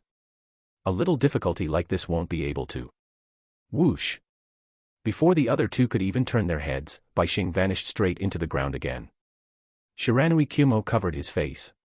At this point, he felt that teaming up with Bishing was truly a pitfall, though, unfortunately, Bishing's combat power was indeed solid. I forgot to tell you, he added, there's another trap there too. And it's the last trap on this stretch of the path. I know. I just let my guard down for a second. Once we're out, I definitely won't fall for it again. ×2. Somehow, it felt like someone's mouth had been blessed with bad luck. Hidden in a corner of the cave wall, a surveillance camera perfectly captured the entire scene. Sarutobi Shinnosuke was clutching his stomach, laughing so hard he was nearly out of breath. Yuhi Kurenai also covered her face, feeling that Bishing always seemed to deliberately showcase his unexpected antics right under the cameras. There were only 3 exits in this cave, and each one had traps placed nearby. Last time, Yuhi Kurenai had personally watched footage of Bishing falling into a trap. But this time was even more outrageous. He fell into traps twice, right at the start. Among the spectators, Orochimaru frowned slightly. He felt that something about Bishing was off, but he couldn't quite put his finger on it. At this moment, having laughed his fill, Sarutobi Shinnosuke wiped away tears and stepped forward, mocking Bishing. Impressive. Truly impressive. This is the legendary 6-year Genin who failed the Chunin exams for 6 straight years, the one my father thinks so highly of. Orochimaru glanced at Sarutobi Shinnosuke. This is only the beginning. Let's see what happens next. If things continued like this, he would be deeply disappointed in Bishing as a team-leading teacher. A teacher whose performance was worse than his own students had no business being called qualified. Time ticked by second. The various teams began searching for one another, attempting to seize the scrolls in their opponent's possession. This time, the scroll distribution allowed for 4.5 pairs of heaven and earth scrolls. Ah! A genin walking through a river stepped on a trap hidden beneath the water. A net of rope instantly snapped shut, binding him tightly. Help me! His 2 teammates rushed over immediately, but a Konoha Chunin squad, lying in ambush nearby and playing the role of a Wagakure ninja, suddenly emerged. What an unexpected bonus. We were ambushing Rain Ninja, and instead we caught a few Konoha ninja. Right. Can't even walk on water properly and you dare come to the battlefield. Typical Konoha ninja. Why waste words on them? Just deal with them. As the Jonin spoke, the 2 Chunin fell silent. The Konoha Jonin began forming hand seals. The 3 genin swallowed nervously, but one of them reacted in time and shouted. We're no match for him, retreat. The boy grabbed a kunai and cut loose the teammate hanging by the rope at the riverbank, who had already swallowed several mouthfuls of water. Run! Shao! At that moment, the Konoha Jonin completed his jutsu. Truthfully, he had finished long ago, but had deliberately slowed his hand seals. Standing on the riverbank, dressed in a Wagakure attire, the Konoha Jonin completed the final snake seal. Earth release, earth flow spears. Konoha ninja, just obediently die here. As the Jonin roared, the 3 genin felt the ground tremble beneath their feet. In the next instant, countless sharp, cone-shaped stone spikes erupted continuously from the ground in front of him. Rumble. When the Jonin looked up, he saw that all 3 genin had barely managed to evade. He nodded faintly in approval. Whether it was the casting speed, the range, or the power, this was far inferior to a real B-rank ninjutsu. Running away is a good instinct. If you'd gone down that easily, that would have been. Whoosh. A kunai shot out from the forest. The Konoha Jonin twisted his body and dodged it. A trace of anger appeared on his face. Ha ha ha. Stop laughing. The captain's face just went dark. The 2 Konoha Chunin straightened immediately, standing at attention and awaiting orders. The mission requirement was for the examinees to avoid attacks, not to provoke us. But since they chose to provoke. The Jonin's face curved into a kind smile. Then don't blame me, a Jonin, for suppressing these little seedlings. Pursue them and capture them. Otherwise, you can forget about keeping your Chunin status. Yes. ×2. The 2 Chunin immediately gave chase in the direction the 3 genin had fled. Hey, he looks like he snapped. And you still say that? Weren't you the one who threw the kunai and pissed him off? It should be fine, right? We're running now. The team, 2 boys and 1 girl, raced deeper into the forest, with 2 Iwagakure ninja in hot pursuit. Before long, however, the genin's stamina clearly began to drop. And since the Konoha Chunin chosen for these roles were no weaklings, the distance between them rapidly closed. I say, you 3, one of the Chunin called out as he ran along the tree trunks, forming seals at such speed that it was almost impossible to follow. You've angered Captain Hirata. We can't just let you go now. Water release, wild water wave. Hearing it was water release, the male and female genin at the front tried to use the substitution technique. At the same time, the other Chunin unleashed his own jutsu. Wind release, great breakthrough. A violent gale slammed into the two Genin, pinning them in place and preventing them from forming seals. Simultaneously, the torrent of water shot forward. Bang. Bang.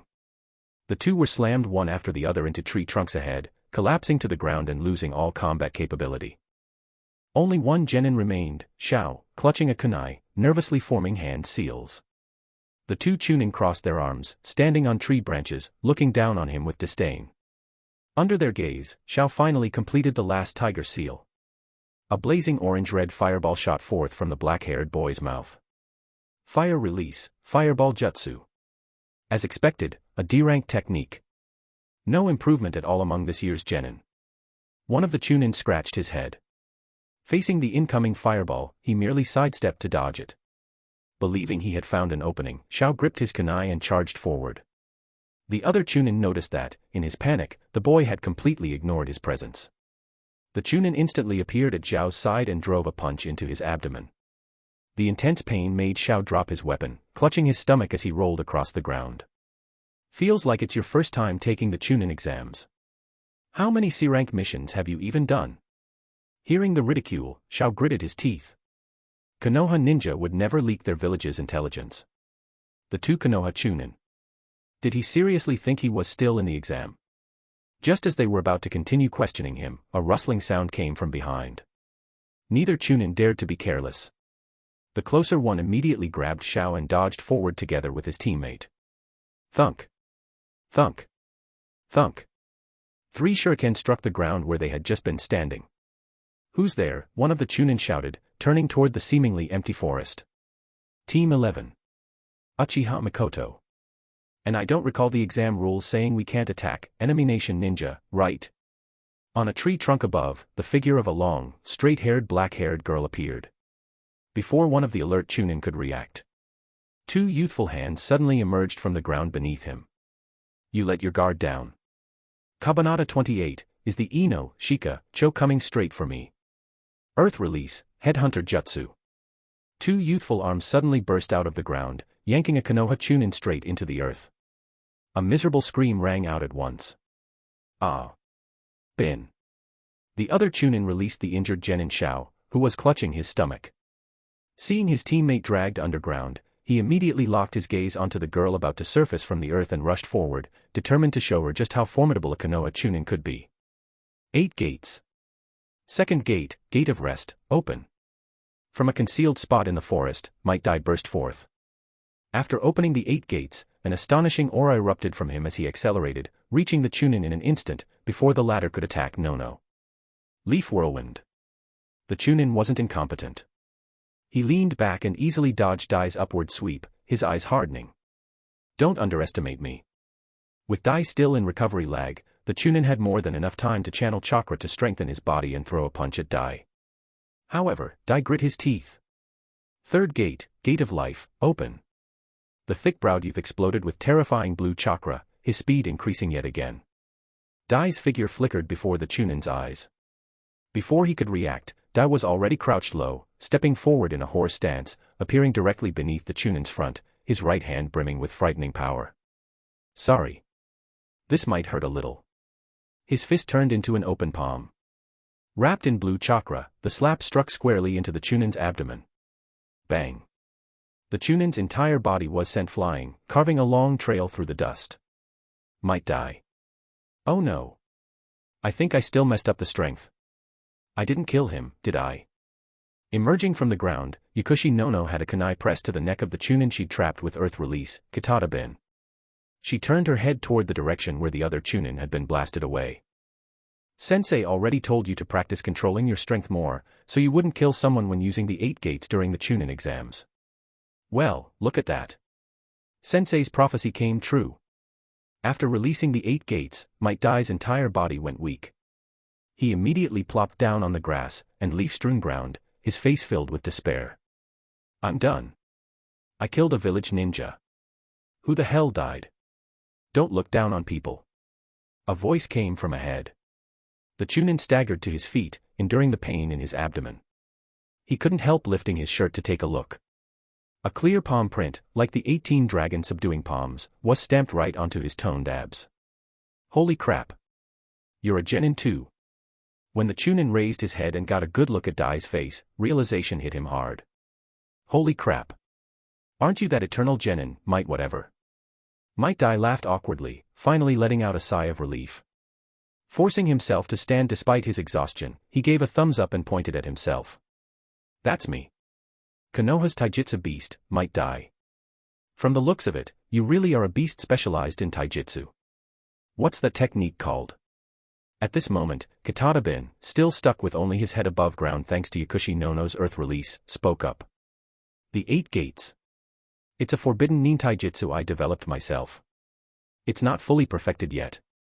Kitada-bin was mildly shocked. Not even finished, and you already dare use it. And the power isn't weak at all. Looking at Dai, who was still a jennin despite being in his 20s, Bin felt a newfound respect. He then lowered his gaze to the kunai still pressed against his neck and said to the blonde girl holding it. All right. We won't attack you anymore. With your strength, Chunin is probably just the beginning. You'll have a chance to become jonin in the future. Hee, you're exaggerating. Nono put away her kunai, scratching her head with a cheerful grin. After reinforcing himself with chakra, Kitada-bin pushed himself out of the ground, climbing free. Originally, the Chunin exams aren't about defeating Chunin. Your task is to find the corresponding scroll. But unfortunately, this team's scroll is an earth scroll, same as yours. Huh. Times 3. The 3 of them looked toward the scroll taken from the 2 unconscious jennin lying on the ground. On the unopened scroll's surface, a clear, unmistakable earth character was engraved. By the river. 2 Konoha Chunin escorted a jennin team back to their jonin leader, Hirata Shinichi. Seeing one of his Chunin clutching his stomach, looking even more miserable than the jennin doing the same, Hirata couldn't help asking. Yuta, don't tell me you were injured by a bunch of jennin. Yuta's face flushed red. Sorry, Captain. We failed. In this exam, there's a jennin team that's extremely strong. We were ambushed by them, and the scroll from this jennin squad was taken. Hirata Shinichi was slightly surprised. He immediately thought of Sarutobi Shinosuke's team, as well as the temporary squad composed of 3 clan ninja. Was it Eno Shika Cho? Or that temporary clan team? Neither. It was Team 11 from this year's Ninja Academy graduates. Hearing that, Hirata Shinichi's eyes lit up. So it was his team. He calmly looked at the 2 Chunin. Then your loss isn't unjustified. That guy may look sloppy during exams, but in reality, he's extremely troublesome. The 2 Chunin sighed softly. Yeah. 1 Uchiha, 1 Earth Release Specialist, and 1 Taijutsu Specialist. Aside from those 2 teams, no one else can really handle them. And don't forget, their teacher is also a jennin, and he's participating in the Chunin exams again this year. The clash between the 4 teams should be pretty exciting. Hirata Shinichi cleared his throat, cutting off their discussion. Escort this jennin team safely out of the forest. I still have my own mission to complete. The 2 Chunin, ? Captain, you're not seriously going to? Kitada-bin muttered quietly. Of course. Hirata Shinichi said seriously. Even their teacher didn't escape my pursuit. How could I possibly let his disciples off the hook? Hachu. A boulder twice the height of a person stood alone in this rocky region, where wind-blown sand and dust constantly danced through the air. Bishing sneezed violently. Rubbing his nose, he wondered if some idiot was thinking about him. Bishing, we still haven't run into any teams. Shouldn't we take a risk and head out to look around? Shiranui Kumo said with a serious expression. Yeah. Judging by the sun's position, about 2 hours have passed already. Just camping here isn't really working, Yuhi Liuyun added. You 2 don't understand, this is called strategy. Bishing picked up a stick and drew a circle in the dirt, representing the simulation forest. Right now, we're in the northwestern rock cluster area of the simulation forest. This place is relatively open, with great visibility. Even if there are traps, this area has the fewest. And look. Between the stone outcrops, Bishing raised the stick. Shiranui Kumo's and Yuhi Liuyun's gazes followed closely. The stick pointed eastward, toward a stretch of forest where the central tower was clearly visible, along with the surrounding woods. The terrain here was slightly higher than the forest floor. From here, they could clearly see any commotion rising from within the forest. For example, the Eno Shika Cho trio charging straight toward them. Bishing's gaze swept over, and all the words he had piled up instantly sank back into his stomach. Eno Shika Cho. They should be from the same graduating class as your students, right? Yuhi Liuyun didn't let her guard down. Together with Shiranui Kyumo, she concealed her presence and shifted position to observe their movements. The distance was still great, the Eno Shika Cho trio hadn't noticed Bishing's team yet. Sigh. Bishing let out a quiet sigh and nodded faintly in response to Liuyun. He had been planning to pass the second stage this time. After all, Liuyun and Kyumo both really wanted to become Chunin, he couldn't keep running into accidents forever. But now it seemed he might have to fail the second stage again. Kabanata 29, the Eno Shika Cho toyed around in the palm of his hand. Tap tap tap. 3 figures, red, black, and yellow, sprinted out from the forest toward the rocky terrain. We've already secured a complete pair of Heaven and Earth scrolls. Why don't we just go camp at the tower and wait for Big Brother Bishing's team? Akimichi Yumi, the slightly chubby red-haired girl, spoke while running alongside the other two. Yamanaka Taiji, on her other side, shook his head slightly. That's true, but Shinosuke-sensei gave us this special mission. We should complete it. Such a troublesome mission. Narahane, running in the middle, clicked his tongue. His gaze swept over the flat, sandy ground ahead, and he came to a stop. The other two halted with him. Yamanaka Taiji scanned the surroundings, it was deathly quiet. Seeing Narahane squat down to inspect the sandy ground, he asked in a low voice. What is it? Did you find an enemy? Narahane scooped up a bit of clay that shouldn't have been present in a rocky sand region, rubbed it between his fingers, and sniffed it. In the cave area on the western side of the simulation forest, once you exit, you'll encounter soil that contains clay. And what does that have to do with tracking Bishing's team? Akimichi Yumi bent forward, hands on her knees, asking as she looked at Narahane's confident expression. Everything. Narahane drew a kunai and looked toward the rocky area ahead. Don't forget, Shinosuke-sensei told us that Bishing's team entered through entrance number 11. And I've looked over the rough map of the simulation forest. Entrance number 11 is precisely the western cave zone. The rocky terrain. The three of them pressed themselves against the edge of the rocks, minimizing how much of their bodies were exposed, while observing the Eno Shika Cho trio as they advanced step by step. Bishing, what do we do?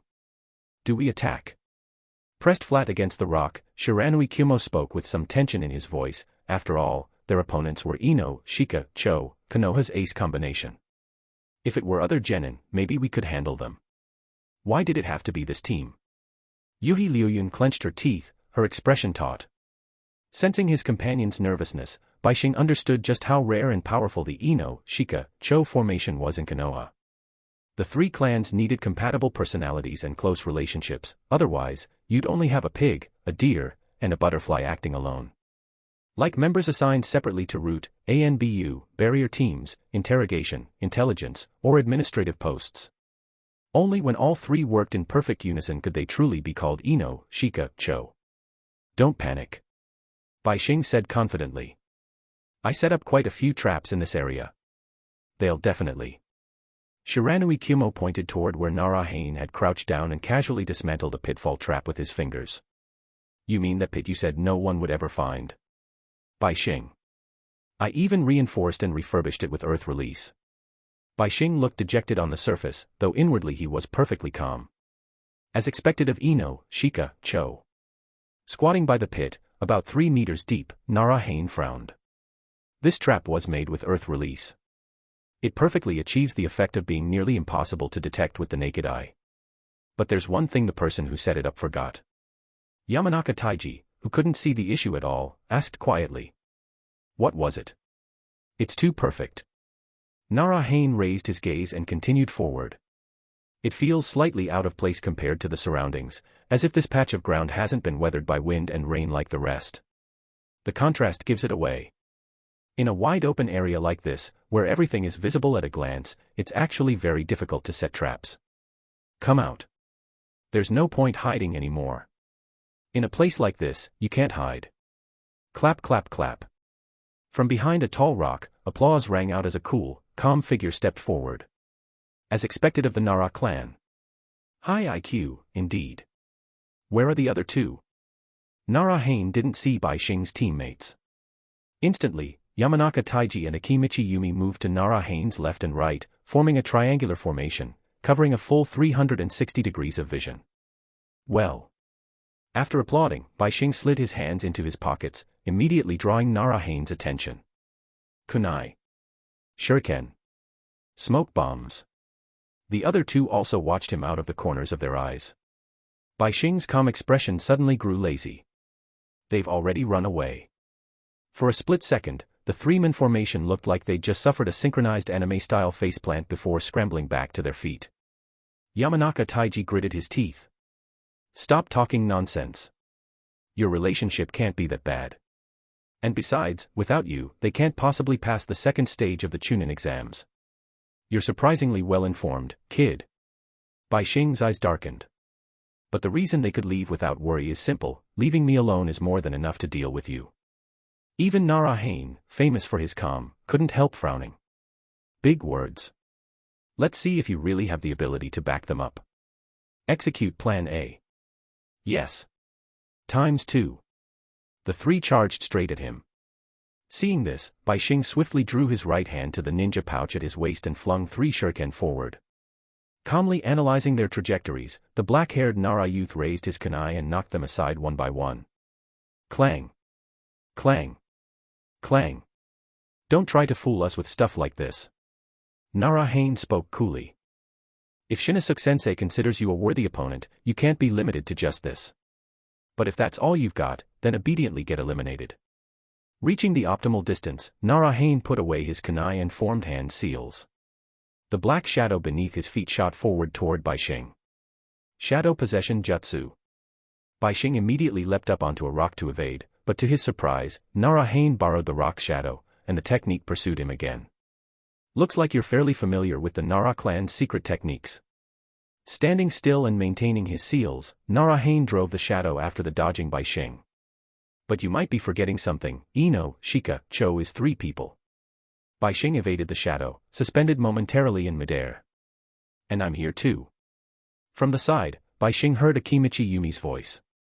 Turning his head, he saw the red-haired girl swinging an enormous fist toward him. Partial expansion jutsu. Pretty capable, Bishing commented calmly, the massive fist already inches from his face. Using the shadow attack to draw my attention so I wouldn't notice the surroundings, and setting up an ambush from the side early on. But your intelligence might be off. For example. Boom. A small section of rock Bishing had been circling transformed into his likeness. Akimichi Yumi froze, eyes wide, as her punch smashed into the Bishing clone. I've been dodging around this rock for a reason. High above on the rock, the real Bishing stood expressionless, his hands rapidly forming seals. That's because a basic clone technique can't transmit sound. Poof. Poof. Yuhi Liuyun and Shiranui Kumo dispelled their transformation techniques, revealing themselves. Yuhi Liuyun immediately leapt out, intercepting Yamanaka Taiji's attempt to use the mind-body switch technique. Bishing finished forming his seals, his eyes locking onto the flustered Akimichi Yumi. Demonic Illusion, Binding Technique. Kabanata 30, Sarutobi Shinosuke loses all face. Demonic Illusion, Binding Technique. Staring straight at Bishing's handsome face, Akimichi Yumi panicked and immediately cancelled her partial expansion, pulling her hands in defensively as she cautiously scanned her surroundings for any sudden changes. Yumi. That's genjutsu. Disrupt your chakra, now.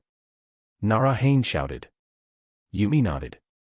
In Narahane's line of sight, she quickly formed a hand seal. Release. Narahane. Did you seriously get caught in a genjutsu just now? Shiranui Kumo, who had just forced Yamanaka Taiji to cancel his mind-body switch technique before retreating back to Yuhi Liuyun's side, saw this as well. Are you kidding me? Did you deal with the Akimichi one? Yuhi Liuyun clearly heard Bishing call out the name of the genjutsu before she was affected. Now holding her head, she tried to ease the lingering discomfort after the technique. At this moment, cold sweat streamed down Bishing's forehead. From the corner of his eye, he spotted a bird carrying a surveillance camera perched on a rocky outcrop, perfectly capturing the entire scene. It had been there for a while, hidden high in the sky. No one except Bishing had noticed it. Orochimaru carefully recalled Bishing's hand seals from earlier. They didn't seem wrong, yet the technique had failed. Is there a flaw in his talent? He murmured. When Sarutobi Shinosuke saw Bishing appear with such confidence, coordinating seamlessly with his teammates and nearly causing a member of his own squad to be eliminated, his heart rate spiked close to 200. Then he laughed. I told you already. Bishing really isn't up to it. I don't know why he's so obsessed with taking the Chunin exams. Looks like it'd be better to cancel his qualification early, so he doesn't waste exam resources. Hearing Shinosuke's ridicule, Yuhi Kurenai immediately snapped back with displeasure. That's enough. Bishing's plan wasn't wrong. He was just nervous and misplayed for a moment. But that means all the advantage he built up just got handed back. What a pity. Orochimaru chuckled darkly, continuing to watch the exam. My mistake. As Bishing spoke, he leapt down from the rock. On the surface, it looked like he was charging at Akimichi Yumi, but in the next instant, he veered toward the easier target, Yamanaka Taiji. Take one out first. Hold the others. Got it. ×2. Realizing she hadn't been caught in genjutsu, Akimichi Yumi snapped back to her senses and hurriedly formed seals. Ninja Art, Expansion Jutsu. In an instant, the chubby girl swelled up into a Snorlax-like form. Then her body compacted, limbs and head retracting into her clothes, transforming into a true meatball. Konoha style, human bullet tank. Crap. Shiranui Kyumo spat out the senbon from his mouth, but it was instantly knocked away by the high-speed, spinning green top that was Akimichi Yumi. Kyumo dodged aside and shouted back toward Bishing. Bishing, I can't stop that kind of attack. Yamanaka Taiji sneered. No one can stop Yumi's charge. Crack, crack. Even the rocks couldn't withstand the impact of the spinning green juggernaut, breaking apart with loud cracking sounds. What a troublesome move. Bishing could only sidestep, allowing Akimichi Yumi to barrel straight toward Yamanaka Taiji. She then cancelled the expansion jutsu.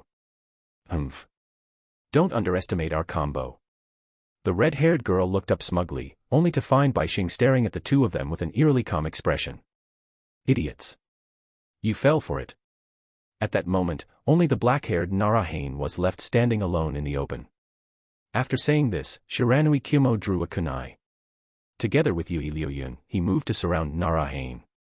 This is such a drag. Narration raised both hands helplessly. I give up, okay. Yui Liuyun said coldly, hand over your scrolls. Then we'll consider letting you go. Sure. Narration took out a scroll engraved with the character heaven. The eyes of the two holding earth scrolls lit up instantly. Noticing their expressions, Narration casually tossed the scroll into the air with one hand. Both of them looked up, about to jump and grab it. But in the next second, they realized they couldn't move. Shadow Possession Jutsu, success. You. The black curly-haired, red-eyed girl flared with anger. You dare play us? Pot, meat kettle. Narration had already spent a lot of chakra defeating another squad, then burned even more rushing here and extending his shadow to pressure Bishing. At this point, he didn't have the reserves for anything fancy, only enough to bind the two and stall for time. Plan B. Roger. ×2. Seeing his two useless teammates get caught, Bishing let out a deep sigh internally. Why not just beat that Nara kid up and take the scroll? Do you even want to become Chunin? Konoha's education really was a bit too gentle. Ninja Art, Expansion Jutsu. Human Bullet Tank.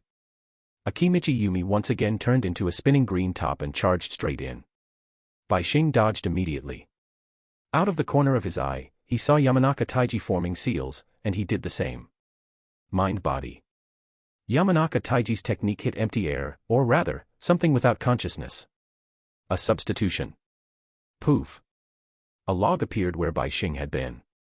Immediately after, a white smoke bomb arced into the air. Bang. Thick smoke erupted, instantly blocking the view of Narahane's team, and the surveillance cameras as well. Inside the smoke, Bishing flashily created a bunch of shadow clones, then dispelled them. Without even bothering to replenish his chakra, he seamlessly combined two E-rank techniques. Clone transformation technique. Then he followed it up with an earth release technique. Soon, the smoke dissipated. What stunned everyone was that there were now 2 Yamanaka Taijis and 2 Akimichi Yumis standing inside. One of them is fake. Don't panic. Narration shouted toward Taiji and Yumi, successfully drawing their attention, completely missing the fact that Bishing himself had already slipped underground and begun moving. Die, you fake. Yamanaka Taiji hurled 2 shuriken at the identical-looking clone. The clone sidestepped easily. On the other side, Akimichi Yumi charged in and swung a punch, but the clone dodged again. For several full seconds, neither of them could tell that their opponent wasn't real. Watching the situation closely, Narahane's brows knit tightly. A faint creak came from beneath the ground. He finally realized it. They'd been played again. Earth release, Headhunter Jutsu. Ah. Inside the monitoring room, Sarutobi Shinnosuke's face turned deathly pale. On the exam footage, Bishing had unmistakably eliminated Narahane's entire team, taking one of their forehead protector cloths, which signified mission death. He really does have some skill. His scheming is in no way inferior to the Nara clan. Orochimaru glanced at Sarutobi Shinnosuke. Shinnosuke's expression was ugly. Heh. No matter what, ninja rely on ninjutsu. Not necessarily. Yuhi Kurenai replied calmly. Many Chunin stand out because of their command ability during missions, especially those from the Nara clan. In terms of raw combat power, their ninjutsu isn't particularly strong. After hearing this, Sarutobi Shinnosuke understood completely. He had lost. Thoroughly. The Eno Shika Cho he personally trained had been utterly crushed by Bishing, a single jennin. If they faced Bishing's students instead, the outcome wouldn't even need to be discussed. Moments later, Sarutobi Shinnosuke slammed the door and stormed off, heading for the ANBU to leave the exam grounds through a special passage. Kabanata 31, the strength of a veteran jonin. 3 hours had passed since the start of the exam. Only 5 teams remained. Of them, just 2 had successfully assembled both the Heaven and Earth scrolls, and one of those teams had already reached the central tower and completed the assessment. By coincidence, Bishing ran straight into Sarutobi Shinnosuke, who was coming down from the tower to apply for withdrawal. Sorry about that, Bishing said, raising the jennin forehead protector in his hand. It belonged to Narahane. I eliminated your students. Sarutobi Shinnosuke snatched the forehead protector from Bishing and followed the silent ANBU ahead of him, exiting through the tower gates. As the doors shut once more, Bishing's calm, breezy expression instantly darkened. Are you all right, Bishing? Yuhi Liuyun blamed herself. It's my fault. If I'd used genjutsu on Narahane right away, you wouldn't have had to spend so much chakra. It's fine. Bishing forced himself to lean against the tower wall. I also burned a lot of chakra just rushing here. That was to help you finish the exam as quickly as possible, so you wouldn't miss the 3rd stage again because of some accident. Us. Shiranui Kyumo stiffened. Bishing, don't tell me you're. Bishing shook his head. His face was pale and drained. If someone with the Byakugan, or the Rinnegan, were here, they'd clearly see that his chakra was almost completely exhausted. I'm out of chakra. And the mistake was mine to begin with. Continuing the exam would only be an insult to the title of Chunin. The 2 who had also made mistakes. For a moment, Yuhi Liuyun didn't even feel like becoming a Chunin anymore. After all, she'd barely done anything this time. What a pain. Shiranui Kyumo's expression dimmed as well. We're finally this close to the 3rd stage. Are you really going to give it up? He could clearly see the hesitation on Liuyun's face as Bishing decided to withdraw from the 3rd stage. Pat. Pat. Their shoulders sank slightly as Bishing patted them both, smiling. I'll be watching you in the stands during the 3rd stage. So give it everything you've got. Your stamina and chakra are still in great shape, you're more than ready for what comes next. Yeah. Yuhi Liuyun's resolve instantly firmed up. Her bright eyes locked onto Bishing. I'll definitely become a Chunin. Then when I do, will you join my team? Bishing fell silent for a moment, then promptly withdrew one hand. I think, you should just withdraw instead. Huh. Shiranui Kyumo burst into laughter. At the very least, tomorrow's 3rd stage exam wouldn't leave him fighting alone. During wartime, the Chunin exams prioritized speed. There was no luxury of a month-long preparation period. Simulation Forest, Eastern Sector. Strong winds fanned small flames into broad sheets of red light, reflecting across the faces of 2 boys and 1 girl. The fastest way is to wipe out all the remaining teams. That way, we win by default, right? Shimura Yuko spoke bluntly. That's enough, Yuko, said a black-haired boy from the Sarutobi clan. We've already eliminated 2 teams. If we keep going, the clans will start raising objections. This is what happens when you mess around. A third boy, black-haired, from the Midaman clan, cast water release, great waterball jutsu, extinguishing the flames on a Konoha genin who had been hiding in the grass and was nearly burned alive. I'm saved. How did I even get found? And the attack came way too fast. Midaman Hayate scratched his cheek, glancing at the 3 of them. There was only one place around here you could hide. Nearby, 2 injured Konoha genin struggled to their feet, staring at the trio of clan heirs. As expected of elite genin trained by major clans. Ninjutsu, taijutsu, there's no obvious weakness. Yeah. At this point, maybe only that Uchiha girl, or Eno Shika Cho could beat them one-on-one. Simulation Forest, Southwestern Sector. The forest was the same, but the matchup was not. This time, it was 1 jonin facing 3 genin. I'm very sorry, the men said calmly. You offended us Iwagakure ninja, so I'm afraid your lives have to stay here. Even if you're an Uchiha prodigy. After all, I'm an IWA jonin. The wind slipped through the trees, brushing against all 4 of them. The 3 members of Team 11 were visibly tense. An IWA jonin, didn't that basically mean a Konoha jonin? What kind of Chunin exam made genin fight a jonin? Uchiha Mikoto swallowed hard. Her right hand, gripping her kunai, was already slick with sweat.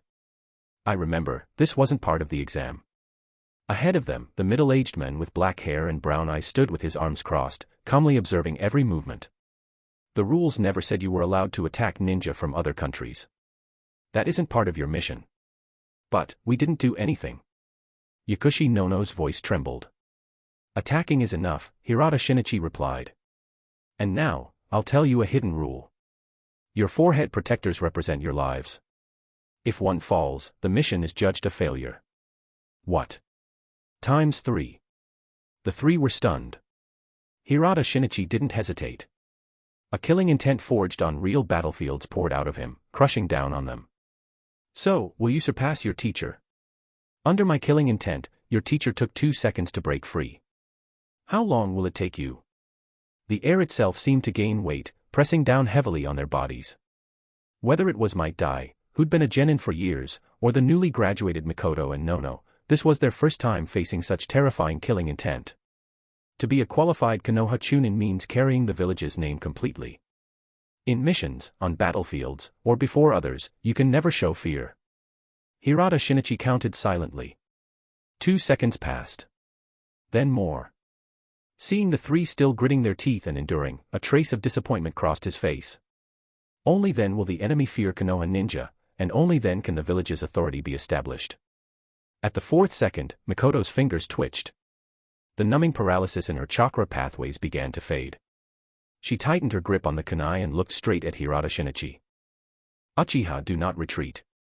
At that moment, the long black-haired girl activated the Uchiha bloodline. The Sharingan. Hirata Shinichi was mildly surprised. "Tu Tomo. You've got some talent." Then he noticed movement from the other 2 as well, they had also shaken off his killing intent. 4 seconds. 7 seconds. Not bad. But compared to your teacher, still lacking. Then let us show you the power of Team 11. Whoosh. Mikoto's kunai flew toward him. Hirata Shinichi narrowed his eyes. He noticed something, but didn't care. Such low-level tricks wouldn't work on him. Mikoto immediately leapt into the trees, throwing 4 shuriken from different angles. Thunk. Thunk. Thunk. Thunk. Hirata Shinichi finally moved. Kunai in hand, chakra reinforcing his body, his jonin-level body flicker made his position impossible to track. As he moved, he slashed toward the airborne Mikoto. Got her. The kunai pierced Mikoto's body, yet Hirata Shinichi already knew the truth. Poof. A substitution, of course. Then the next attack. Leaf Whirlwind. Hirata Shinichi dodged Might Dai's kick effortlessly. Without opening the third gate, Dai's movements looked slow even to Chunin, let alone a Jonin. And then what? You're not seriously saying this is all? He evaded Dai and could have counterattacked at any moment. But in that instant, he fell into a blind spot. From a low position to his left, Mikoto unleashed a D-rank nin taijutsu created by Bishing. Fire release, powered shuriken. Hirata Shinichi smiled faintly. Interesting. The shuriken moved far faster than normal, a straight streak of crimson light that slammed directly into his side. Might Dai flipped past him and landed, turning back in surprise when he saw Hirata Shinichi standing motionless. Mikoto, you didn't kill him, did you? Uchiha Mikoto, Yakushi Nono. Dai's combat experience with ninjutsu really was terrible. He's below, Nono said after a brief thought, pinpointing Hirata Shinichi's actual position. As her words fell, the wounded man turned into a earth clone. From beneath the ground, a row of earthen waves surged toward Nono. Watch out. Mikoto rushed forward, forming hand seals mid-run. Fire release, Phoenix Flower Jutsu. One fireball after another shot toward the advancing earth waves. Sensing the attack, Hirata Shinichi accelerated again, slipping past the fireballs, each one barely failing to block his advance. Boom. Boom. Boom. Boom. Boom. Behind the collapsing earth waves, the ground was blasted full of smoking craters. The clash had only just begun. Kabanata 32, the burned-out Might Dai. Clang, clang. The earthen waves smashing through the ground rang out with harsh, grating sounds. Standing at the very front of those waves, Yakushi Nono smiled faintly. Not moving. Just as Hirata Shinichi leapt out of the pit and was about to reach her, he saw it. The smug grin on the blonde girl's clone as it looked up, and beneath her feet, a talisman clearly visible, black frame, white background. Boom. The power of a C-rank fire release erupted violently. Uchiha Mikoto hadn't expected even this to fail to deceive a Jonin. She clicked her tongue, and at the same time, Nono's head emerged from the ground beside her. A Jonin really is something else. Our tactics really do look like child's play. The explosive shockwave blasted straight toward Hirata Shinichi. He crossed his arms and was blown backward. Midair, he flung out two kunai. Using wire to wrap around a tree trunk, he redirected his momentum and landed firmly atop a thick branch, looking down at the three of them. Not bad. You two could already be considered Chunin. But unfortunately, an exam is still an exam. Next, I won't give you any chance to catch your breath. Hirata Shinichi's hands blurred like afterimages as he swiftly completed a jutsu. Wind release, great breakthrough. Whoosh. A crushing gale descended from above, slamming into Uchiha Mikoto and Yakushi Nono head-on. The sheer pressure of the wind pinned them in place, leaving them unable to move. Endless wind release chakra poured from Hirata Shinichi's mouth, forming a wide zone of oppressive wind pressure. To resist it, the two girls would have to continuously burn chakra just to struggle. Once their chakra ran dry, it would be over. Might Dai clenched his teeth. Opening the 8 gates twice had already drained him heavily. Without the 8 gates, he didn't have enough chakra, or the physical power, to reach Hirata Shinichi and stop him. Sorry, Bishing. Before the exam, he had promised Bishing that he would never damage his body by using the incomplete 8 gates. 8 gates. Third gate, gate of life, open. Crack, crack. Even though it was only the third gate, an aura no weaker than a Jonin's burst from Might Dai. The ground and the surrounding area were swept by the shockwave. Youth will never retreat, youth will never retreat. This is... Hirata Shinichi's eyes widened slightly. On a Genin's body, he saw speed that surpassed even an ordinary Jonin's body flicker taijutsu. This is my ninja way. Too fast. So fast that Hirata Shinichi had no choice but to cut off his wind release early. Boom. A flash of blue light streaked past the treetop. With a thunderous crash, the thick trunk snapped in two. Hirata Shinichi executed a perfect substitution, reappearing on the ground some distance away. Ah. I remember now. You're that guy called Might Dai. Looks like your efforts finally paid off. Appearing behind him at extreme speed, Might Dai clenched his fist. Of course they did. In the next instant, a thick wall of earth erupted straight up behind Hirata Shinichi. Earth release, earth flow wall. A simple earthen wall, no dog heads. The next moment, a fist filled with youthful spirit smashed brutally into the solid wall. That was the limit of Might Dai's cheat. Without the support of the 8 gates, his vision blurred. Still not enough. Hirata Shinichi appeared, catching the unconscious Dai as he fell. From his assessment, the technique Dai had just used had consumed an enormous amount of energy. There was no way he could continue the exam. If a medical ninja were present, they would find that several of Dai's muscles had ruptured. At minimum, he would need a long period of rest to recover. Not even close, kid. Ninja combat isn't just hot-blooded taijutsu. There are also countless unpredictable ninjutsu. Calmly, Hirata Shinichi laid Might Dai's body flat on the ground. The 2 girls, who had finally recovered enough to move, saw this and shouted at the same time. Dai. ×2. Central Tower, Rest Area. 7 hours into the exam, the second stage had already ended completely. There was no need for the full 24 hours. Only 3 teams remained. At this moment, Akamoto, the proctor in charge of the second stage, entered the rest area and looked at the 9 people present. This stage, only you 3 teams passed. For the sake of fairness, you will rest overnight in the central tower. Tomorrow, the third stage combat exercises will begin. Wait. Bishing interrupted. May I ask, did Team 11 also fail? He had long known that this stage progressed quickly, but he hadn't expected it to be 4 hours faster than last time. What confused him was that his team hadn't passed either.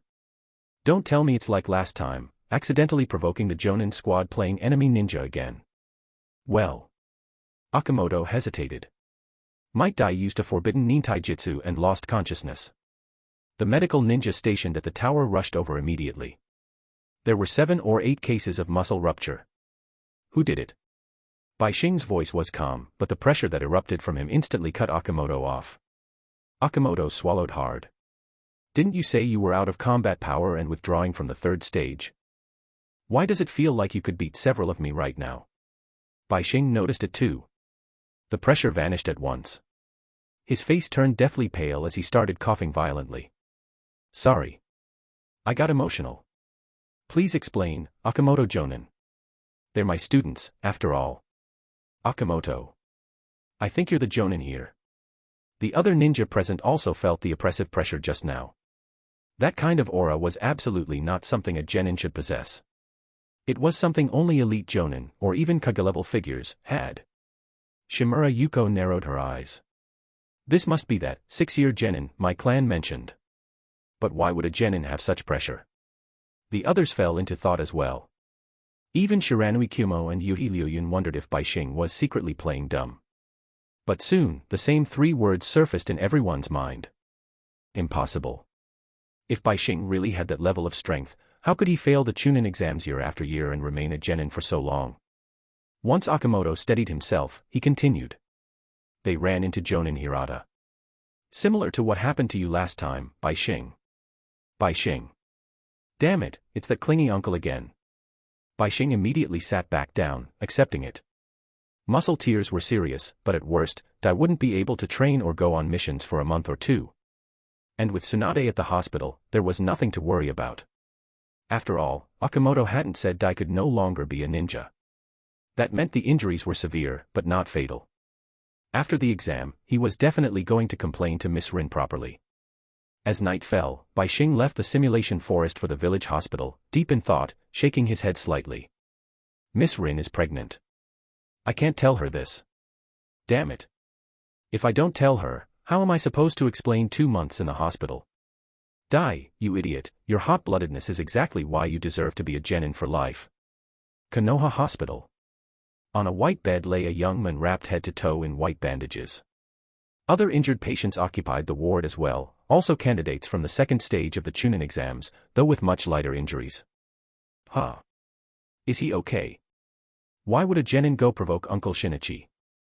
In the neighboring bed, a Konoha genin with the surname Hirata, his torso lightly wrapped in bandages from minor burns, spoke animatedly. Uncle Shinichi is usually super strict. I really admire your courage for daring to challenge him.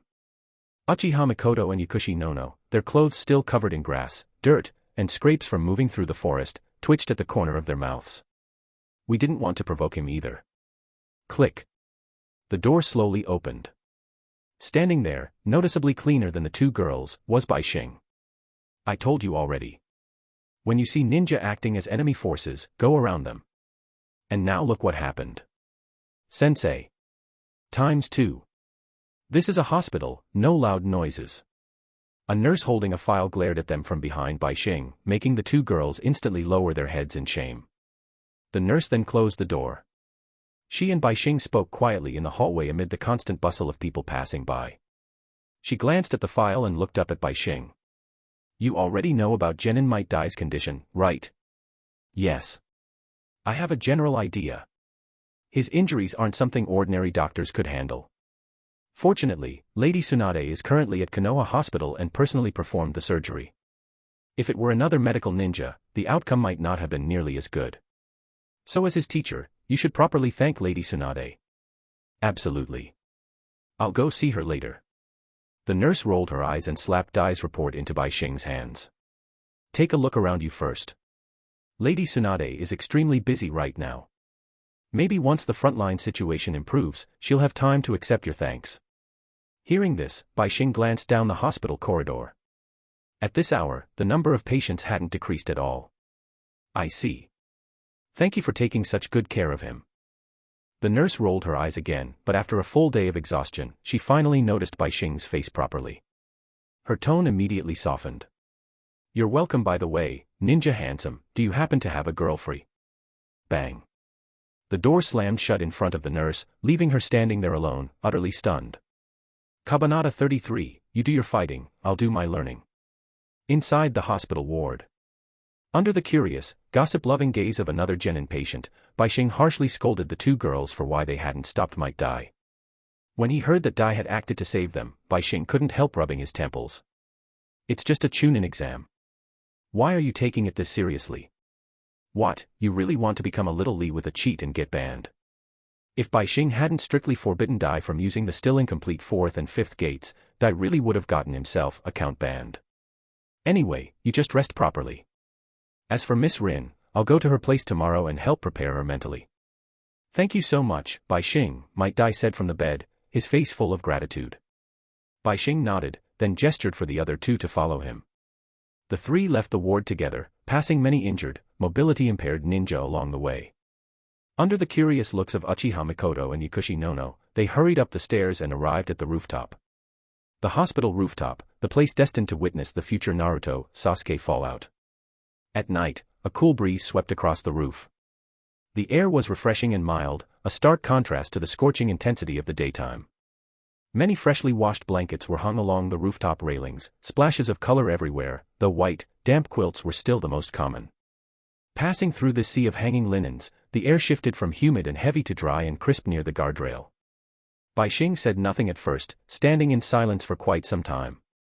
Behind him, Mikoto and Nono grew increasingly nervous, worried that their teacher was about to scold them again. About Dai. You've both worked hard. ×2. The girls looked genuinely surprised. Bishing turned around, smiling faintly at the tense pair. What? You thought I brought you up here just to scold you again? No, no, no, Yakushi Nono hurriedly waved her hands. I just thought you might have something important to tell us, sensei. TCH, say it then. Who's afraid of who? Uchiha Mikoto clasped her hands behind her back, fingers nervously twisted together. She lowered her head and kicked a small pebble at her feet, pretending to look unconcerned. At the end of the day, Bishing was still a very imposing figure in their hearts. You did well this time. Bishing spoke calmly. On my way back, I ran into that Uncle Hirata Shinichi. He praised me for having found such good disciples. His gaze swept over Mikoto, then shifted to Nono. Whether it's a steadily performing, naturally gifted Uchiha girl, or a blonde girl skilled in earth release and tactical coordination, both of you are first-rate Genin. And even Might Dai's figure flashed through Bishing's mind. Even someone with only Genin-level strength, who never gave up on himself, and developed a nintaijutsu forbidden technique powerful enough to shock the world. I truly want to thank you all. At that moment, Bishing bent deeply at the waist, bowing to the two stunned girls. Thank you for giving your teacher this honor. And for easing my knot in the heart, no, to be precise, my regret. Thank you. Instantly, the two girls panicked and waved their hands frantically. Whether it was the Tsundere Uchiha heiress or the gentle blonde girl, both hurried forward to help him up. "Sensei, what are you doing?" "Everything we are, it's all because of you." "That's right, Bishing sensei." As they supported him, a faint smile rose on Bishing's lowered face. "My acting really is flawless," he thought. "After this Chunin exam, that old man probably won't drag me into another long-winded lecture, right?" Inside the Hokage's office, Sarutobi Hiruzen had still taken time to inquire about the results. Upon learning that Might Dai had been injured using a self-developed nin taijutsu forbidden art, he had decided to check Bishing's reaction through the crystal ball. And thus, this very scene was clearly reflected in his view. What a good child. What a pity. If only back then, sigh. Hiruzen dispelled the telescope technique.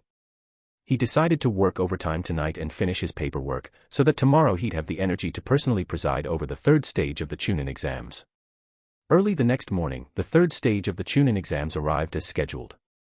Despite his fatigue, Sarutobi Hiruzen appeared at the arena, reading through the annual speech, explaining what one must shoulder to become a qualified Chunin, and ending, as always, with the will of fire. "The Hokage-sama is as long-winded as ever." Shiranui Kyumo muttered on the second-floor spectator railing beside Bishing. Below them, it was Yuhi Liuyun's match. Her opponent was Midaman Hayate, from one of the clan Genin teams.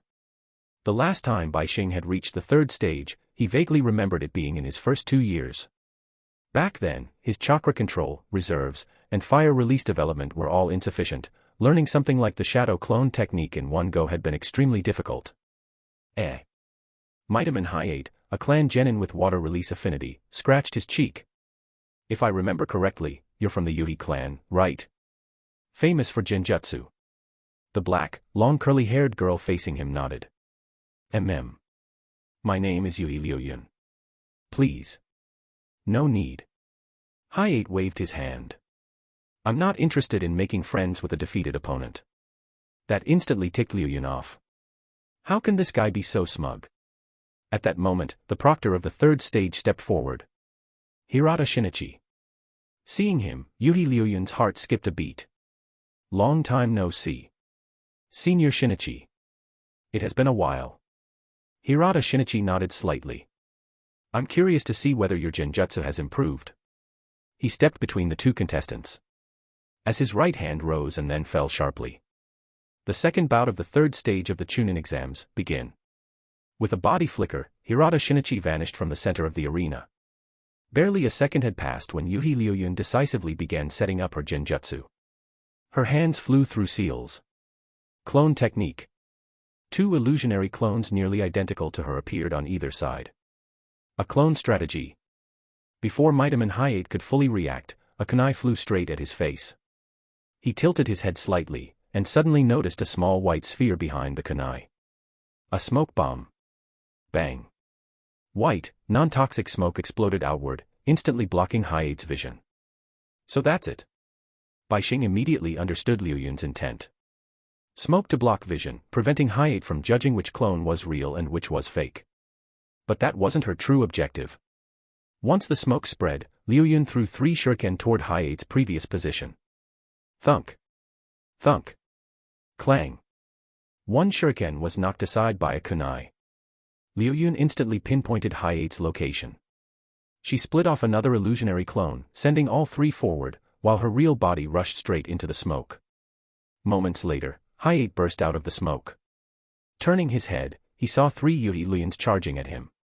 Perfect. His hands flew through seals. Tiger, snake, tiger, snake, tiger, snake. Water release, wild water wave. A C-rank water release technique. It could generate enough water to form a pond for impact, or be used to extinguish flames. Compared to Bishing's lone E-rank water ball, it was leagues better. I see. So that's the hand seal sequence for this water release. Bishing nodded thoughtfully. I should take notes. He'd never bothered learning water or earth release properly before, without the corresponding chakra affinity. Even if he used them, the results were inferior to specialists. So he hadn't memorized them. And fire release was extremely chakra-hungry. Back then, his chakra reserves were barely enough for 4 shadow clones. The power of water release depended heavily on chakra control. And Midaman Hayate clearly wasn't lacking in chakra. A thick water stream erupted from his mouth, surging toward the 3 figures. The spectators said nothing. The rules were clear. As third-party observers, they were absolutely forbidden from giving warnings. Unlike the later-era Chunin exams, sometimes easy, sometimes hard, designed for intervillage diplomacy, this generation was meant for the battlefield. Beside Bishing, the cool-looking Shimura Yuko crossed her arms and muttered in a low voice. Hook, line, and sinker. What an idiot. Kabanata 34, overdoing the acting. Leaning against the railing, Bishing glanced at the girl beside him.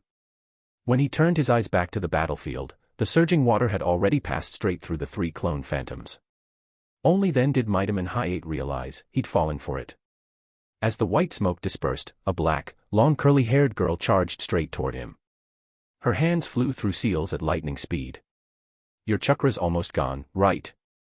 Then, this is where my genjutsu comes into play. Demonic illusion, cherry blossom season.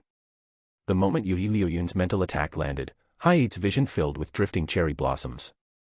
Liuyun's figure scattered into petals, and even the surrounding ground transformed into a land carpeted with falling blossoms. Hi-8 snapped out of the beauty almost immediately and began forming seals. Release. But he'd just used a C-rank ninjutsu, draining a large chunk of his chakra. Trying to break a genjutsu that nearly exhausted all of Liuyun's chakra was far easier said than done. All he could see was something strange emerging within the sea of petals. In his vision, a wreath of cherry blossoms flew toward him. In reality, it was two shuriken connected by a wire. Liuyun didn't dare assume he could fully break her all-out genjutsu, so she opted for a ranged attack. Hi-8's right hand twitched, a kunai shooting toward where he perceived the wire to be. But in the illusion, the wreath looked large, while in reality, the wire was thin. The kunai barely brushed past in Hi-8's vision. And in the next instant, it was already upon him. Click. The wire looped around his body, the two shuriken pinning it firmly to the ground. The sharp pain from landing on his backside accelerated the genjutsu's collapse. When the illusion finally shattered, Hi-8 saw the bright arena ceiling above him. Lowering his head, he discovered himself bound tightly to the ground by two wires. Winner, Yuhi Liuyun. From Bishing's analysis, this had essentially been a contest of chakra quality. If Hi-8 had maintained his initial state, it would have been extremely difficult for him to fall into the genjutsu. Sarutobi Hiruzen and the other jonin all nodded in approval of Liuyun's tactics. She knew exactly what she excelled at and struck decisively. The remaining matches continued. Over the next few bouts, Bishing quietly picked up two more elemental techniques. Unfortunately, Shiranui Kyumo was unlucky enough to run into Shimura Yuko, the girl standing beside Bishing earlier. She possessed wind release affinity and solid taijutsu. Even Kyumo's usual trick, ambushing with mouth-held senbon during close combat, was extremely hard to pull off. Wind release, great breakthrough. Ninja art, senbon rain. The clash between wind release and senbon had already been answered in the original canon by Tenten. Besides, Kyumo wasn't rich. The senbon were blown straight back, grazing his face. Give up, Shimura Yuko said calmly, lowering her hands. Failure is your destiny.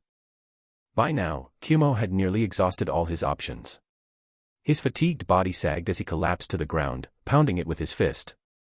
Damn it. I came this far, and yet. Proctor Hirata Shinichi wasn't surprised. Chunin slots were limited. Those lacking in too many areas simply weren't suited to wear the title. Victory, Shimura Yuko. A few more matches followed. By the end, Bishing had fully grasped three C-rank techniques. Fire release, great fireball technique, water release, wild water wave wind release, great breakthrough. The final match ended quickly, right before Bishing's eyes. An Inuzuka clan boy defeated Shimura Yuko, claiming MVP of the exam. Bishing couldn't help but complain inwardly, ninjutsu users always look down on taijutsu users, yet in the end, it's the taijutsu types who last longer. In this exam, aside from Shiranui Kyumo and one civilian jennin, all others were promoted to Chunin. Kyumo was thoroughly depressed. As they left the arena, Yuhi Shinku came out to offer a few words of comfort, and also invited Bishing to join them for a meal, both to celebrate Yuhi Liuyun's promotion and to console Kyumo. After dinner, Bishing and Shiranui Kyumo parted ways with uncle and niece from the Yuhi clan. On the road, Bishing looked at the dejected Kyumo beside him and patted his shoulder. Just try again next year. I'll come with you. Bishing. Kyumo said in a low voice. Do you think I'm just not cut out to be a ninja? Bishing fell silent for a moment. Plenty of people can't even master the 3 basic techniques. They miss their throws with their dominant hand. Those dead last types still become jennin. And you, my friend, what you lack is just a cheat. They walked in silence until they reached a children's playground. Slides, sand, and play equipment were filled with laughing kids. Bishing patted Kumo's shoulder again and pointed toward the children. Remember? When we were kids, we all went through this. Even if we weren't the same age, you've had moments like this, right? Yeah, Kumo replied, still subdued. Bishing's eyes flickered. That constant feeling of being watched made him grumble inwardly. You old man, don't you have anything better to do? Why do you keep staring at me? Is this payback because you wanted to talk after the exam and I refused to comfort my teammate? Do you remember your childhood dream?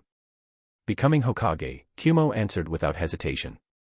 Bishing smiled, not at Kumo, but at the countless ordinary people, himself included, who dream of standing at the top without a cheat, only to be struck quickly by reality. The Hokage's son has better odds of becoming Hokage.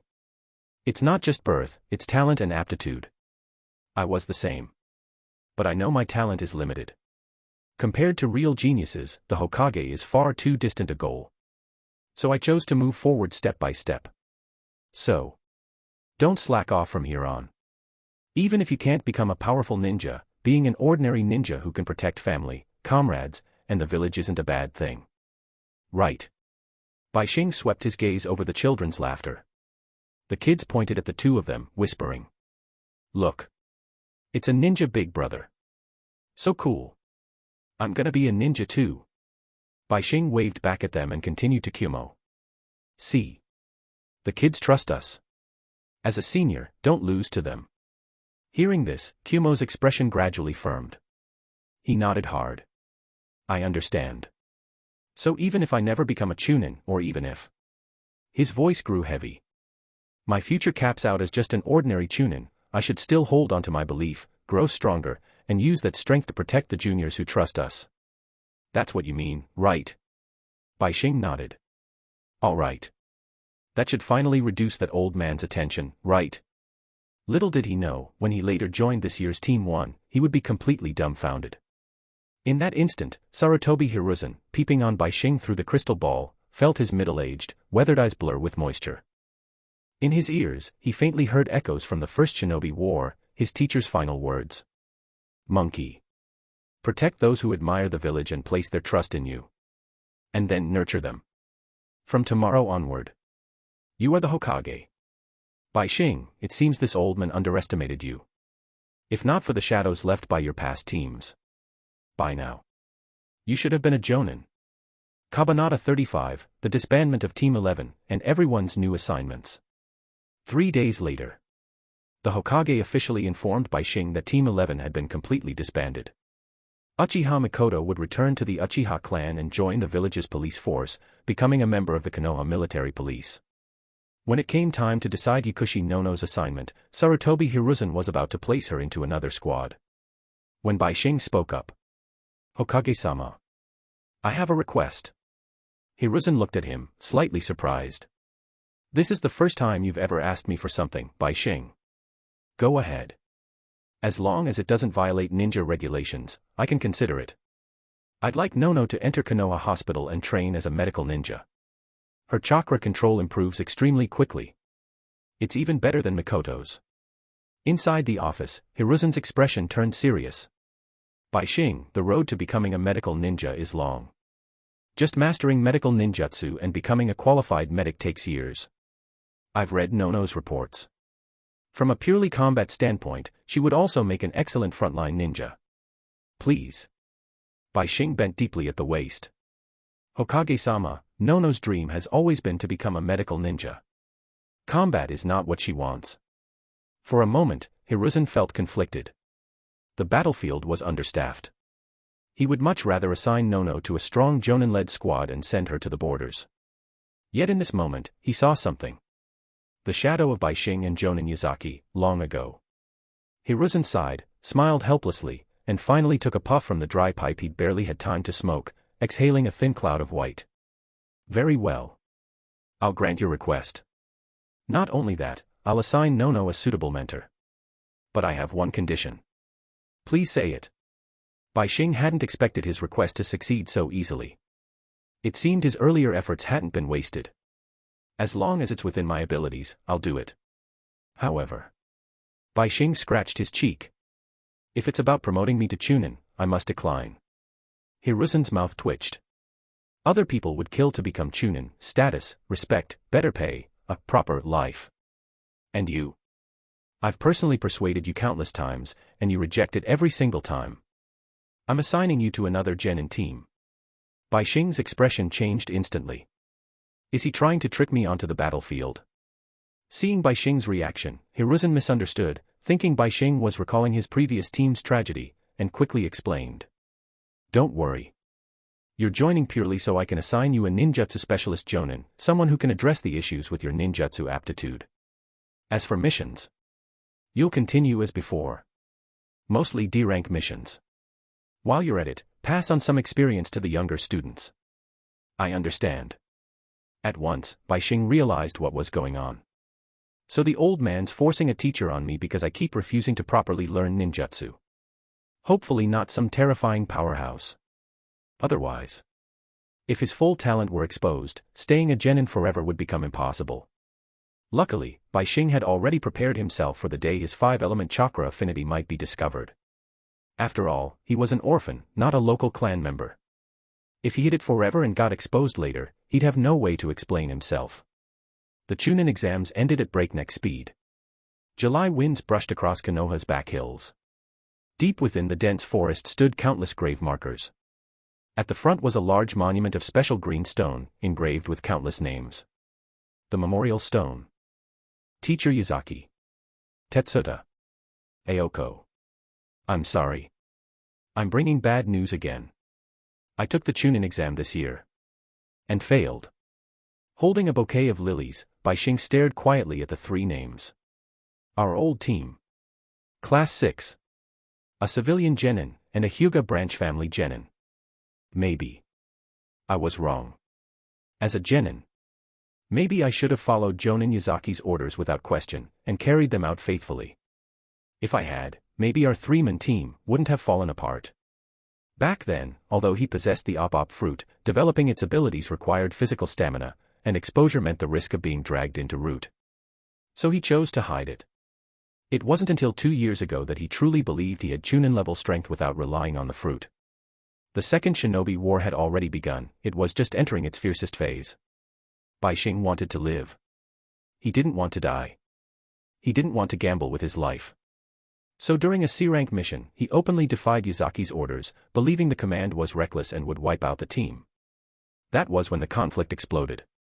He knew he had betrayed Yazaki's teachings. Those 3 D-rank techniques had all been taught by Yazaki himself. But to survive, Bishing became stubborn, obsessive, choosing to leave the team and go solo. The following year, once he could complete D-rank missions independently, the village delivered the news. Yazaki had made a fatal misjudgment during a mission. The remaining 2 genin were ambushed. Class 6 was finished. A broken Yazaki eventually realized Bishing's intentions. The next time Bishing saw him was in an izakaya. Bishing wanted to help him recover. But Yazaki believed he needed redemption, charging recklessly into frontline battles. Unlike Mariboshi Kosuka, he had no such luck. He died. Because of this, Bishing chose to avoid forming close bonds. If he didn't make friends, he wouldn't have to watch them turn into names carved in stone. And he couldn't persuade others to stay genin forever, either. With sufficient ability, promotion was inevitable. Trying to talk people out of it only got you labeled a spy. Or worse, a traitor. Just look at how miserably rogue ninjas lived. Time passed. The Hokage said he'd notify Bishing once a jonin became available. For now, there was none, and he promised Bishing a surprise. Meanwhile. Congratulations, Nono. And thank you for treating Dai. Lady Tsunade. In the hospital director's office, a blonde woman in a white coat leaned back in her chair, brown eyes calmly appraising Bishing. If I remember correctly. Your name is Bishing, right? Yes, Lady Tsunade. Do you have a girlfriend? Bishing. Beside him, Yakushi Nono stiffened. Teacher Tsunade. Bishing sensei once said he doesn't plan on dating unless he becomes a Chunin. A massive question mark appeared over Tsunade's head. You didn't pass the Chunin exam. Sorry. I didn't. I see. Tsunade nodded thoughtfully. That suggests some rather serious psychological issues. Bishing's scalp tightened instantly. Wait, don't tell me the Hokage assigned Tsunade as my teacher. Lady Tsunade, could it be that you're... No. Tsunade waved her hand. I just know a bit about your situation. Mental knots like that can only be untied by yourself. Oh. I see. Bishing exhaled hard in relief. Seeing his reaction, Tsunade burst out laughing. She stood up and walked over. Their heights were nearly the same. 4 years older than Bishing, Tsunade rubbed his head casually. Bishing didn't dare resist. He was afraid she'd punch him with her monstrous strength. What, would being my student really trouble you that much? And no. Bishing waved his hands frantically. I just think that becoming Lady Tsunade's disciple might make it hard to focus on training, because of your beauty. Oh, smooth talker. Tsunade pinched his cheek. Relax. Your teacher will be an excellent ninja. You won't be disappointed. Yes. After leaving the office, Bishing's expression returned to its usual cool calm. Flattering Tsunade? Not a chance. That was just basic social sense. Getting a famous, powerful figure from canon to remember his name increased his survival odds. Besides, one of his students was now working under her. If he didn't say something nice, what if Nono got soft-ruled? After delivering the real fruit basket to thank Tsunade, Bishing returned to Might Dai's hospital room. Dear, have some apple slices, you've worked so hard. It's nothing. This is youth. Standing outside the door, Bishing's keen hearing caught everything. Why are you feeding me dog food for no reason? Still, he opened the door. He glanced at the young Genin in the other bed, about to be discharged, single, and very much suffering, and said to Dai and Mrs. Rin. Please stop showing off your affection. Otherwise I won't visit next time. Have some sympathy for the poor kid next door. In the right side bed, the young Genin surnamed Hirata instantly put on a dead-inside expression, sending Dai, his wife, and Bishing into laughter. But in the ninja world, especially one at war, moments like these, filled with easy laughter, were far rarer than they seemed. Kabanata 36, The Birth of Emperor Guy. A pale, overcast sky shed drifting flakes of snow. The temperature plunged to several degrees below zero in an instant, and pedestrians hurriedly wrapped themselves in thick coats. Snow fell to the ground, yet Konoha village remained lively as ever. Children and adults alike took advantage of the rare snowy season, a brief delight that came only once a year. The snowfall continued. What had been light flurries gradually grew heavier. A masked ninja in the gray uniform of the Assassination Division, ANBU, leapt across rooftops and arrived at the Hokage Tower. Urgent frontline report. Analysis from the Intelligence Division. On the sand rain border, the stone rain border, and the fire rain border, 3 simultaneous offensives have pushed deep into the land of rain. Omegakure has suffered heavy losses. As a result, the leader of Omegakure has most likely begun surrender negotiations with 2 major ninja villages, Iwagakure and Sunagakure. Source of intelligence. Iwagakure shinobi have crossed through the land of rain and made initial contact with Konoha forces guarding the fire rain border. In short, they surrendered to 2 villages, just not Konoha. Hanzo. Inside the Hokage's office, Sarutobi Hiruzen slammed the desk in anger. This report meant he would have to dispatch even more shinobi to the front lines. Summon Orochimaru. Yes. Facing the Hokage's fury, the ANBU ninja replied swiftly and vanished in a flash of Shunshin. White Fang, Hiruzen said heavily. I'm afraid this time, I'll need you to act. Whoosh. In front of the Hokage's desk, Hataki Sakumo appeared, kneeling respectfully at the center of the room. I will follow the Hokage's command. The land of rain's resistance had collapsed far too quickly, so quickly that Hiruzen had no time to properly respond. Rest assured. The village will protect your wife. Kakashi will be born safely. Go all out on the fire wind front. Yes. I leave everything in the Hokage's hands. If the village could not protect the families left behind, how could its shinobi devote themselves wholeheartedly to the blood-soaked battlefield? Though it was supposed to be the new year in Konoha, Hiruzen felt no joy at all, only worry etched across his face. He did not know how many of those additional teams sent to the front would ever return. By the way, he added suddenly, any leads on that suspicious ninja who's been appearing at Konoha Hospital at night? Hiruzen remembered that Tsukumo had been responsible for investigating the matter, yet there had been no updates for quite some time. Tsukumo stiffened slightly. My apologies, Hokage-sama. That individual is extremely cunning. Footprints, physical traits, none of them match any known young jonin, chunin, or even jennin. Hiruzen fell silent. If they're not from our village, then why would someone provide free medical aid to another village's people? There must be an ulterior motive. Forget it. I'll have Jiraiya stake the place out and investigate. For now, I'll leave the front line to you. Yes. Elsewhere, at Konoha Hospital. Within white-walled corridors, a civilian child who would one day shine brilliantly was born. Outside the operating room, a thick-browed young man, no longer shouting about youth, clenched his fists tightly, swallowing dry mouthfuls of air as he paced back and forth. By the row of closed windows along the hallway, two boys were talking. One had grown another half-year older, his appearance barely changed, still youthful and handsome. The other, brown-haired and still a bit childish, stood beside him. Bishing, do you think Uncle Dai's baby will be a boy or a girl? Senju Nawaki asked eagerly. Might Dai was a full generation older than Nawaki, so calling him uncle made perfect sense. And this year, Nawaki was 12. Bishing, already having learned the baby's gender from Yukushi Nono, now a trainee nurse, put on an uncertain tone and replied, probably a boy. I think it might be a girl. Nawaki said excitedly. Then I could treat her like a little sister. What if she's super cute? Bishing's mouth twitched. A thick-browed little sister. Are you sure about that? If it really were a thick-browed female version of Guy, he wouldn't even know how to comment. A new codename, Empress Guy. Click. The red light above the operating room switched to green, and the door began to open. Everyone's tension spiked.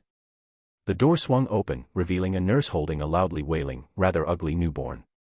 Congratulations, it's a boy. From today on, you're a great father. Oh. I'll definitely let my child experience the youth of a father. Lower your voice. This is a hospital. Bishing couldn't help adding, aren't you going to ask about the baby's mother, Miss Rin? Oh, right. Is my wife okay? Might Dai grew anxious again. In the ninja world, it was often the children who survived, mothers were far more likely to die young, or even during childbirth. Don't worry. You didn't skimp on nutritional supplements for her, did you? She's fine, just needs to rest well after the surgery. Soon after, a hospital bed was wheeled out of the operating room. A tired but safe mother lay atop the white sheets, the wheels rolling softly beneath. Dai. Thank goodness, Rin. You're safe, thank goodness. Might Dai burst into tears. Bishing, able to understand that emotion, stood to the side with a relieved smile. The brown-haired boy, however, felt none of it, he just thought the baby was ugly. And worse, not a girl. The previous year's Team 1 hadn't taken missions for several days. Because Dai's wife was giving birth, Nawaki felt that instead of earning money on missions, it was better to stay and see the baby safely born before returning to D-rank work. Bishing agreed. And since that young master had spoken, that was even better. After all, Bishing wasn't one of Orochimaru's personal disciples. The same applied to Yukushi Nono at the hospital. They were more like ordinary students. Orochimaru and Tsunade would teach what needed to be taught, but inheritances from the sage lands were out of the question. At this point, Bishing could finally and legitimately use the C-rank jutsu he'd learned earlier, as well as the shadow clone technique. Still, whenever he used them, he deliberately made mistakes and looked clumsy, disappointing Orochimaru enough that no further jutsu were taught. Exactly as Bishing had hoped. On the streets, Bishing found Uchiha Mikoto on patrol and told her the good news. Nearby, other members of the police force, and even the captain, looked over. The captain was Uchiha Fugaku. What? Uncle Dai had a baby and you didn't tell me. If I'd known, I would have taken leave today. I'm telling you now, aren't I? Bishing said casually. Don't let it affect your work. He glanced at Mikoto's teammates, then at Fugaku, who looked relatively calm. Jonin Fugaku. Long time no see. Indeed. The last time we met, you left a deep impression. Occasional encounters during D-rank missions or police duties didn't count as a proper greeting. Fugaku looked at Bishing, then at Mikoto, and spoke gently to her. Mikoto, I'll approve your leave for today. Take a break and go visit your former teammate. The other two officers immediately curled their lips inward. So biased. With manpower stretched thin, leave was practically unheard of unless someone was injured on duty. Thank you, Captain Fugaku, Mikoto replied stiffly, turning her head with a polite smile. I've told you, just call me Big Brother Fugaku. We're not in a formal squad, there's no need to be so strict. When you take the clan's Chunin assessment mid-year, you'll be promoted. Fugaku's face was filled with admiration, even affection. With your talent, in another year or two, you'll be an outstanding Uchiha Jonin, just like me. Thanks, Captain, Mikoto said, still calling him Captain. Fugaku frowned slightly, but said nothing more. Before leaving, he cast a serious glance at Bishing. Kabanata 37, I will walk to the very end. On the way, Uchiha Mikoto couldn't stop complaining about her experiences within the clan.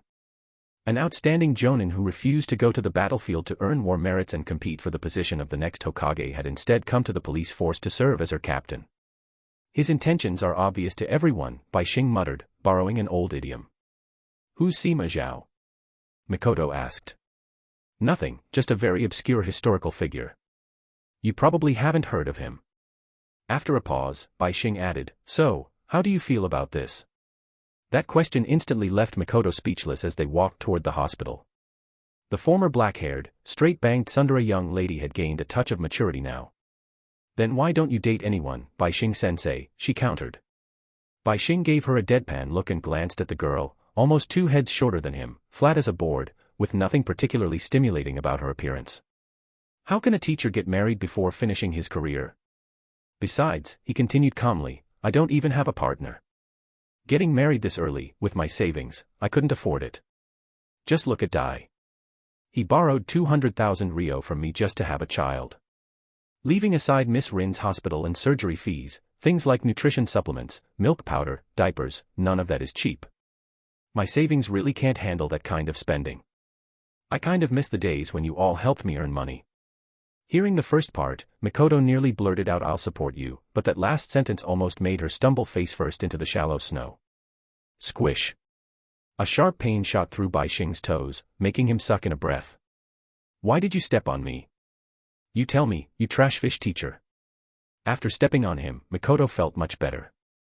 She folded her arms, quickened her pace, and muttered in a voice only she could hear. I miss it too. What was that?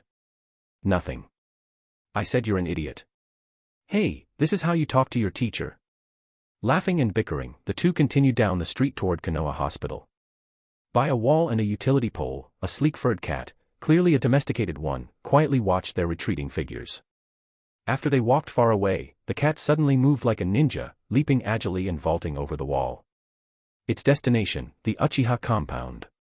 Such cats were common there. After all, the Uchiha clan maintained a long-standing contract with the ninja cats fostered by Granny Nikomata. Inside a residence. The ninja cat landed neatly in an elderly man's arms and softly reported what it had seen.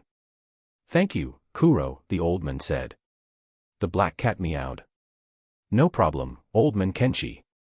Uchiha Kenshi took out dried fish prepared earlier and fed it to his contracted ninja cat.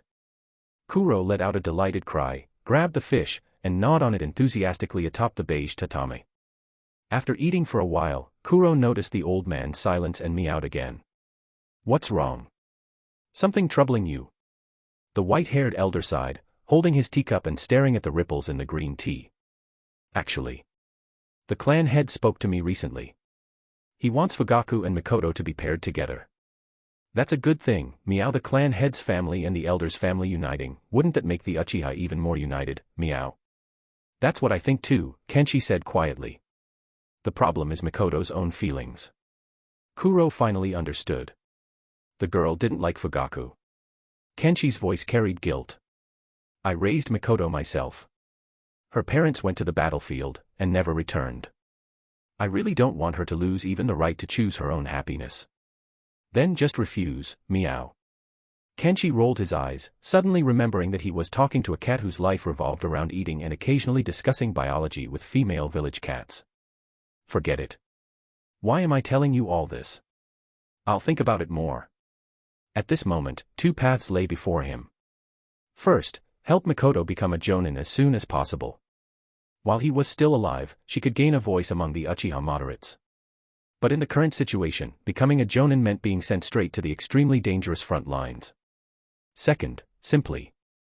Outside, over Konoha's skies, the fog thickened and the snowfall grew heavier. Elsewhere within the Uchiha compound, in another residence, a police force squad leader was reporting to another clan elder, slightly younger than Kenshi, yet still well past his prime. After listening, the man's gaunt face curved into a cold expression. Unlike Kenshi's formal kneeling posture, he sat cross-legged on the tatami with casual arrogance. I understand. You may go. Call Kaima for me. Yes, Elder Setsuna. After the Tokubetsu Jonin squad leader left, the men, wearing a thick coat, stepped into the corridor to admire the snow. Snowflakes drifted down. The courtyard greenery that had been lush not long ago was now reduced to brown trunks capped with white. Uchiha Mikoto. She will be the key to whether the Uchiha clan survives in the future. After visiting Might Dai and his wife, and the newly born little guy, Mikoto even reached out and gently touched the baby, praising him as someone who would surely become an excellent ninja like his father. This sparked laughter from Nawaki and Nono. At Mikoto's insistence, Bishing escorted her all the way to the entrance of the Uchiha district. Not long after Mikoto left, Bishing prepared to head home for dinner. At that moment, the street, and even the surrounding environment, suddenly fell unnaturally silent. Genjutsu. Realizing he had been caught in an illusion, Bishing was about to disrupt his chakra to break it, when a sudden thought struck him. The kind of ninja capable of making him fall into genjutsu so easily belonged to only one clan. No need to be nervous, Jennin Bishing. I merely wish to have a word with you. A voice sounded from very close behind him. Bishing slid forward, boots scraping across the illusory ground, putting distance between them before turning around. This kind of freely constructed, discrete illusionary space was something only Uchiha shinobi could accomplish. I was careless, Bishing admitted inwardly. Relaxing too much lately had allowed him to be caught by a Sharingan hypnosis technique inside the village itself. He raised his gaze and looked calmly at the men before him. The young man wore Konoha's green flak jacket, with the police force's distinctive uniform underneath. Jonin Fugaku. I didn't expect you to make a move against me. As far as I know, you're not a spy, are you? Fugaku burst out laughing at Bishing's words, then laughed even harder. Bishing's expression remained composed, showing no fear whatsoever. In wartime, openly killing one's own village shinobi, unless Fugaku wanted to die, was impossible. After a while, Fugaku's laughter faded. Looking at Bishing's unwavering calm, he silently raised Bishing's danger rating several notches. Impressive. Trapped in genjutsu, your life in my hands, yet you remain completely unfazed. Worthy of a genin with a perfect mission record who's even served as a team instructor. Then Fugaku's tone grew heavy. However, you should not set your sights on Mikoto. The Uchiha clan will not allow outstanding shinobi to marry outsiders. Especially someone like you, who has never even become a Chunin. Bishing. Are you out of your damn mind? Mikoto is 12. You're 19. 7 years apart. Something I wouldn't even dare think about, and you're saying this with righteous conviction. Bishing sighed helplessly. Then what exactly do you want, Jonin Fugaku? I'm merely warning you not to harbor improper thoughts. I have no intention of doing anything to you. As a genius Jonin of the Uchiha clan, Fugaku disdained using force to suppress a genin who couldn't even advance to Chunin. That's all I have to say. Whoever you choose from other clans, I will wish you well. But Mikoto, and other outstanding Uchiha. Do not think about them. Mediocrity is the final destination of civilian shinobi. As he spoke, ripples appeared across the street beneath them, the illusion beginning to dissolve. Before it fully broke, Fugaku spoke again. I've seen too many civilian shinobi. They all had a bit of unique talent, just like you. But that little bit is not enough to become an outstanding ninja, much less a so-called genius. The ninja world is cruel and realistic. No one cares whether your talent ever fully matures. All they see is whether you become another cold corpse on the battlefield. Or lose your talent. and fade into a forgotten corner of history. Images flashed through Fugaku's mind, young, promising shinobi who had lost limbs, lost their minds, or lost their will entirely. So tell me, Genin Bishing, how far do you think you can go? The illusion shattered. Bishing stood once more in the middle of the street, surrounded by familiar sounds, voices from nearby homes, vendors calling out, passers-by chatting. A few seconds later, as if just waking from the illusion, Bishing smiled faintly. No matter what you say, I will walk to the very end. Without fail. Whether Fugaku heard him or not, Bishing continued forward with steady steps. More importantly, he was starving. That bastard really just used his 3-tomo Sharingan to show off, and sneak in some creepy Lilicon energy. Kabanata 38, becoming a ninja, why not try a hypnosis game? Kitada Aina. 18 years old. A Chunin rank medical officer in Konoha Hospital's medical department. Both parents deceased. One younger brother, Kitada Hama, also a Chunin. Is that correct? Yes. The magnetic male voice carried an oddly compelling charm. Under the harsh glare of a white incandescent lamp, the light fell upon the face of a mature man so exquisitely handsome that he seemed unreal. Before him stood a young woman who had only just woken up, not even having time to do basic makeup, now caught in genjutsu. Her once clear eyes were vacant and unfocused, and the sound she made carried a strangely unnatural quality. The man held a small notebook filled with questions. With a pen, he recorded her answers, the thin, handsome curve of his lips lifting slightly as he continued to ask, calmly and methodically. What are your usual hobbies?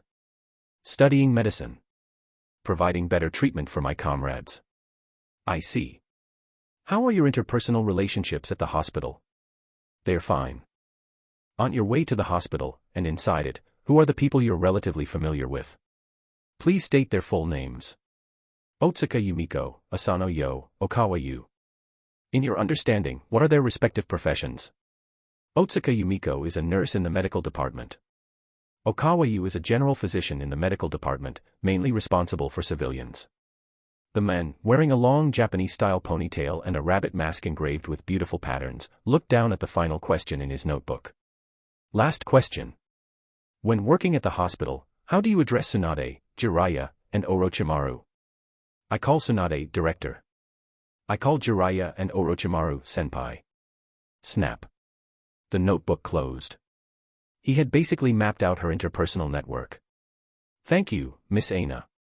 Next, when you hear my snap, you will enter a deep sleep lasting 12 hours. You will believe that you finished work and returned home. You will completely forget tonight's conversation. Have a good dream. Snap. His long, pale fingers produced a crisp sound. If Kitada Aina were conscious, she would likely be captivated by those nearly perfect hands. Combined with that face, that physique, that build, it would be easy to let one's guard down and sink into him completely. The men picked her up and carried her into the master bedroom of the 2-bedroom apartment, about 100 square meters in total. Needless to say, a place like this wasn't cheap, it was purchased on a loan by the Kitada siblings. Incidentally, Kitada Hama was the very Chunin examiner from the Chunin exams. Recently, Kitada Hama had been out of the village on a mission and hadn't returned for half a month, giving Bishing the perfect opportunity. Good night, Miss Aina. After settling her in bed, the man stepped in front of a full-length mirror typical of a girl's room and carefully examined himself. He raised one hand and formed the ram seal. Transformation Jutsu. Poof. White smoke flashed, and in the mirror appeared a young girl whose pure features were a flawless imitation. As a Chunin-ranked medical officer, Kitada Aina had mastered many medical ninjutsu. As for combat ability, at best, she was only slightly above an average genin. In other words, weak. After all, the study of medical ninjutsu, fine chakra control, herbal and disease identification, and related medical knowledge was enough to consume every spare moment of someone who lacked chakra reserves or elemental talent. Moreover, she actually had a job. Life's tough. Today's my first day covering your shift, and it's unpaid, too. Guess I'm pretty unlucky. Let's just hope that White Fang Uncle isn't still camping me. Staring at the mirror image almost identical to Kitada Aina, Bishing couldn't help recalling the events from 2 months ago, up until half a month ago, the last time he personally treated battlefield casualties. That time, he'd nearly been caught by White Fang. Luckily, he'd used his self-created stamina-based transformation technique, altering bone structure, height, hair, and more, leaving behind no obvious clues. That technique could also be called life return transformation.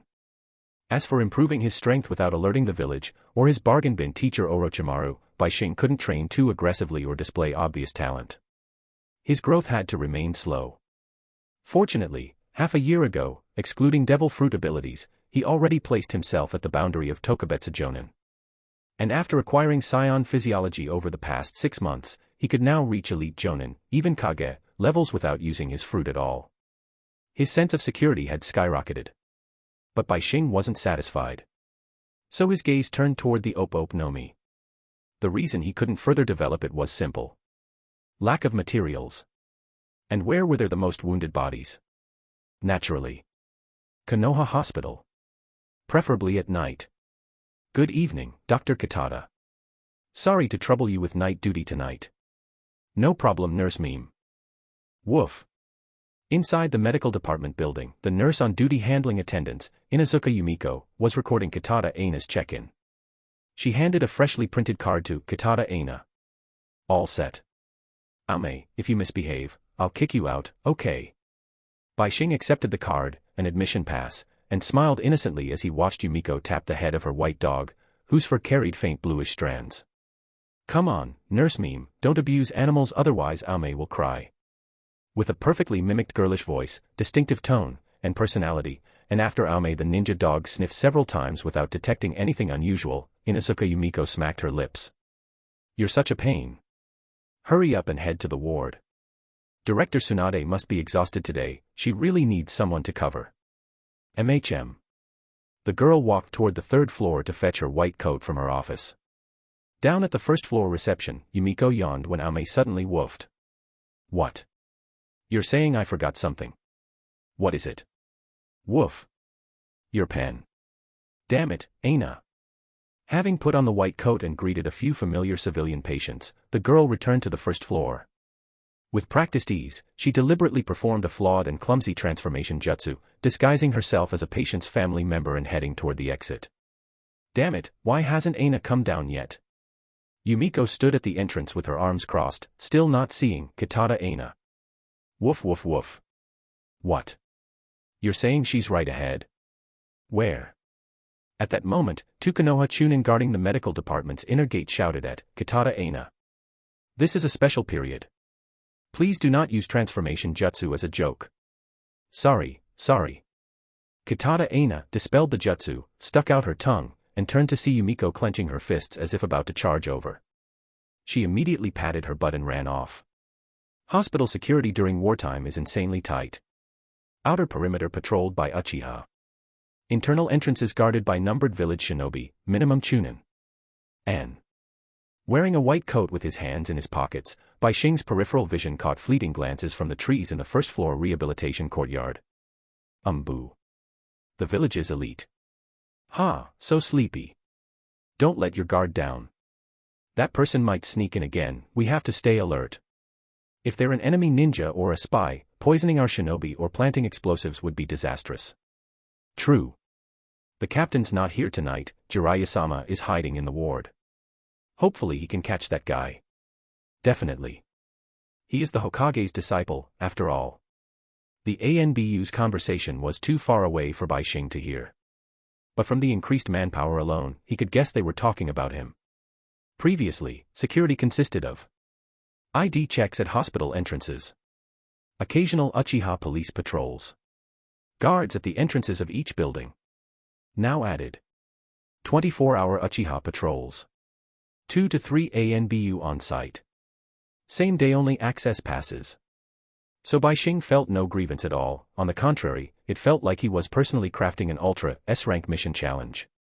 As long as he wasn't caught. If he were, he'd face a village investigation, and once cleared, he'd either be forced into becoming a jonin or disappear. Life would be completely over. This was a trial. Kabanata 39, sorry, almost beat you half to death. Inpatient ward. Kitada Aina's shift today ran from 10 p.m. to 8 a.m. the next morning, night duty. At this hour, there weren't many patients in the 1st floor lobby, but it wasn't empty either. Quite a few ninja had come in on emergency cases and were now handling admission procedures. Good evening, Dr. Eno. Bishing waved cheerfully at the injured Chunin ahead and the members of his squad. Good evening, everyone. When he noticed the blood stains on the Chunin, Bishing instantly switched on his award-level acting. He stepped forward gently and asked with concern. Sir, you're still bleeding. Let me help stop it first, shall I? The Chunin's thigh, wrapped in white bandages, was seeping blood. He was gripping a metal forearm crutch, balancing himself on one leg. Is that okay? Our paperwork is still being reviewed. During wartime, beds in the ninja ward were tight. Whether a patient could be admitted depended on the severity of their injuries. At present, the inpatient ward reserved beds only for ninja. Meanwhile, on the 2nd, 4th, and 5th floors of the medical department, both civilians and ninja could be hospitalized, but at night, only regular doctors were on duty for rounds. It's fine. Bishing's hands flashed through seals. A warm green glow, the basic medical ninjutsu hemostasis technique, appeared instantly over the girl's palms. The light landed on the wound on the man's right leg. It felt warm and comfortable. Coupled with the sight of Kitada Ana's pure, gentle face bathed in that glow, the injured Chunin suddenly felt like he might have fallen in love. The light faded in just a few seconds. Bishing wiped a faint sheen of sweat from his brow. Channeling chakra steadily through bandages to stop bleeding was no easy feat. All done, sir. Once you're admitted, remember to have your attending physician replace the bandages. The medicine in these isn't strong enough, you'll need better ones, okay? The young Chunin flushed and nodded vigorously. Thank you, Dr. Eno. Dr. Kitada, we need you over here to examine another ninja. Could you come for a moment? Yup, coming right away. My little experience pack, here I come. By the way, the two medical ninjutsu Bishing currently knew, hemostasis and chakra scalpel, were skills he'd borrowed over the past half year by sneaking looks at books his excellent disciple Nono was reading. Omega equals. Bishing skipped toward the nurse who'd just arrived on the first floor, leaving behind a slightly crestfallen Chunin standing there dazed. His teammate elbowed him and waggled his eyebrows, signaling that there'd be plenty of chances later, and that now wasn't the right time anyway. When the real Kitada Eno later came by during discharge and faced the Chunin's confession with zero memory of him, the poor guy would suffer 10,000 times the emotional damage.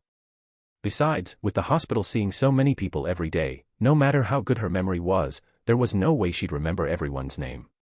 The next morning, around 9 o'clock. Yawning hugely, Bishing dragged his utterly drained body, both stamina and chakra, to a corridor path in the forested area behind the village. This was a main route leading either to the back mountain forest or to the memorial stone honoring Konoha's heroes. The bridge here was sturdy, with stone railings designed to keep children from climbing over. Below, the river roared as it rushed past. Past this point lay the red torii gate in traditional Japanese style that marked the entrance to the back mountain, though they weren't going in, just lingering on the outskirts. Bishing, you're early today but you look like you didn't sleep much. Nervous, maybe. Not really. Leaning against the railing, Bishing looked down at the rushing water below, a wave of melancholy passing through him. So, am I really going to the battlefield after all? Around 7 in the morning, Tsunade had told her to head home early and rest. He'd planned to sleep in, but then his shadow clone's memories returned, carrying a summons from Orochimaru via one of his little white snake summons. Time, 9:30 a.m. today. After staying up all night, he'd only managed to splash his face, rest for an hour, and then rush over. Yo everyone, good morning. Without even turning his head, Bishing knew there was an overenthusiastic youth standing on a higher spot to the side, striking what he thought was a very youthful pose while greeting him and Nawaki. Nawaki's mouth twitched. Aren't you afraid you'll fall? Don't expect me to save you if you do. On the railing, a green-clad arm shot skyward. Today's the day we head to the battlefield, right? I'm ready to burn my youth. Yoo-hoo. Bishing stared deadpan. Why don't you go in my place? The battlefield was no joke. He wasn't an Edo Tensei body. Once chakra and stamina ran dry in a large-scale fight, he'd end up like Tobirama Senju, dead. You're all quite punctual. Orochimaru-sensei, X3. Even though Orochimaru hadn't really taught Might Dai any ninjutsu, only given him a few words of guidance about forbidden techniques, Dai still acknowledged him as a teacher. As for Bishing, of course he'd sweet-talk his way through calling him sensei. Nawaki ran up excitedly to Orochimaru, who had just appeared in the middle of the corridor via body flicker. "Sensei, are we going to the battlefield today?" Facing Tsunade's younger brother, his favored disciple, Orochimaru naturally showed a gentle smile. His pale right hand reached out to ruffle the boy's hair. "Nawaki. Sensei knows your strength is already quite solid, but you still lack real combat experience. And I'm about to head to the front lines. I'm afraid I won't be able to take you with me to gain experience." "Huh. I think I'm already really strong. If Uncle Hokage hadn't stopped me from entering this Chunin exam, I'd have wiped the floor with those jennin." Nawaki raised a small fist. "Bishing and might die. Sorry, almost beat you half to death." Orochimaru knew perfectly well that during that period, he'd been splitting his time between developing his own techniques and occasionally teaching Nawaki. He'd even sent out a shadow clone during the Chunin exams to observe and gather intelligence. Then, over the next half-year, he'd taken in Bishing and Might Die to fill the vacant slots in his team, only to receive an A-rank mission from the village that later escalated to S-rank, nearly costing both him and Jiraiya their lives. A squad of 3 Jonin and 3 Chunin, only 2 Jonin and 2 Chunin returned. Upon returning to the village, he'd immediately gone to Tsunade for treatment, saying nothing to his 3 disciples, and spent a long while recuperating at home before reappearing. And now, not long after recovering, he was heading back to the front lines. That place was not somewhere Genin belonged. Go there, and death came easy. Rain Village ninja were especially adept at traps. Explosive corpses. Poison mist corpses. Even explosive tags were used excessively. For example, the hard-to-detect, multi-tag A-rank technique fire release, explosive flame formation, even Nagato with the Rinnegan had fallen for that one in canon. Fortunately, he'd reacted in time, using repulsion to block most of it and save Conan. Ordinary Rain Ninja could also set up more common explosive tag arrays. Chakra contact, like when chakra-enhanced feet landed on them, or sufficient weight pressure could trigger detonation. On this point, Nawaki should have very deep impressions, canonically speaking. The former was the deadliest, since the moment chakra touched it, it exploded. So Orochimaru would rather have Nawaki train safely in the village than risk that hellish battlefield.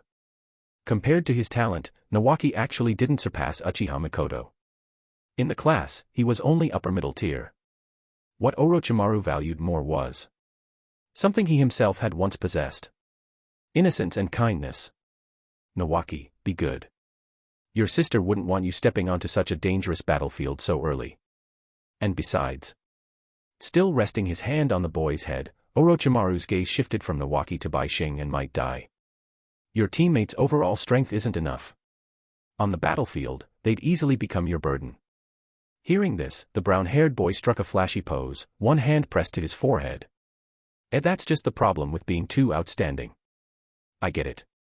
Bishing and Might Die. Really want to expose all my strength / open the 8 gates and beat him senseless. Kabanata 40, the meaning of life is living freely.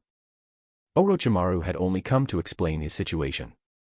After all, once you stepped onto the battlefield, no one could say how, or even if, you would return.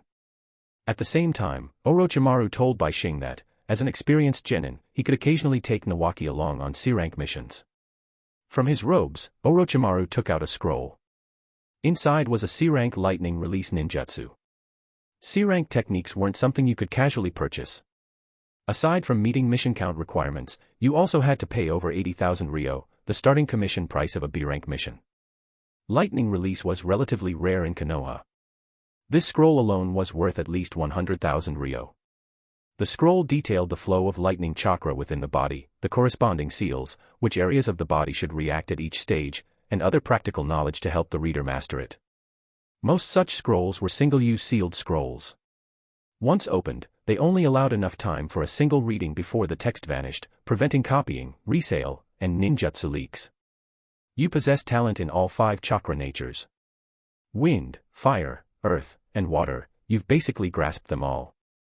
Orochimaru coughed lightly, recalling how this brat always messed up whenever his ninjutsu was tested. Test fire release and wind release, wind succeeded, fire choked his throat. Reference, Uchiha Obito. Test earth and water, water worked fine, but the earth wall collapsed on its own before they could even test its durability. Orochimaru had nearly expelled him on the spot. Utterly embarrassing. Now you're only missing lightning release. When I return, I hope your psychological issues will be completely resolved. Even as your teacher, there's only so much I can do. From the moment they arrived, Orochimaru had been observing Bishing. His expression had changed drastically, clearly because he'd heard about the gathering last night. It was obvious he was worried about mission failure, recalling the former members of Team 6, and hadn't slept at all. Unaware of this interpretation, Bishing was deeply moved inside, but on the surface, he maintained a calm, unbothered look, like a dead pig unafraid of boiling water. Thank you, sensei. I'll do my best to master it. Orochimaru didn't hold out much hope. He only wanted Bishing to be more responsible, to ensure Nawaki at least had some ability to protect himself. As a teacher, Orochimaru truly couldn't spare the time for comprehensive guidance. The snowy season of the Land of Fire ended swiftly toward the end of January. White clouds in the sky returned to the soft gentleness of spring's revival. Rising temperatures melted the snow into clear streams, nourishing the forests and rivers among the mountains. Konoha Hospital, inpatient wing rooftop. You're going to the battlefield? Mikoto, are you serious? Now officially a nurse rather than an intern, Yakushi Nono stared in shock after hearing Uchiha Mikoto's news. As someone who witnessed the sheer number and of battlefield casualties, Nono desperately didn't want her companions heading to the brutal front lines at such a critical time. But only this way. Can I escape Uchiha Fugaku's pursuit within the clan? I've already made my decision. Today, I came to say goodbye. The breeze beyond the railing brushed against the gentle girl's face. Seeing Mikoto forcing a smile, Nono understood, this was her choice. Have you told Bishing-sensei? Mikoto shook her head. That's why I only came to you. When the time comes, just say I accepted a C-rank mission that requires leaving the village. That I won't be back for a while. Sensei would never agree to this. You're still just a jennin. Nono tried one last time to persuade her. Why not think about it again? Maybe there's another way. Mikoto shook her head again. I'm sorry, Nono. This is the last option. These past 6 months, I've barely left the clan compound. I've been training under the clan's Jonin. Now, it's time to realize my goal. Looking at Nono, whose eyes were also filling with tears, Mikoto spoke softly. During this time, thank you. To you, to Bishing-sensei, to Uncle Dai, Aunt Rin, to Nawaki. You've given me so many happy memories. Before she knew it, tears streamed down the long-haired girl's face as she wiped them away. Thank you. Nono, tears also falling, stopped trying to dissuade her. Take care, Mikoto. Protect yourself. No matter what. You take care too, Nono. Night. Perfectly synced with the night shift, Bishing, disguised once more as Kitada Aina, returned to Konoha Hospital. His practical application of the hemostasis technique was now basically mastered. He'd even been called in for 2 surgeries, one as an observer, one hands-on. The observation was Tsunade's stage. She flawlessly used the chakra scalpel and chakra threads to extract poison and necrotic tissue from a ninja who'd returned from the rain front lines, having been exposed to salamander toxin. That surgery left Bishing genuinely shaken. Because whether it was the opope fruit or basic medical ninjutsu, those were only crude, preliminary tools. The chakra scalpel. He was barely at the can-use-it stage. As for actual surgery, that time he treated a ninja who'd broken his leg during a mission, reconnecting bone, stopping bleeding with hemostasis, fixing steel plates. A whole chain of procedures. Aside from 2 nurses assisting, it was basically all done by her alone. And afterward, Bishing still had to pretend he was exhausted. Night rounds were conducted jointly by nurses and the duty doctor. At this moment, Bishing stepped out of Tsunade's resting office on the 5th floor, heading to the 4th floor to check whether Aunt Rin's condition was stable. Then, he saw moonlight pouring through the windows, reflected across the cold hospital corridor floor. A blonde girl in a nurse's uniform stood before room 404. On the wall beside the door hung the nameplates. Might Rin and Kitada Hama. Nono-san, you're standing outside room 404. Did something happen? Nono froze and turned around. Bishing immediately saw her tear-streaked face. Don't tell me Kitada Hama pissed her off. If I'd known, I would have accidentally left a pair of scissors inside him during surgery. If not for his sister's sake, this professional doctor wouldn't have gritted his teeth, stepped in at all. Spring arrived, the temperature rising noticeably, though it still hovered in the single digits. Sheets and blankets hung across the rooftop endlessly. Every discharge meant more laundry to wash and dry, ready for the next injured ninja needing bed rest. The air was damp. Leaning against the railing, Bishing listened to Nono unburden her heart. The two fell silent. He gazed for a long time at the star-filled sky, then looked toward the moon, ancestral to a certain Otsutsuki. Nono-san. What do you think the meaning of life is? Nono leaned on the railing, looking at the scattered lights still glowing among the village buildings. I think it's protecting your family and friends. Bishing shook his head. No. That's your purpose. Be more specific. Then, becoming a strong ninja. Becoming Hokage. He shook his head again. Still incomplete. Then. Seeing her agitation, Bishing smiled gently and patted her head.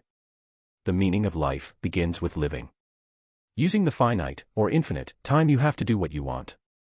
To see landscapes and wonders you've never seen before. That's the meaning of life.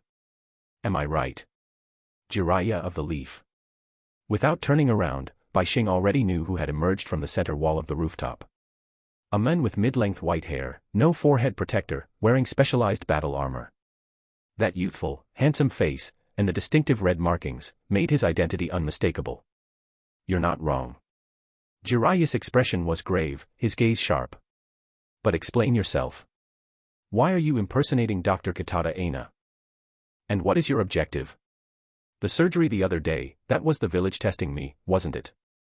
Bishing continued calmly, still rubbing the soft blonde hair. But if I remember correctly, I didn't expose myself during the procedure. So why keep watching me so closely? And with that kind of... At that moment, the image of Kitada Aina began to blur and dissolve. The air itself revealed the original form beneath. Under the moonlight on the rooftop stood a man wearing a colorfully patterned rabbit mask, clad in a high-collared white cloak that gleamed in the darkness. The black eyes of the mask locked onto Jiraiya. Bloodthirsty gaze. Are you interested in experiencing a surgeon's exclusive operation firsthand? P.S. Here, the protagonist is simply revealing his strength and establishing the identity of the surgeon. Next comes the prologue to the Whirlpool Country War arc. In that arc, the protagonist mainly plays a supporting role, subtly altering everyone's fate and leading to very different outcomes.